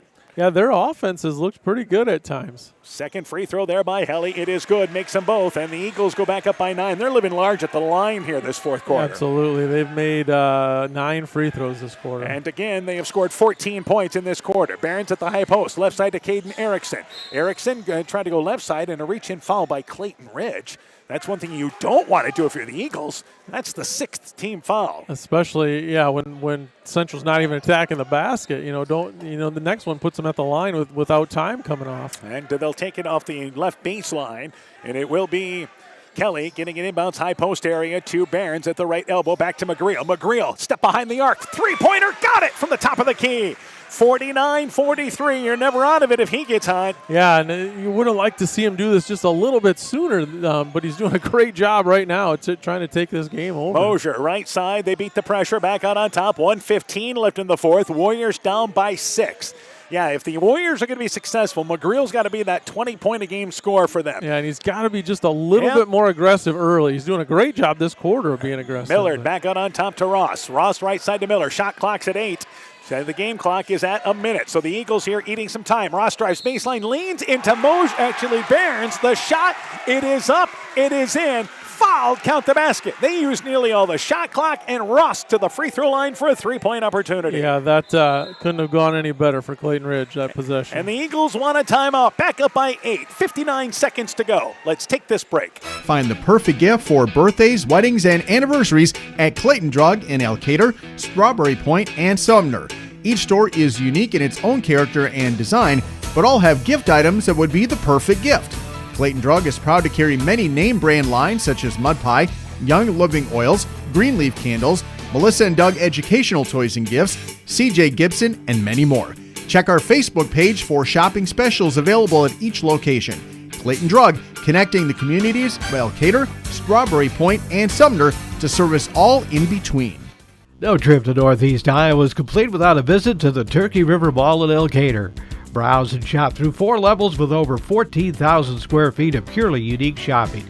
You'll discover an eclectic mix of old and new, including antiques, jewelry, high-end and resale clothing for kids and adults, furniture, art, books, toys, crafts, rocks and minerals, and think custom apparel. Visit our updated website at turkeyrivermall.com or like and share our Facebook page. Clayton Ridge leads 51-43. Ross, right before that, nice drive on the left side as the Warriors gambling. And the back door open there. Ross to the free throw line to try to equal the biggest lead of the night for the Eagles. Yeah, it seemed like Barons wasn't sure if he wanted to try and block that or take the charge, and he ended up fouling. Free throw good. The Eagles have outscored Central 17-8 in this quarter. Back offensively, Kelly, right side to Caden Erickson. Drives in, tries a wraparound pass to Barons, slapped out of there by Ross. Stays down here, though. So the Eagles offensively, and again, this has to do with Central getting into the foul situation, and the Eagles more aggressive getting to the basket. That's been a lot of it. They've got 14 points from the free throw line this second half. Inbounds, Gabe Erickson tried to go underneath to Caden Erickson, intercepted by Millard. Again, tough pass to make as the Eagles aggressive in that 1-3-1. Inside 35 seconds to go. The Eagles can play keep away. Let's see the Warriors with the shot clock only a difference of 9. Probably need to try to start fouling at some point here unless they decide to just play things out. Mosier back to Helly. At this point, you might as well play it out, right? Yeah, I think so. I think they realize that it's going to be too late to come back. Mosier has the ball knocked away, but he's able to pick it up. Gets it back to Caden Helly. Shot clock's at 5. No one other than Mosier or Helly has touched it for Clayton Ridge. Mosier drives baseline, leans in. Little floater, 6 feet away, up and in. Use the whole shot clock. They go up by 11. Biggest lead of the night with 10 seconds to go. Back offensively, McGreal, right side to Kelly. Kelly drives in, takes a little 1-foot runner. It is no good from 8 feet away, missed it, and the game comes to an end. We were tied at 35 through 3, but the Eagles with a dominating fourth quarter. They outscore Central 19-8 in the quarter. They win by 11. The Eagles 5-0, winning by a final score of 54-43. Clayton Ridge 4-0 in the conference. Central drops to 1-3. They are 0-2 in the conference. We'll take a break. When we return, game stats, coaching interviews. Your post-game show is coming up. You're listening to high school basketball from KCTN Sports. Drew and Jonathan Scott here to tell you that American Family Insurance wants you to bundle your home and auto insurance today. So whether you're at home singing in the shower or prefer singing your heart out in the car like Drew, cruising, American Family Insurance is here to protect your dreams. Insure carefully, dream fearlessly. Contact Julie Depke, agent at 563-245-2366 today. Visit mfam.com to learn how discounts may apply to you. American Family Mutual Insurance Company, SI, and its operating company, 6000 American Parkway, Madison, Wisconsin. Mom, yeah, put that on my to-do list. There is more and more on my to-do list every day. I can hardly keep up, and I have to make sure everyone is paid. But who has time for the bills? You know who can help with that? Who? Elkader Tax and Bookkeeping. They not only do taxes, but specialize in bookkeeping services as well. Has your to-do list gotten too long? Want help? Give Elkader Tax and Bookkeeping a call at 563-245-2154. Broadband is more important and versatile than ever, and you no longer need a home phone to utilize Neat's fiber broadband service. Freedom plans are now available to all subscribers on Neat's fiber network in and around Farmersburg, Luena, Monona, Postville, and St. Olaf. With speeds up to 250 meg, Neat's managed Wi-Fi is also included at no additional cost. Call today for more information on Neat's new Freedom plans and enjoy reliable, super-fast broadband internet service from Neat. Call us at 539-2122 today to discuss which Freedom plan is best for you. Neat, connecting you now.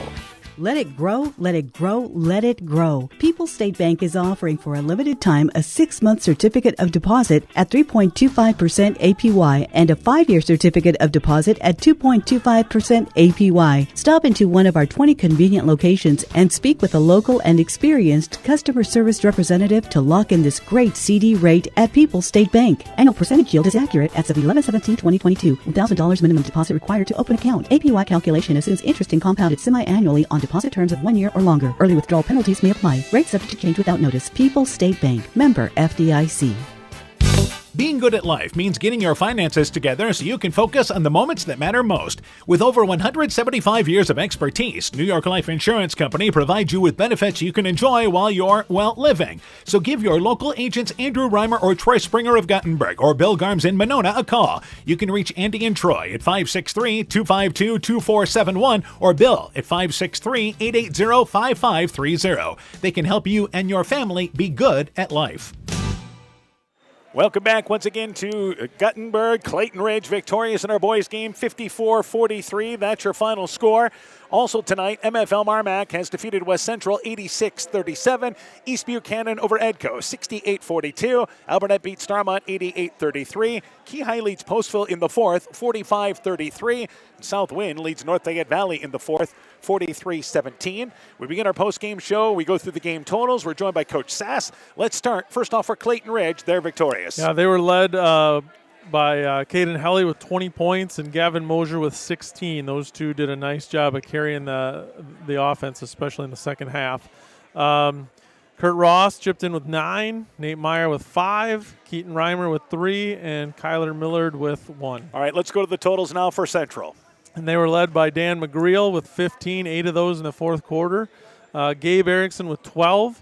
Then you had Caden Erickson with 6, Sam Fraley with 3, Elliot Kelly with 5, and Tate Barnes with 2. All right, we mentioned that in the third quarter, Central had committed a number of fouls, and the Warriors there ended up costing them in the fourth quarter. Yeah, really caught up to them in the fourth quarter. Clayton Ridge scored a lot of points from the free throw line in that fourth quarter. I think they had ended up with 14 from the free throw line in that quarter? I believe so. 14 points from the free throw line in the fourth quarter and only 9 from field goals. Yeah, so again, they ended up there outscoring 19-8 is what they actually outscored them by in that final quarter. So they win by a final score of 54-43.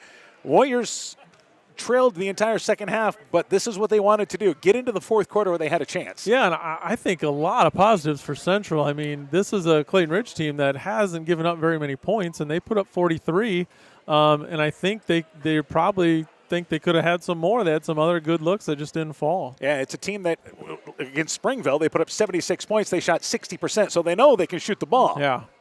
But obviously tonight, the length of Clayton Ridge and the defensive was the difference there. Turnovers certainly were, I think, were a factor in this ball game, too. Yeah, they had 18. Not awful, but you would like to see a few less than that. All right, so we'll take a break. When we return, we'll talk with Central coach Brady Stramer and Clayton Ridge coach Kyle Spierschlage. When our postgame show continues here from Gothenburg, Eagles win 54-43. Back with more after this. Winter high school sports season has begun.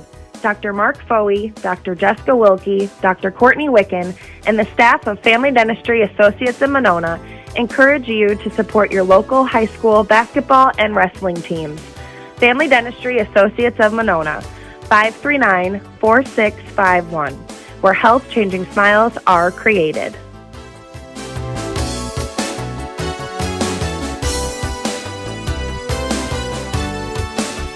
Join Freedom Bank in supporting our local students and their after-school activities.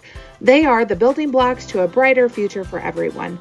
Whether cheering them on from the stands or participating in community programs, you'll always find Freedom Bank rooting for the home team in Elkader, Monona, Postville, Waukon, Decorah, and the surrounding communities. We empower success. Member FDIC. Welcome back to Clayton Ridge. Again, the Eagles victorious by a final score of 54-43. We're joined by Clayton Ridge boys basketball coach Kyle Spierschlage. Coach, first off here, I think let's start with the fourth quarter. I mean, nice finish by you guys in that fourth quarter. I loved our composure. So we didn't play great. Poor decision-making in the first half. Pat and all the around. We didn't rebound real well. But the composure in the fourth quarter was phenomenal. And we got some more. So we're getting the inside looks early third. And then I believe when we had Reimer and Mosier both in, one of them was out with foul trouble, so we had to change a little bit. And then I know we took a lot of threes. I know we were missing them. But for the most part, I thought they were open.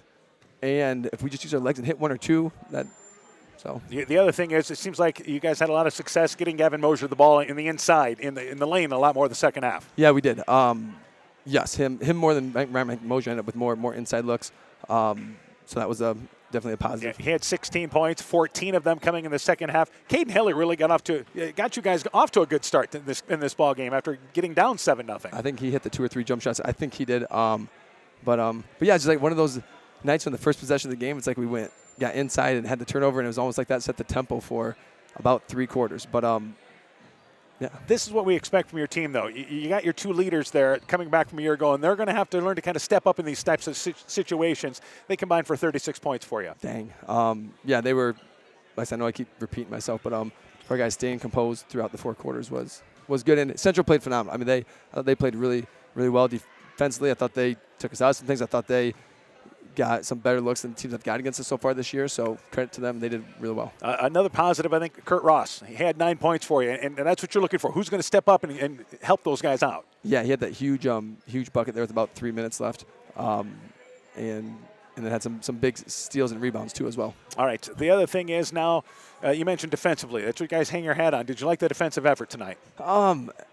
Effort, yes, but execution, no. I felt like we were just, I don't know, just a little off. I thought we were a little off, but not bad. I mean, I think they had 35 going in the fourth and 43, and 2 were late threes by McGrill, so not bad. Yeah, right. You hold them.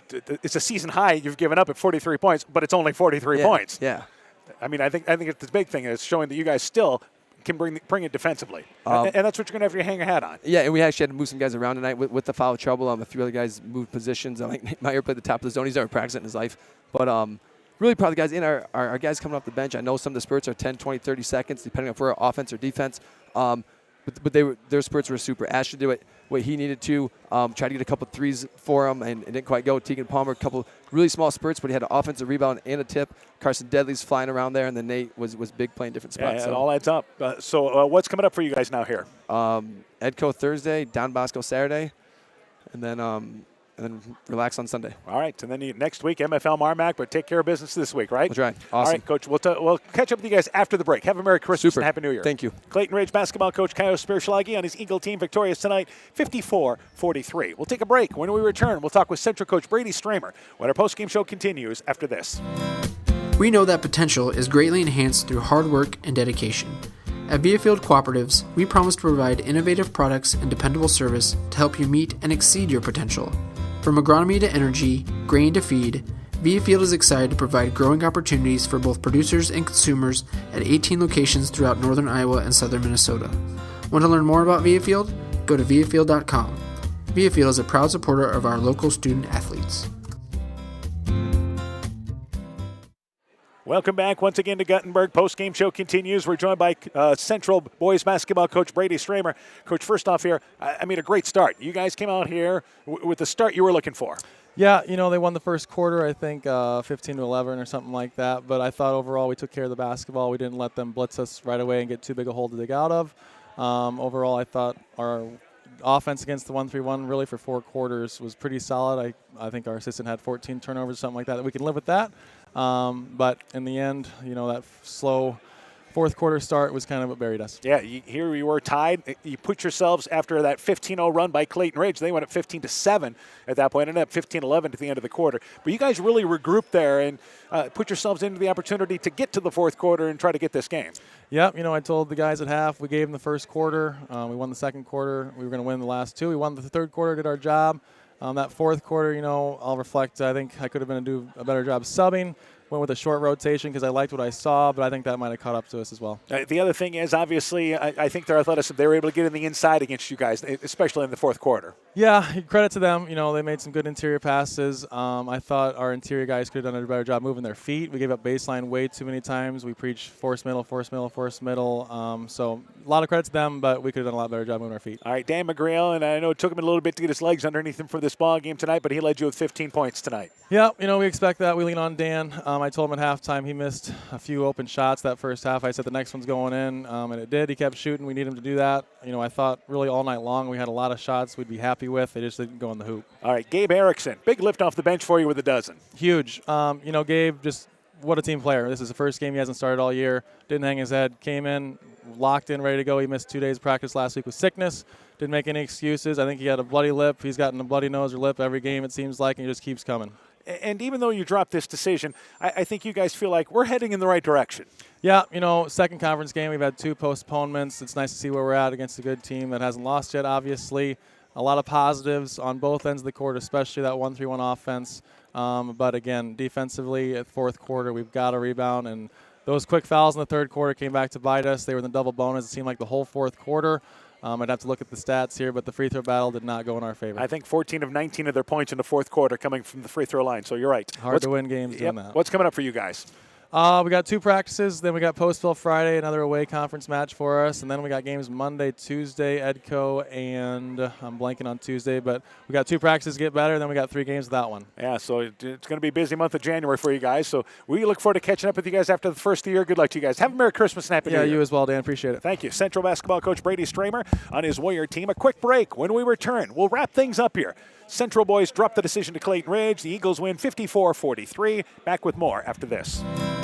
We know that potential is greatly enhanced through hard work and dedication. At Viafield Cooperatives, we promise to provide innovative products and dependable service to help you meet and exceed your potential. From agronomy to energy, grain to feed, Viafield is excited to provide growing opportunities for both producers and consumers at 18 locations throughout northern Iowa and southern Minnesota. Want to learn more about Viafield? Go to viafield.com. Viafield is a proud supporter of our local student athletes. Sode's Greenacre Gift Shop and Liquor Store is filled with great gift ideas with a wide selection of Iowa-themed and produced unique and one-of-a-kind gifts, handcrafted items, and a great selection of top-shelf spirits, wine, and craft beers. Sode's Greenacre Gift Shop and Liquor Store joins Perk Central at 7 Goethe Street in beautiful downtown Guttenberg. Find us on Facebook to find out more, because Sode's Greenacre in Guttenberg, Iowa is more than just a store. Welcome back to Clayton Ridge. All right, we've got finals coming in. Keyhigh hangs on and defeats Postville 51-49, the final score. Postville was down by 12 starting the fourth quarter. Also, Southwind has defeated North Fayette Valley tonight 54-33. So we have those finals in. MFL Marmac beat West Central 86-37. East Buchanan over Edco 68-42. Albernet beat Starmont. Final score there 88-33. We're joined once again by former Postville coach Mike Stass. Now, of course, West Central helping out up there, of course. A little bit here and but there. Teaching up there. Let's go through, get your thoughts first off on our girls' game tonight. The girls' game, Central played really well tonight, especially the first and third quarters. Really got their pressure ramped up and forced a lot of turnovers and cashed in on the other end. Clayton Ridge had a really nice run in that second quarter, and they just need to find that consistency and work on not turning the ball over as much. All right, girls' final tonight. Central girls won 66-32. Let's get your thoughts on that game. The girls' game. The girls. Okay, that's the one I just. Oh, you were talking about that. I'm Yeah, sorry. sorry. I'm doing scores while I'm talking to you. I thought you were talking about the boys' game. Nope, that was the girls. That was great commentary on the girls' game. What about the boys' game, Coach? The boys' game, yeah. This was a really fun game. Tight all the way. Clayton Ridge was able to stretch it out just a little bit at the end, but a lot of positives for Central. I thought playing probably the best defense they've seen all year, and they were able to put up 43. And you might say that's not a lot, but when you're playing a really good defense like that, I thought they did a lot of good things there. And Clayton Ridge just showing those two senior leaders. Hallie and Mosier did just a really nice job of kind of bringing it home for them at the end and able to stretch it out there. But all right. Well played by both teams. Yeah, an entertaining ball game. Yeah. Close throughout. Yes. The biggest difference was what the final score was, 54-43. Coach, you have yourself a Merry Christmas, Happy New Year. We'll catch up with you a few times after the first, right? Looking forward to it. We're looking forward to it. Great job tonight. And Coach Hammond will be joining us for Friday night as we will bring you North Fayette Valley and MFL Marmac with our Chalk Talk at 5:45, girls game time at 6:15 with the boys game to follow. Again, our girls final tonight, Central girls win 66-32. Clayton Ridge boys win by a final score of 54-43. For Mike Sass, I'm Dan Behrens. My thanks to Zach Soda for running our studio show. Also thanks to Caleb Banks for running our camera down here in the River Valley. For a complete recap of tonight's ball game, highlight scores, and more, go to KCTN.com, click in the Sports tab. This has been a presentation of KCTN FM 100 Sports. Stronger, farther, faster. It all starts with good nutrition. Clayton County Farm Bureau is proud of our livestock farmers who provide high-quality protein needed to fuel our young athletes. The ultimate pre- and post-game fuel-up can be found in meat and dairy foods grown right here. Meat and dairy are natural sources of essential vitamins that support health, energy, and performance. We know our student athletes are the real deal, and Iowa's livestock farmers are committed to helping them reach their goals. To learn more, visit Real Farmers,